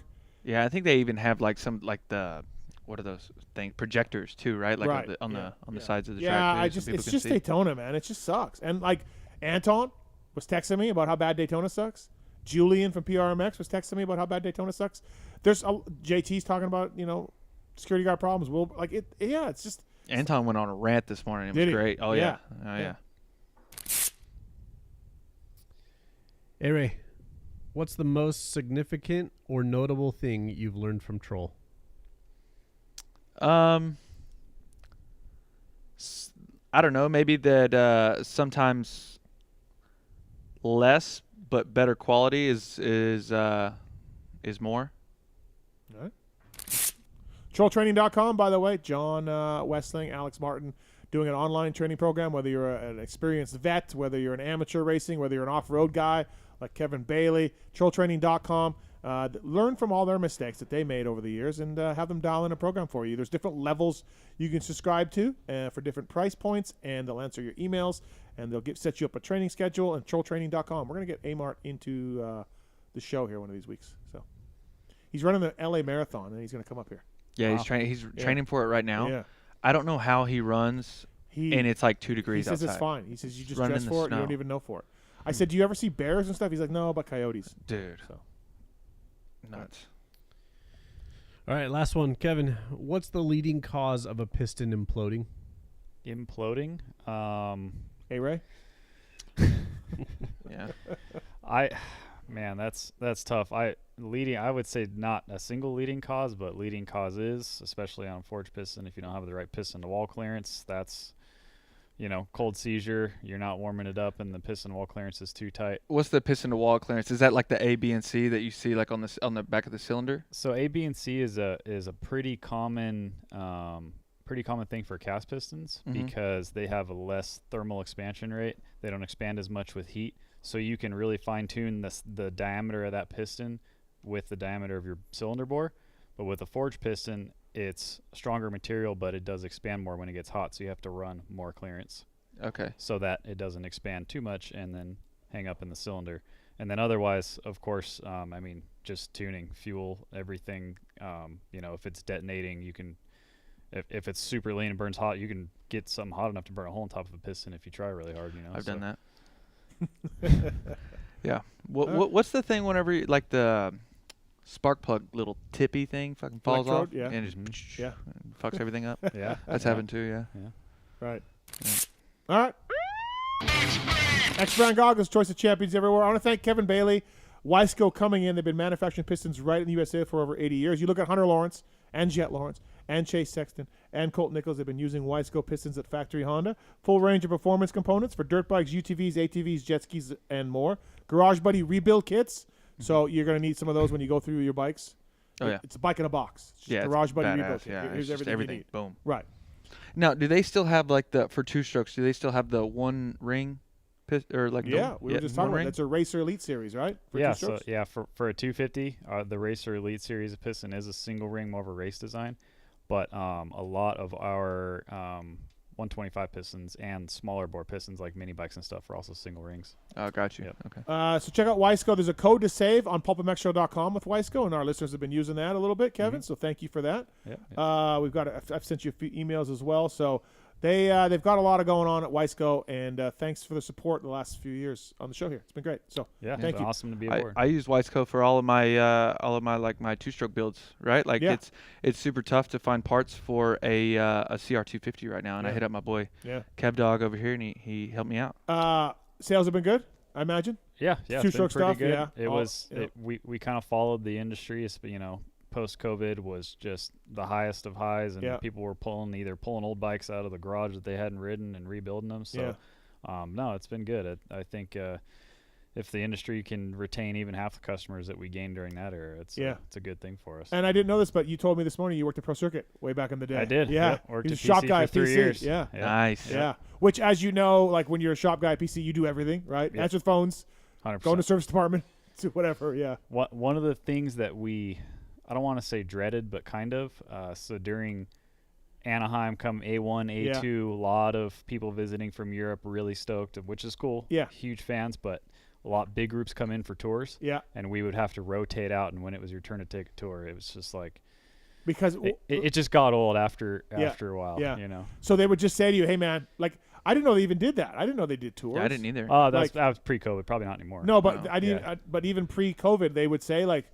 Would they charge people? Or they were like different like motocross holiday guys that would host these people, and they would organize it. It wasn't like just walk in, you can just walk in. Yeah, they would call Mitch. They would organize it, and kind of set it up. But we always see like the European guys show up to like the test tracks and just stand on the fence and watch, right? Yeah. So maybe they go to cool. They're so stoked on everything. So would they get to go to the race team, sure. the race shop?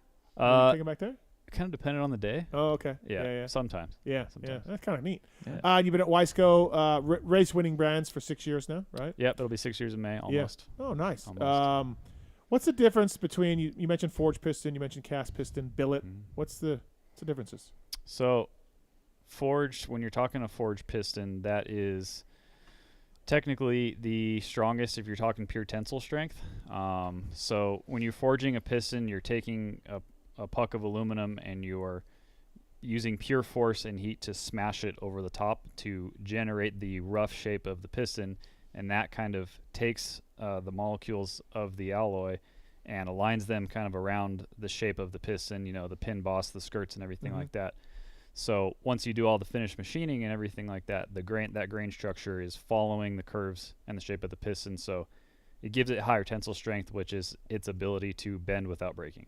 So that's technically your strongest part if you're looking at it from that standpoint. If you go a billet part, technically the grain structure is a little bit more erratic, not quite as aligned, but still a really strong part, and you can get billet parts really light, which is the benefit of the billet part. And race team stuff. Yes. I mean, so it kind of depends. Some race teams, depending on their setup, some race teams will like billet parts, some will use forged parts, some go back and forth. Yeah. It's really a trial and error thing. And now with forged parts, I mean, with all the different machines, we can do so many. We can do machining, full undercrown, 3D undercrown milling, and top of the crown milling, and everything that you can get a forged part almost as light as the lightest billet part. Right. Wow. Which now you're using that because it's the lightweight of a billet is really what sells, or what you want as a race tuner. But now you can get a forged almost as light. So, so like our 4-stroke Racer Elite part is unique because it is a full billet.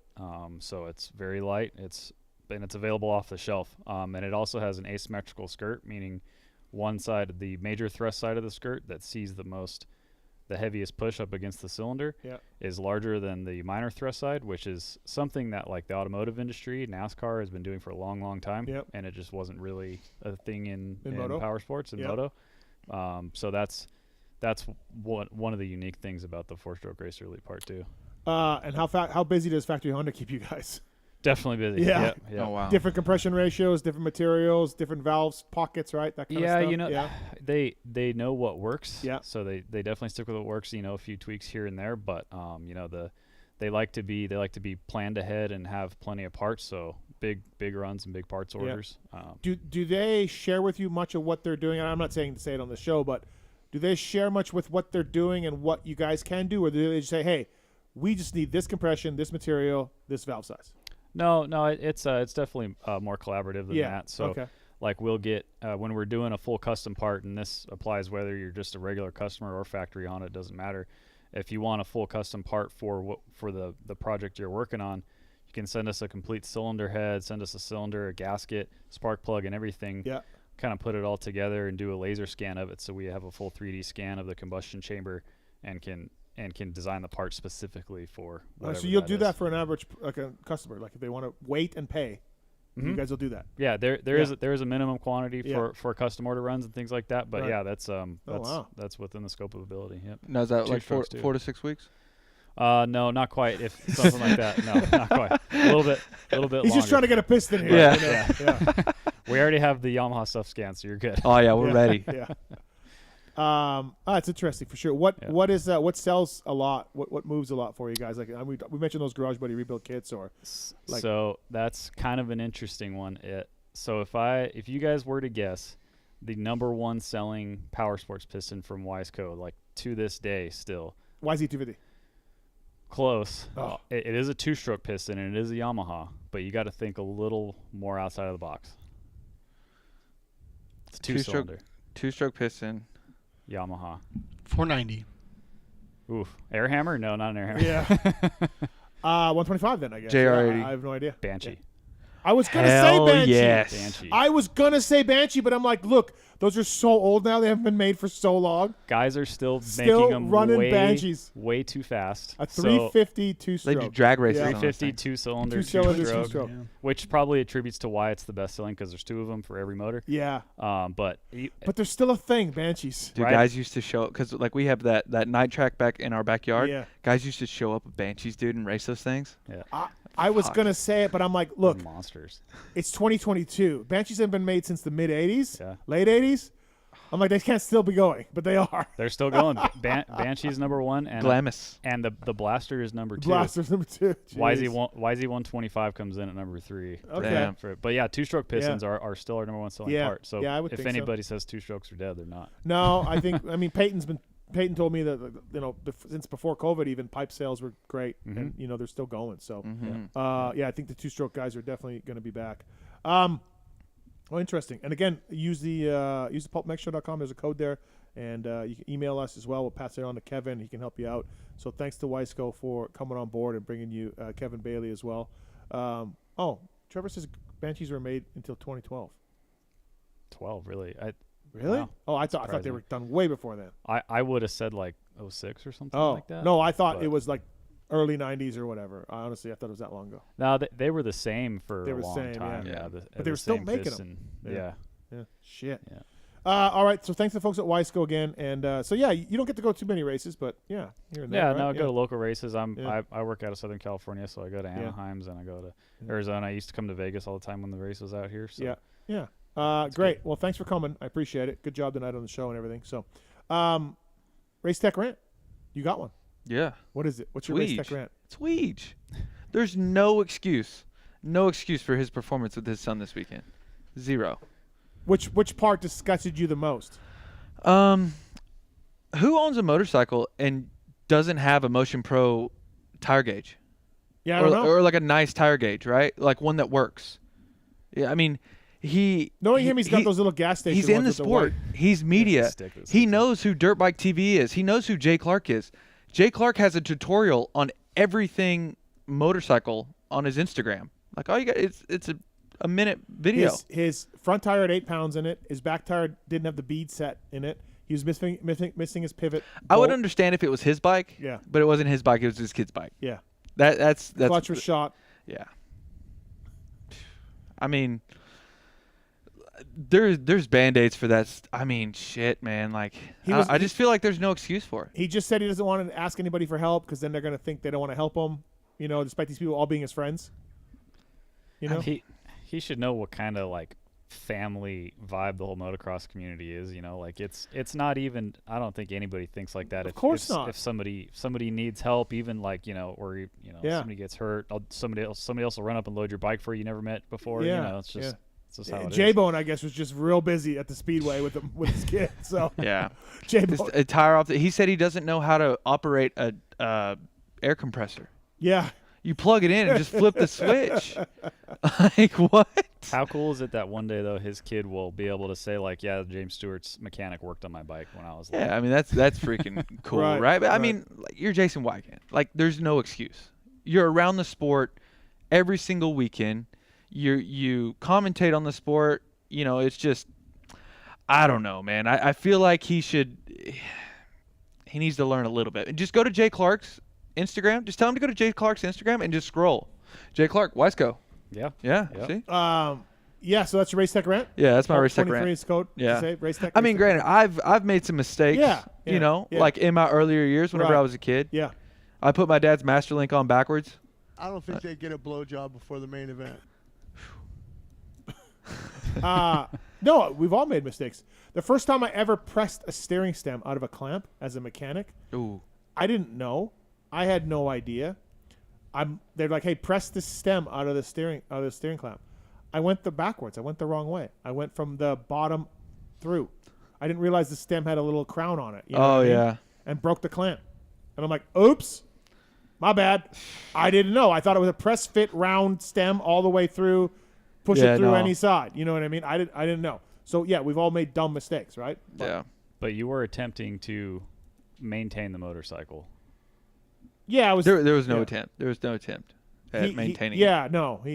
He said on the show he had 90 minutes to get ready. And, he does have a busy schedule, but I don't know, man. Like, he's got enough friends. I mean, like, he doesn't want to rely on friends. He said he's one of your really good friends, right? Like, he's the friend right now. Like, we don't know. He could have called you. You were a factory mechanic for how many years? Yeah, long time. Yeah.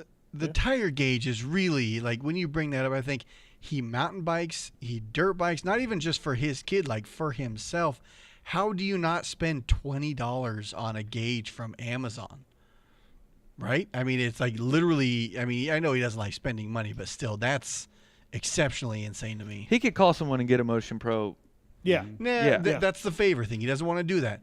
Amazon. $20. Amazon, $20. Delivered to his house the and next day. that'll get you in the ballpark. Might be a pound or two off, but it'll get you in the ballpark. For what good it enough is, for his kid. It's better than 0 or 30 pounds. Yes, yes. But oh man, that's a good one. That's his Shaggy laugh. That's it's labeled Scooby Doo laugh, Weege, and I was like, we'll see what this one does. That's a good one, eh? Yeah. It's my race tech rant again is. I mean, I don't know how much to say it. Tough blocks. Like, they're flying everywhere. Do you notice it's the ones just in a Paris? fucking shit show. Do you remember the ones in Paris? Those weren't bad. Those weren't bad. That's what I say. Those weren't bad at all. This is what I say in my rant. There's solutions out there. I see them in Paris. Who come up with those? Those were great. I don't know, but it's not hard. They make them longer. I hit like 10 of them in the whoops, and I was fine. Thank you. Fuck. And they didn't move. Dude, I don't know. Like, we had Alex from Dirtworks on a couple weeks ago, and he mentioned that if they bought the triangular ones that weren't, that gives you a little bit more room, they can also carry more in a trailer because of the way they stack. So that would save Phil the whole truck trailer if they use triangular tough blocks. There's just, I have an idea of a tray, of sitting in a tray, and then it would take a big hit to move them. Like, do you get saved by tough blocks? Yes, you do sometimes, but more often than not, you die because of tough blocks. And, like, this weekend was bad. Yeah. I mean, you got Moran's weeding himself. You got Thrasher in the same spot. Anstey jumping over one, throwing it into Hardy. Like, there's just nothing to do with these. Like, you can't stake them down. Yeah. Like and again, so it's mind-blowing to me. Like, okay, we did make a little advancement with the half tough block up the face of the triples. Yeah. Okay, we did that. We got something. That was good. But, dude, and I mean, look at that first turn. You come railing in from the outside. There's not enough room to stop, and just boom into the tough blocks. And they just go flying, dude, too. every single time. What are we doing? What are we doing? For those of the people that weren't at Paris, it was like a big plastic piece, right? It was flat, and then it had a round top to it, and I guess like the inside was hollow, and I guess that's where they staked it into the ground, right? But whenever you rode over it, it would kind of just like collapse. Yeah. And you could put logos on each side. It would collapse, but it would just pop I back thought up. you were talking about. They also have what I said too was they have the super mega long ones that take a lot of force to move. Yeah. They're still inflatable. They're just super long, and you can put advertising all on the side of that. Yeah. And you can also stretch it across 6 whoops, and now it's going to take a lot to move that. Instead of 12 tough blocks in the space of 12 feet or whatever, 20 feet, and then they just move, just get blown off the track. It's insane that we're continuing to do this. They're continuing to take guys out, and we're just powerless to stop this. There's just nothing we can do. We've had the same tough blocks since 1996 outside of cutting the half tough blocks. Again, I understand this is my 85th rant about tough blocks. Hey, and man. it's insane to me. They're flying everywhere. If I had $1 for how many tough blocks I've hit, yeah, I'd probably have the biggest ceilings like you.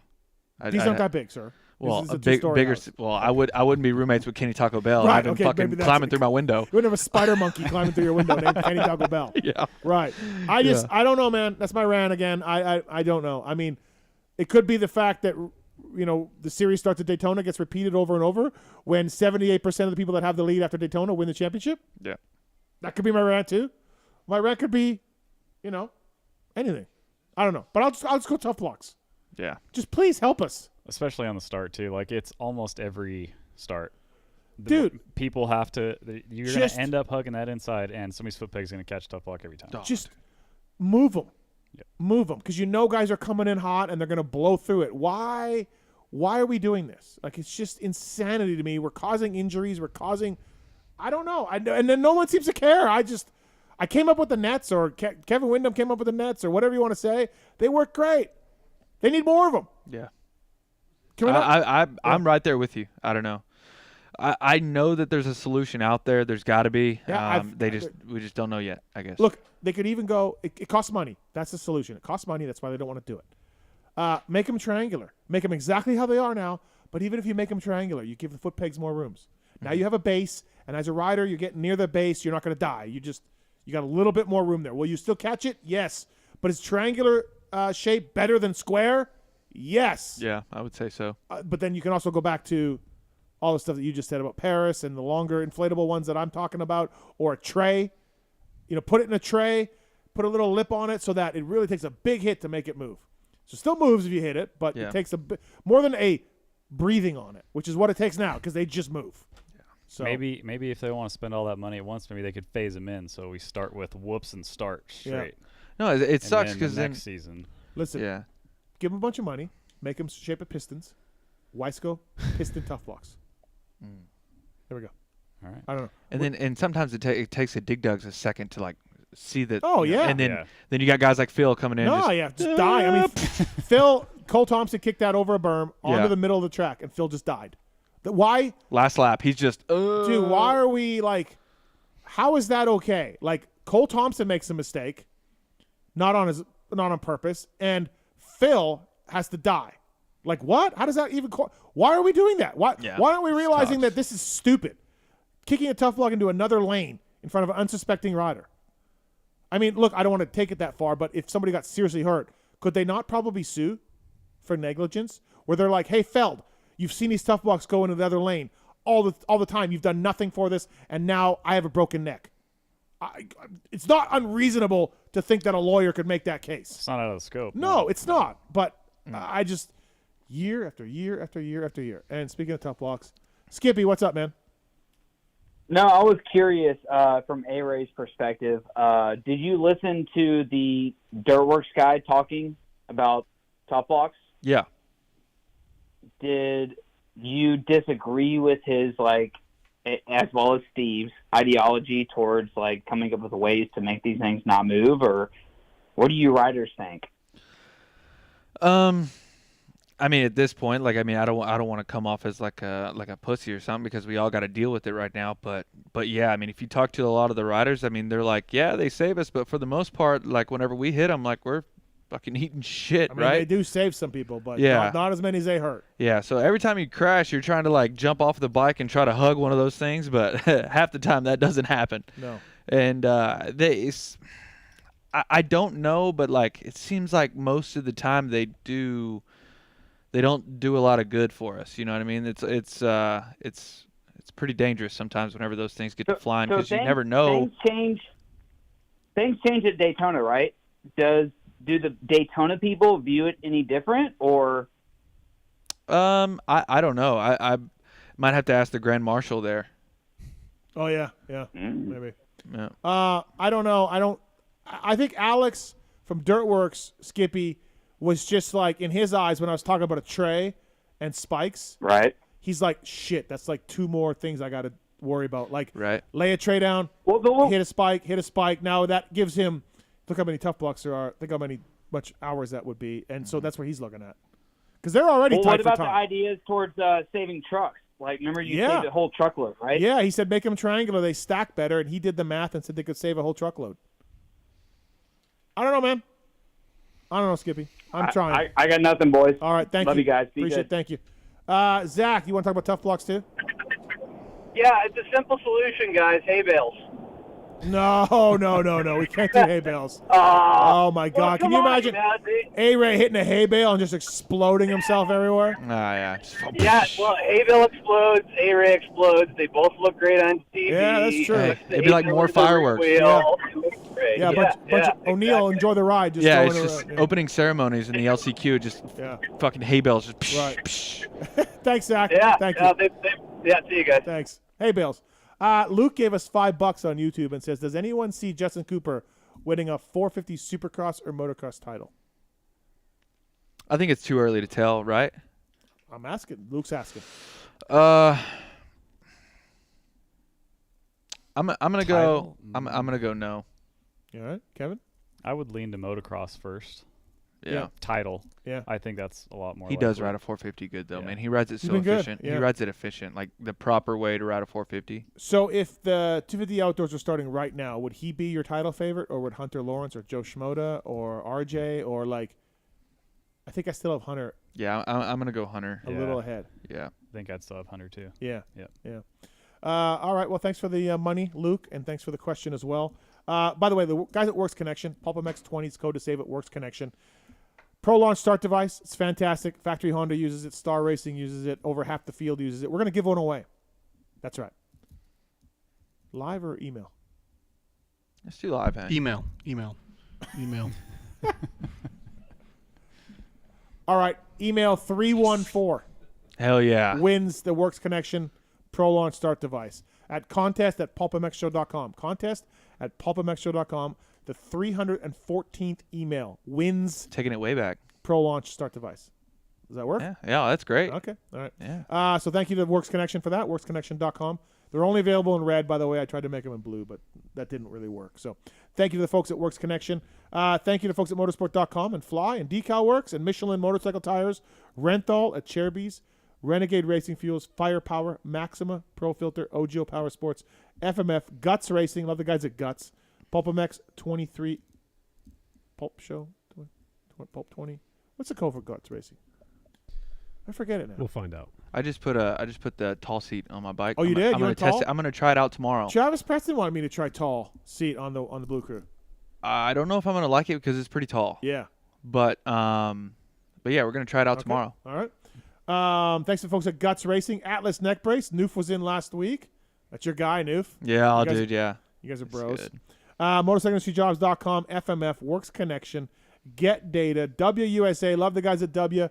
Fantastic company. And whether it's race wheels, vintage bike wheels, trials wheels, whatever it is, WUSA. Ride Engineering, Intense Cycles, EVS, Wiseco Piston. Kevin Bailey got to try a Taser today, and his life's never been better. So right, it's good. Yeah. Get as well, 2-stroke, 4-stroke ECUs. Trolltraining.com I talked about already as well. Pulp20 is code to save with Maxima USA. Love Maxima. I do. The cleanup, it's good. Cleanup? SC1. Yeah. Yeah. What about suspension clean? I like it. Yeah, no, it Do you ain't have any bad. of that? I don't have any of that. But I just have like the contact cleaner, like this stuff right here. Oh, PulpMX 2023. I knew it was something different for Guts Racing. PulpMX 2023 for Guts Racing. They just did a vintage bike seat for me. I gave them the cover because it's from 1990. Oh, but nice. they have foam for it. And they did it up for me. Looks good. Nice. PulpMX 2023 for Guts Racing. Yeah, Maxima USA. I guess you really can't endorse Maxima, can you, as a Piston guy? Or do we like Maxima? Yeah, I mean, I use Maxima stuff. I like their I was gonna say the chain lube, the bike chain lube for mountain bikes. Yeah, yep. I use that as well. Stuff. It doesn't get everywhere. It's not messy. No. And the contact cleaner is super good too. I had another company's bike chain lube, and it got everywhere on the bike, and I was like, oh, that sucks. I like the premium oil too. It's good. The motor oil? Yeah. Yeah. All right. 927 in 2-strokes, or what are you running in 2-strokes? Oh yeah, 927 all day. All right. Pulp20 is code to save at Maxima Racing, MaximaUSA.com.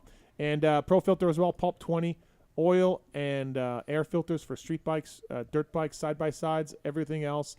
Pulp20 is code to save with Pro Filter. They don't have pre-oiled, ready-to-use filters for the 2023 Blue Crew, and that saddens me, but they're coming, I've been told. So, but whatever other dirt bike you have, just grab the filter, throw it in your bike, throw the other one away. ProFilter.com, Pulp20 is the code to save with those guys. Thank you to Pro Filter for coming on board. We still have the motorsport.com tweet at Tits segment as well, and much more coming up here on the show.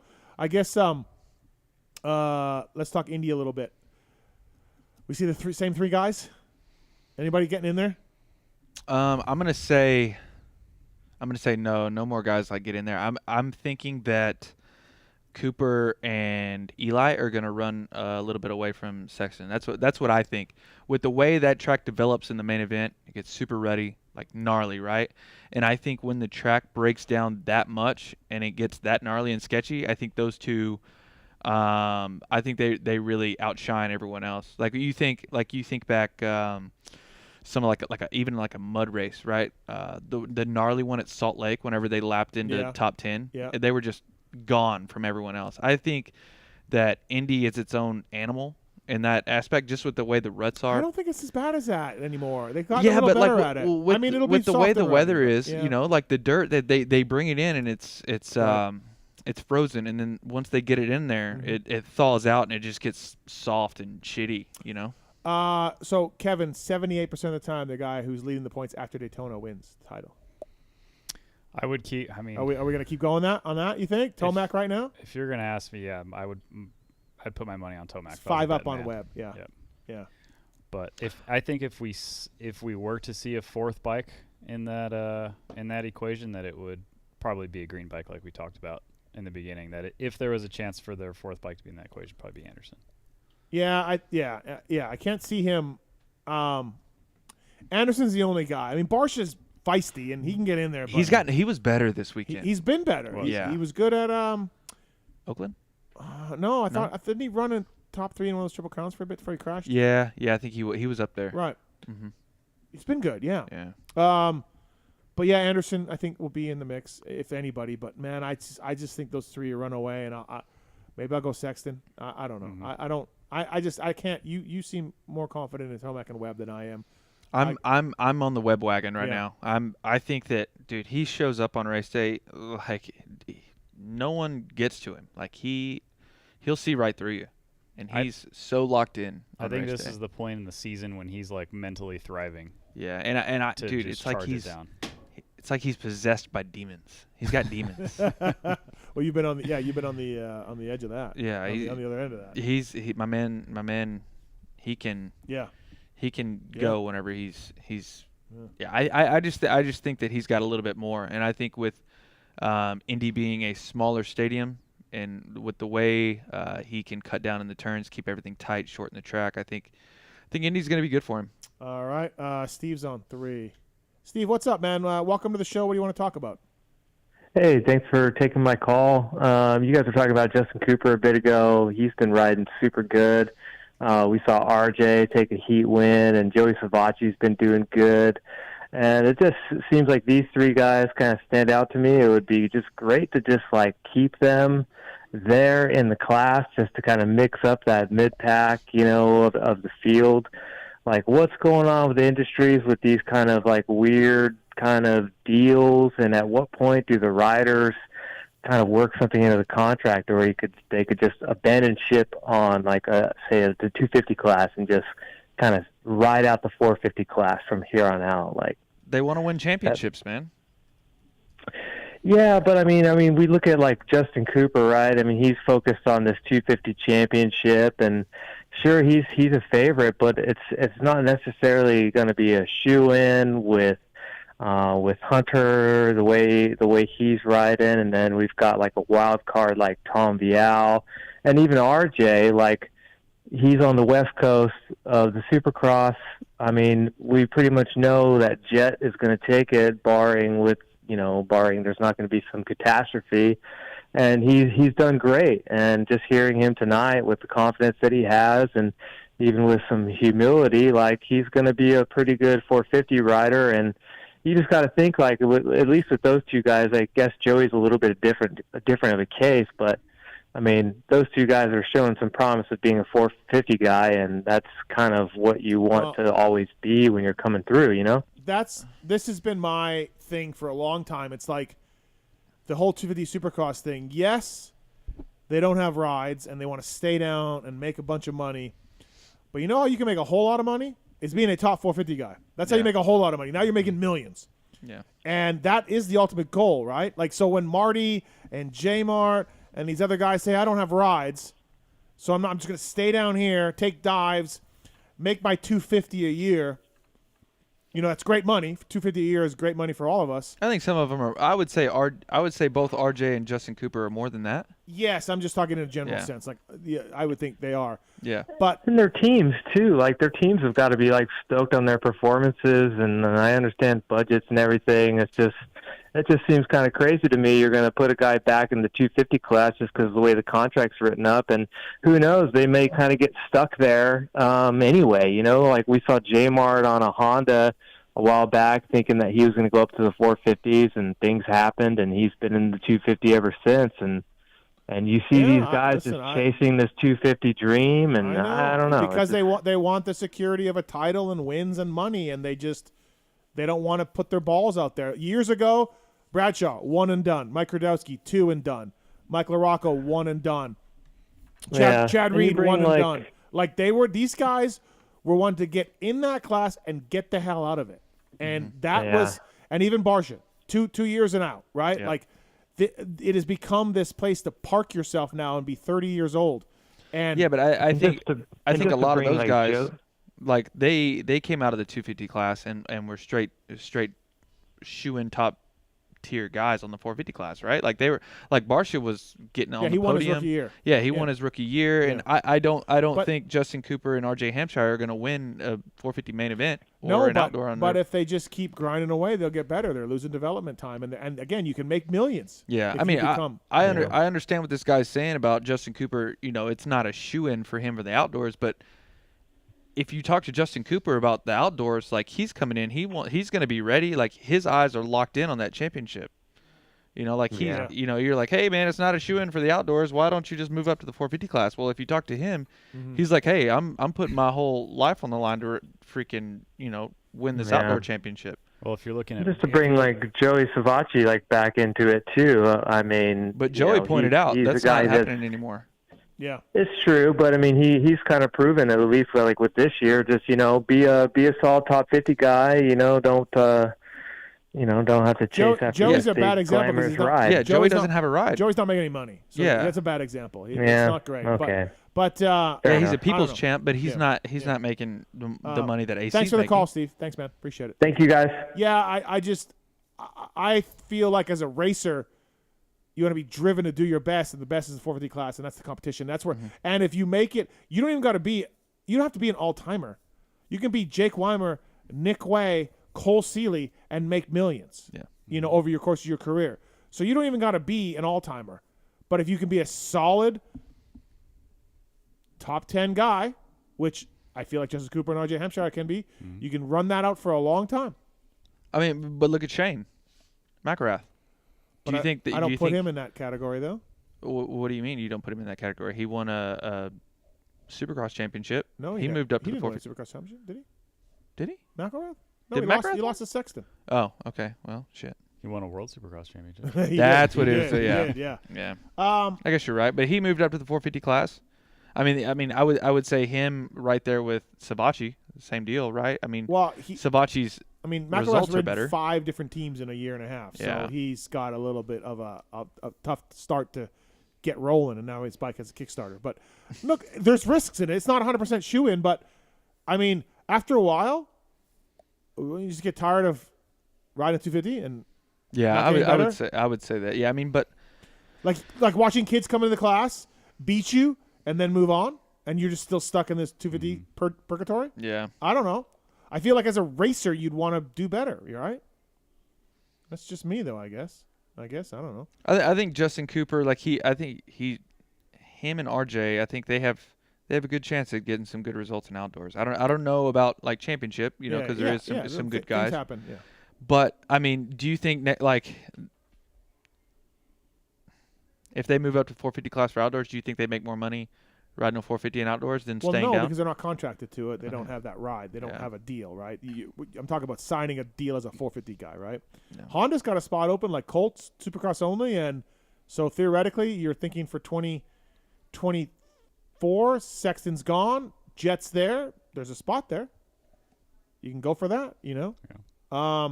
Everyone's available right now, it seems like. Oh, I know, dude. Everyone's up. No, everyone. AC's not up, and Malcolm is not up, and Christian Craig's not up, and I think that's it. Everyone else. Anderson, dude. I think I think a few of the guys are getting pretty close to getting their deals done, but yeah, I mean, it's still no guarantee, right? I would think Anderson stays where he is. I would think Barsha stays where he is, but. And theoretically, if you're looking ahead for 450s in 2 seasons from now, we might have 2 more factory 450 teams. Yeah. Beta and Triumph, they're coming. 9:00 hour brought to you by Off-Road Warehouse. This is that ORW butt patch. Enzo Lopes, Phil Nicoletti, J-Mart, all of those guys running ORW. It's a place to go for all your truck and off-road accessory needs. They have everything you want, and everything that they sell, they install as well. Suspension kits, tires, wheels, steps, bed accessories, and more. PulpMX code at offroadwarehouse.com.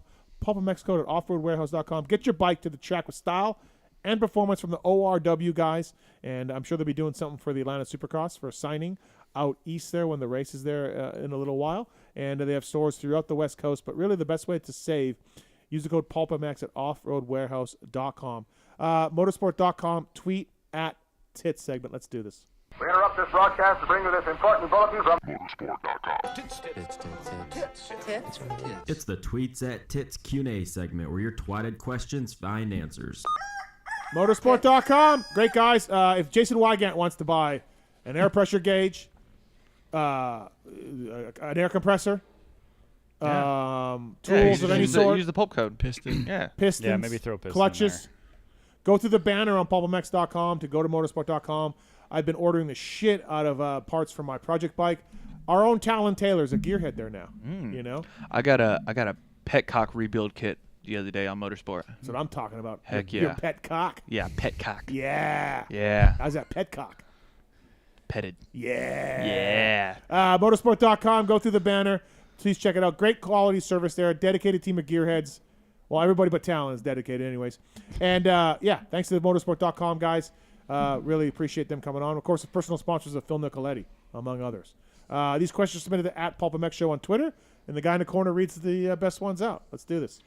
First one is from Mike Fischera. How many total wins does Tomac have after this season? I'm assuming he's Supercross, not outdoors. So just for the rest of Supercross? So there's 9 rounds left? He's at 49. Yeah. Is he past Stu? Stu's got what? He's only 1 behind Stu. 50? Yeah, he passes Stu. Yeah. I'm going to go 3. Yeah. 53 or 3 more? 3 more. 52. 9 races left. What do you think, Marks? I was in 3-4 range. I'll go 4. Okay. Yeah. I'll go 4. Yeah, 53 sounds good. Okay. 53. We have determined that. Yep. Yep. Sounds good. What about anal bleaching? Next one's from the lacrosse defense coach for you, A-Ray. What percentage of privateers complain about everything yet do nothing to improve themselves on or off the bike? Percentage? Percentage. I would say... I would say 40%. 40%? Yeah. Yeah. Yeah. Most of the 450 guys are all right. They know, but I mean there's a couple, but I would say more 250 guys. And look, I've given so much money to privateers. Oh, yeah. I've done a lot for privateers, and I love those guys. I worked for a couple of them. You know, I watch privateers make the main events and watch them roll around, and I'm just like, what are we doing? Yeah.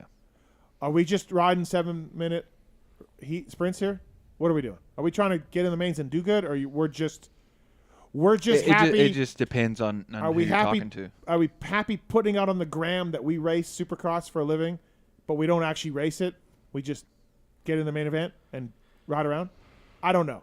Yeah. I'll never get that. I'm not really coming down on those guys that can do whatever. As a racer, and I raced myself for a long time, you have one job. You don't have a job. You don't work during the week at Wiseco or, whatever the fuck Marks does. You got one job.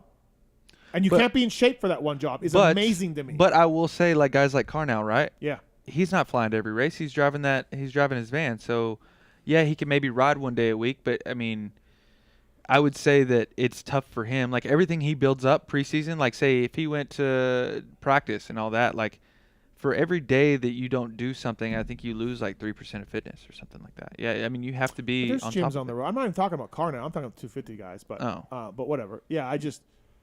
Well, I'm just saying, like I traveled guys like that. Like some of them are traveling in vans a lot. Right. I mean, my buddy Jason Fournette and we did the whole circuit. Yeah. He was a borderline main event guy. He would go to the wrapped gym. his dick around his wrist. Yep. Yeah. I did a lot of things with his dick. A lot of things with his dick. Yeah, he knocked his dick loose. I don't want to talk about it. But he would find a gym every day. He'd go find a drop-in fee, $5, $10. Boom. Run his balls off. He used to take those ephedrins. You know those truck stop pills? They don't even sell them anymore. Shit. Take those and go run on the treadmill. And he's just... Heart rate's just pinging. And he's just sweating. And I'm like, bro, you're going to die. Horny goat weed. He's mixing it. Dude, anyways, that's another story. But, like, he would be like, I got to go for a run. He's working on his bike. He'd go for a run, just, watch my van. Mm-hmm. I got to go for a run. Yeah. There's ways you can do that. Yeah, 100%. I watch guys, and I'm just like, you have one job. Yeah. Your bike can suck, you can suck, but you can't make excuses for fitness when you don't have a job other than riding a dirt bike. Yeah. If you got up every morning, and whatever the fuck Marks does, if you treat it like 8 hours a day, I got a job. I got to wake up at 9. I got to go at 9. I got to be at work. Mm-hmm. And you motos, rest, eat, train. Yeah. For 8 hours, you would be amazing. Discipline. Right. Yeah. Hey, I'm right there with you. And I love the two, privateers. You're not one of those guys. You weren't in the greatest shape at times because your wrist and you couldn't do much. Yeah. But you would be trying your balls off. Yeah, no, there was never really a lack of effort. I think at the beginning stages of my career, I think it was. I mean, yeah, there was some lack of effort there. Just get in the main, yeah. Well, not even that. It was fucking make the night show at that point. Right. I just wish that I had a little bit more guidance, but nowadays there's no excuse, right? Like you could hit up troll training, you could do that. That's what I like about it. Like, hey, if you're unsure, just troll training, boom. Yeah. Boom, no, you have a program. Like back then I was just super unsure on what I was doing. I didn't know what to eat or what to do. I was just fat and excited to be at the races. No, and I get it, but there comes a point He's where a fat fucker. There comes a point where you can't be out of shape, man. Yeah, no, you can't be. That's There's your no job. excuse, right? And it's dangerous being out of shape too. You can get hurt. Yeah. You know. Yeah. Mm-hmm. But then again, you could be in great shape and a fucking tough block could get sent in your way. Yeah. And you die. Yeah, So, there you go. Yeah. It's a bummer. Maybe that was my rant. Maybe that was my race tech rant. I don't know. All right. Yeah. Yep.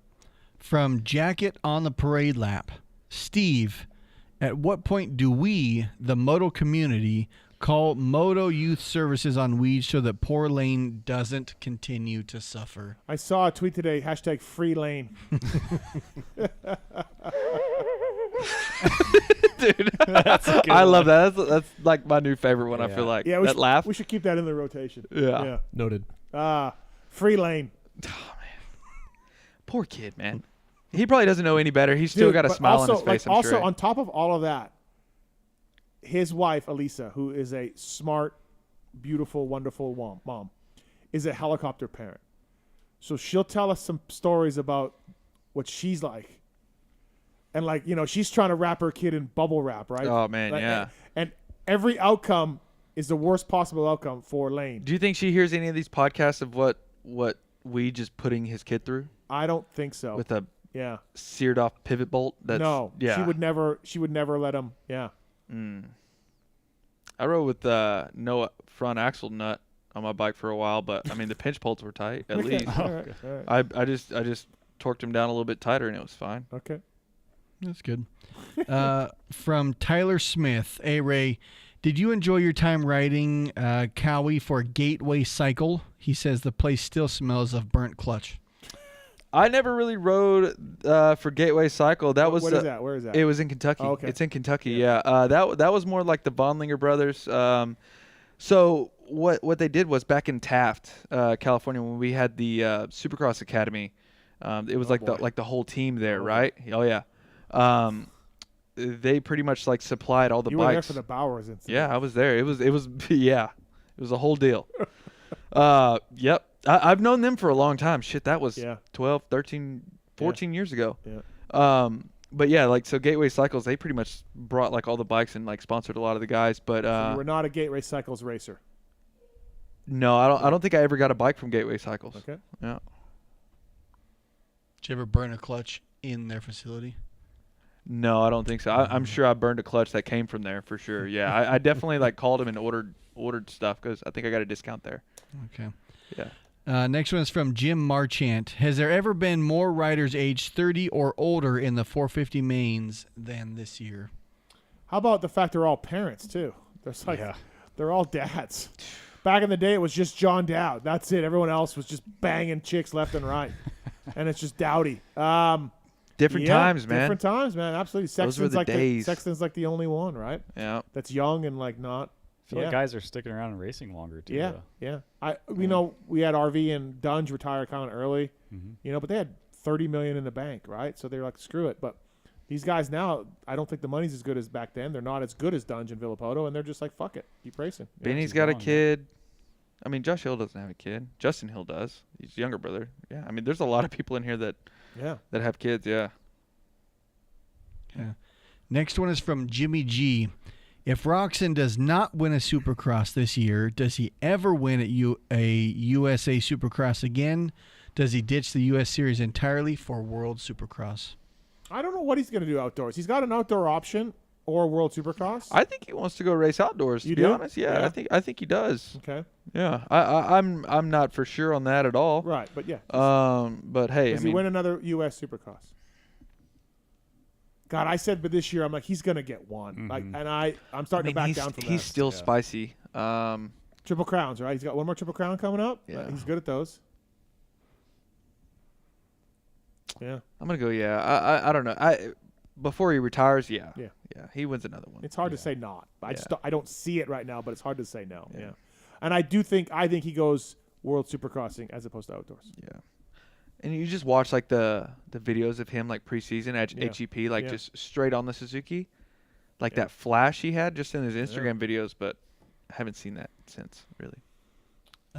Next one is from Ryan Nagy. What are the odds Barsha goes full Bam Bam on Chase at some point in the near future? I mean, I think the odds are just to him to go full Bam Bam on anybody. Yeah, yeah. I mean, he's not going to single one person out. It doesn't matter. If you're in his way, he's going to get through you. Yeah. Next one's from the voice of the drunken people for you, Kevin. How does development work on a piston for a new bike that you're not producing the OEM pistons for? So everything starts with OEM samples to get full scans of the original piston, and if like I was mentioning earlier, the more OEM parts we get our hands on, the better. If we can get a fully assembled head, kind of like our 23 KTM 250 stuff, or not just 250, but KTM 4-stroke stuff. it starts with scans of all the OEM stuff, and then some engineering, FEA, different kinds of analysis. We recently developed all new KTM specific 4-stroke forging, where we had a KTM 450 engine on our dyno. We have an in-house engine dyno, not a chassis dyno, but an actual engine dyno. Doing some benchmark data. We look at skirt scuffing and things like that as well, and we revised our barrel shape a little bit. So the skirt shape, pistons aren't round and they're not perfectly cylindrical either. They have kind of a barrel shape to them. So we went through a couple of revisions of that until we landed on what our R&D team felt like was a good reliable shape. So it's all done in Ohio? Yep. Yeah. Yep, all done in Ohio. So long story short, it starts with benchmarking the OEM stuff and seeing where we can make some improvements. Now, if you can't get, is it one of those things where like, hey, we can't get a Cowie in there, can we borrow yours and take it apart?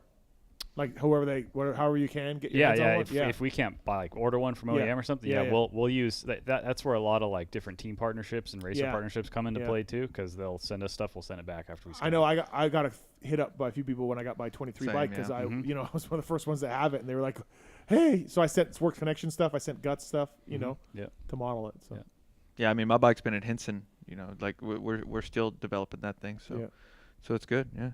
That would be a badass job, just to sit on a fucking dyno every day and just hold a bike wide open. I did that for a while. 'Cause Red Dog got hurt. Yeah. He was hurt a lot the last couple of years, and when we were doing supermoto stuff, I was in charge of it. So basically they would be like, hey, run these 8 pistons, tell us the graphs, tell us what you see. I was in the dyno room a ton. I learned a lot, though. It was cool to see, hey, I'm changing this cam, I'm changing this piston. What does it do? Oh, look at that hiccup. Look at this. I got rid of that hiccup. You know what I mean? Like, this is all on chassis dynos, but I found it was really interesting. I didn't mind doing it. That's most of the time. Like I get sketchy because like I'll just hold the bike wide open. And I don't want to let off. I just fucking go straight into. It's crazy, stadium. Surprising how durable you can make stuff. Yeah. Like in our crankshaft testing, part of the batch testing for a crankshaft, like we'll put a motor on the engine dyno and just set it to wide open throttle and walk away. And the 4 hours is the benchmark. Oh, wide open throttle. Yeah. Which is, you wouldn't even think that it should do that. But No. Hell yeah. Also, like where you sit on the seat matters. Really? You know what I mean? When all of lubing the chain. Lubing the chain, where you sit on the seat. Running it loose, yeah. Temperature of outside the room, inside the room. And every dyno is different, right? Yeah, every dyno is different. So you can't be like, hey, FMF's dyno says 50 horsepower, mine says 43. Like, you got to go, this dyno, this day, here's what I got. Every day's different, temperature-wise. So yeah, the temperature thing's crazy too. Even in like our like development labs, like where we do all our QC and everything, just the small effects on aluminum between temperature and humidity. We have to have the humidity measured within a certain spec and the temperature measured within a certain spec to be able to accurately spec out all the parts. Yeah, it was cool. I learned a lot doing it. And I was doing it a lot. Like I'd be there for 8 hours, just music on, tray of parts, tray of cams, making notes. It was some cool times in my life when I think back to that. Yeah. I feel like every time I went to Pro Circuit, I just see Schneike in there, just wide open. Yeah. Badass. Schneike's the dyno guy there. Yeah. All right. Next one is from Chad is Pro. Would A-Ray have beat Cade at Daytona? No. A-Ray's no good at Daytona.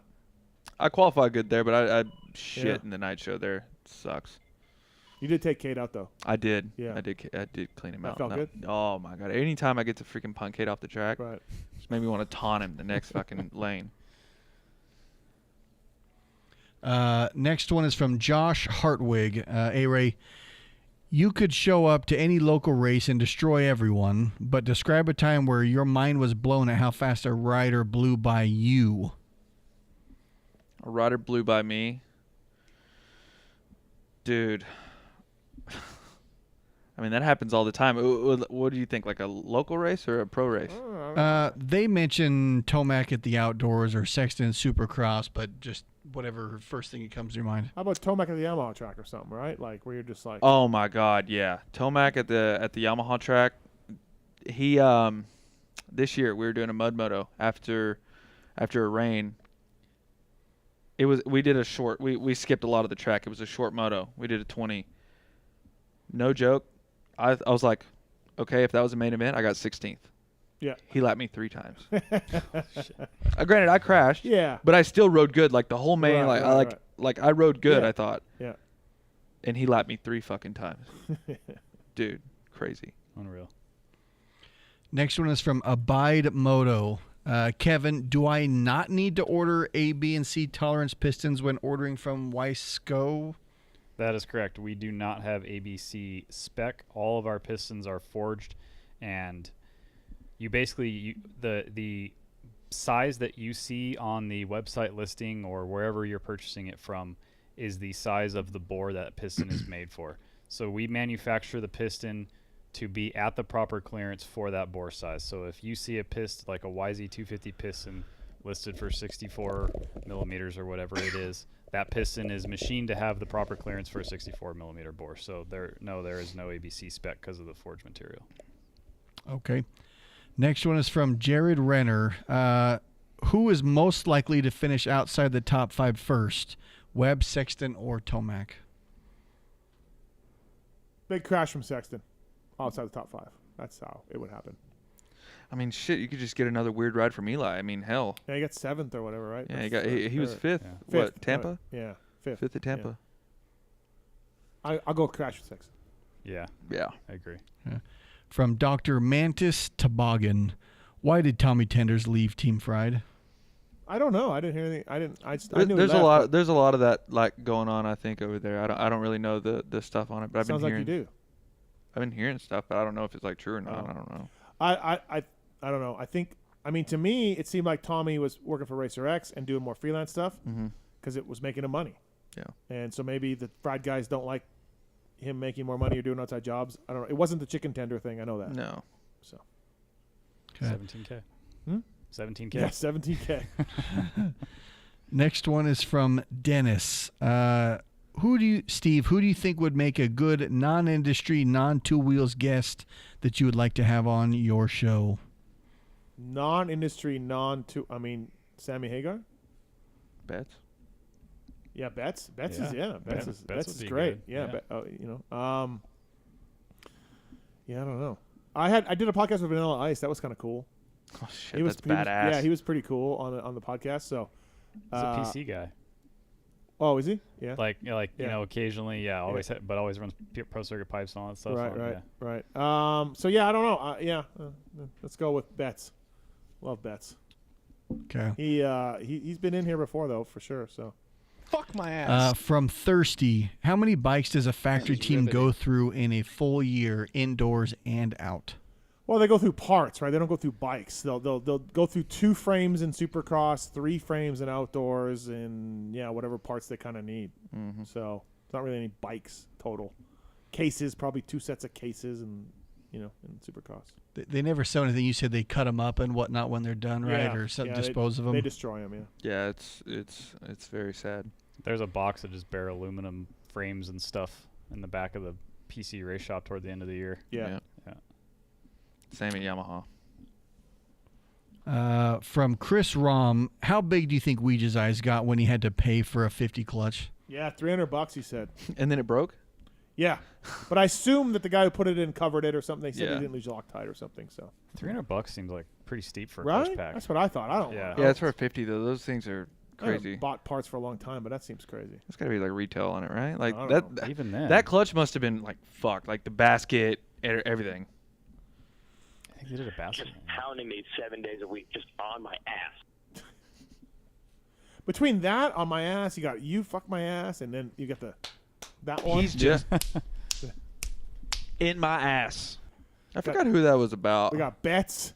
We got a lot of ass talk. Oh yeah, so much ass. A lot of ass talk in this show. A lot of ass guys around here. Right. Last one is from Ray Atwood for you, Alex. What is your top moto moment of your career? Top moto moment.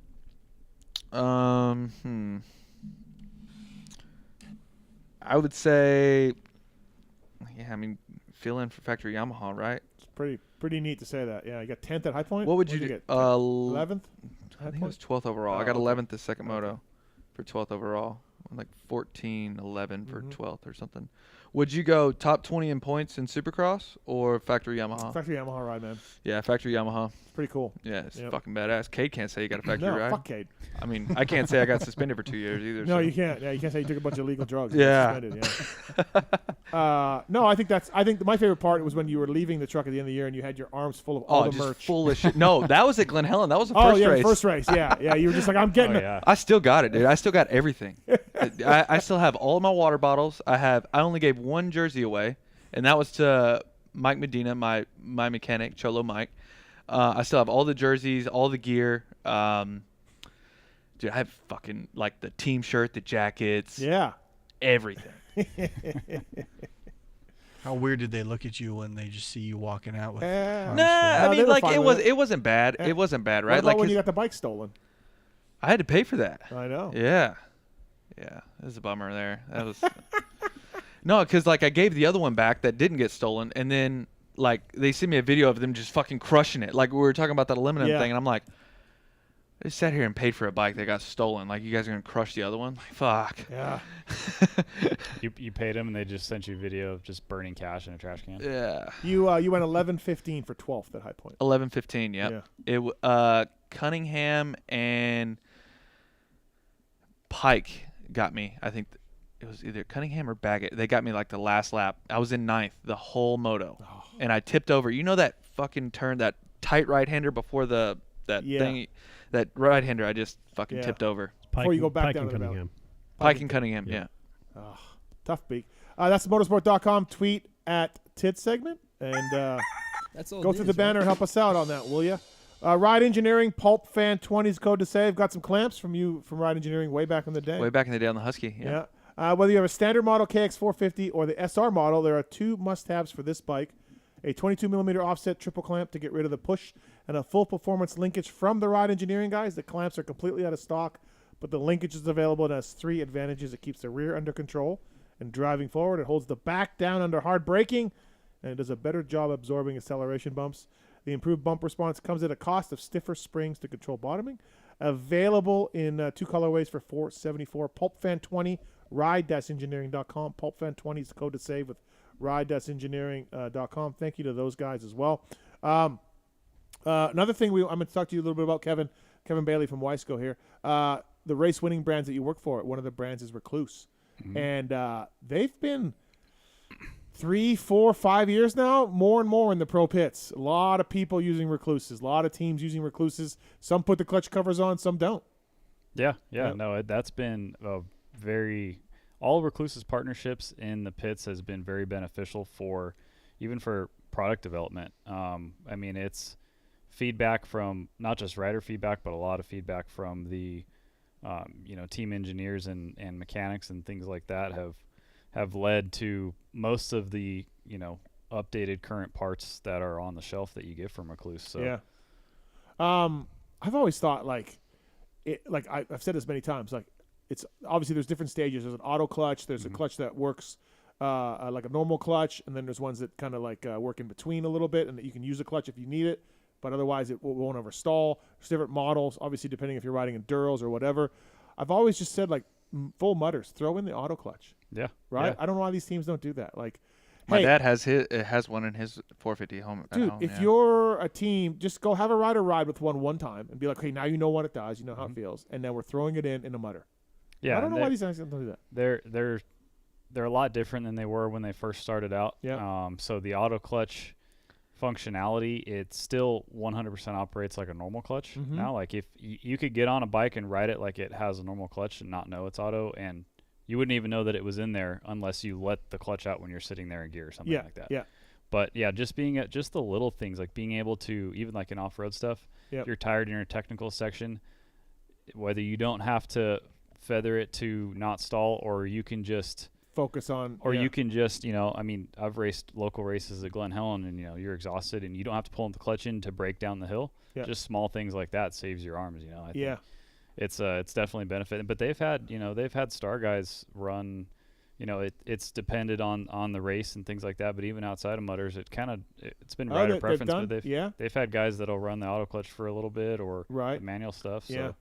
And the torque drive stuff is just hooking up, right? That's the deal with that is it's just for a rider like A-Ray that can handle it and needs that snap and that power. It's just more efficient at transferring the power the engine is making to the rear wheel. So it's more friction in steel, more plates in the stack, but they're thinner. So obviously the stack is the same height, and then the friction design and material is different as well. Yeah. Yeah. Yeah, it's cool. It's a real neat company. Started in Idaho way back in the day. Race Winning Brands acquired them, and the more I talk to fast riders and teams, they're like, Recluse, man, it's pretty good. Yeah, it's all still 100%. Everything's 100% made in Idaho. Everything's right out of there. Yeah, that's a real big success for you guys for sure. Yeah, absolutely. Absolutely. Awesome brand. RJ Hampshire, Haiden Deegan, Wil Hahn. Best interview tonight? Kenny Taco Bell. Kenny Taco Bell? Yep, Kenny Taco Bell. Yeah. I actually, we got a video from him. Oh, God. You didn't check your phone? Oh, no, well, I've seen it. I just didn't play it. Got a video from Kenny Taco Bell right now. He's given there's a chick in a wrestling ring, half dressed. You can hear Kenny. He's dishing out money to her right now. Oh, nice. Yeah. So it's like she's shaking it, and he's giving her money. Oh, I'm watching it. Hold on. Yeah.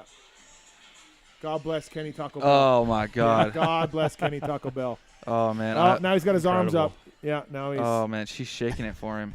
Oh, he set the beer down. He's got ones in his. Oh, yeah. This is on the street. This is a live show. When you put the beer down, it's serious. Oh, right. I just sent it to you guys so you can check it out. Kenny Taco Bell currently live right now as we're doing it. Yep. Kevin Bailey, what do you think was best interview tonight? I'm gonna go Haiden. Yeah. He was good, really man. good. Yeah. Good head on his shoulders. Yeah, seems well spoken, right?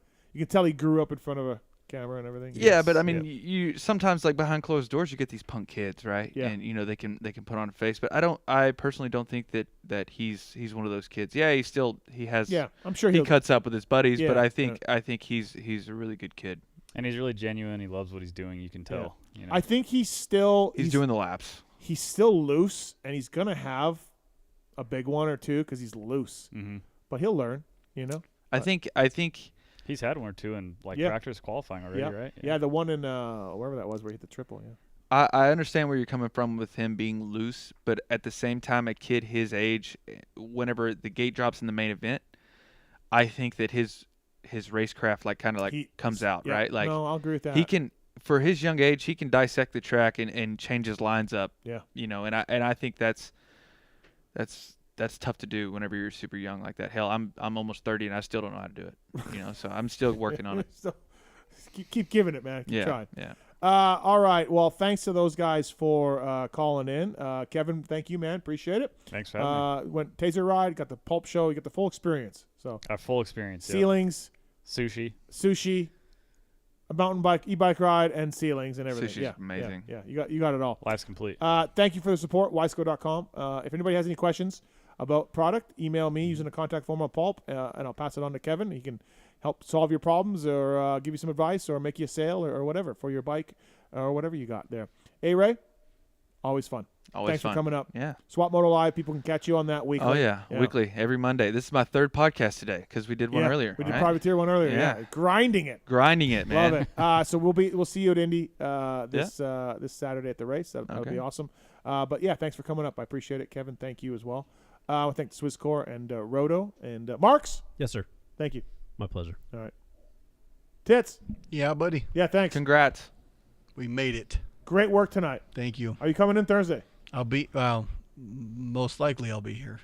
Marks, can you cover if you need He's to? on the phone with yeah, we could probably work something. Technical support over there earlier. I know, right? Yeah, he's very busy. Going above and beyond. So thank you to all the listeners. Thanks to the sponsors as well. And thanks to Roto and Swisscore, Moser, Pookie, everybody for listening. PulpMXShow.com for sponsored deals and more. Thanks to our guests. We'll be back next week. Who's in the studio? I don't even know. Keeper? I don't know. Millsaps is coming up. Oh, Millsaps. Not next week, I don't think, but he's coming up. You told me. I think you texted me. It's like, hey, so and so is coming next week. I don't know. I can't even remember right now. I have no idea. But we'll have a show next week, and there will be somebody in the co-host share of that. I have no doubt. Kevin Bailey, Alex Ray, I'm Steve Mathis. Thanks for listening, everybody. See you next week.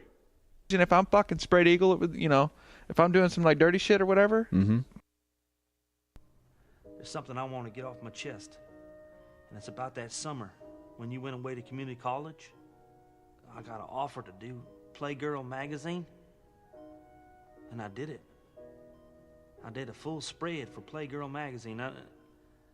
I mean spread, man. I pulled my butt apart and stuff, and I was totally nude, and it was weird. I mean, you probably didn't hear about it because I went under the name of Mike Honcho, but I just wanted you to know that.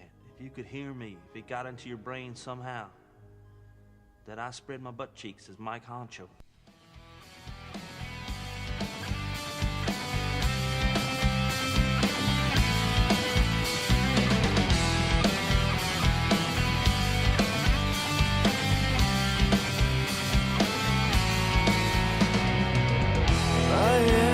Sword inside your flame, how it burns to play your games. Destroy me, defeat me, and melt me down.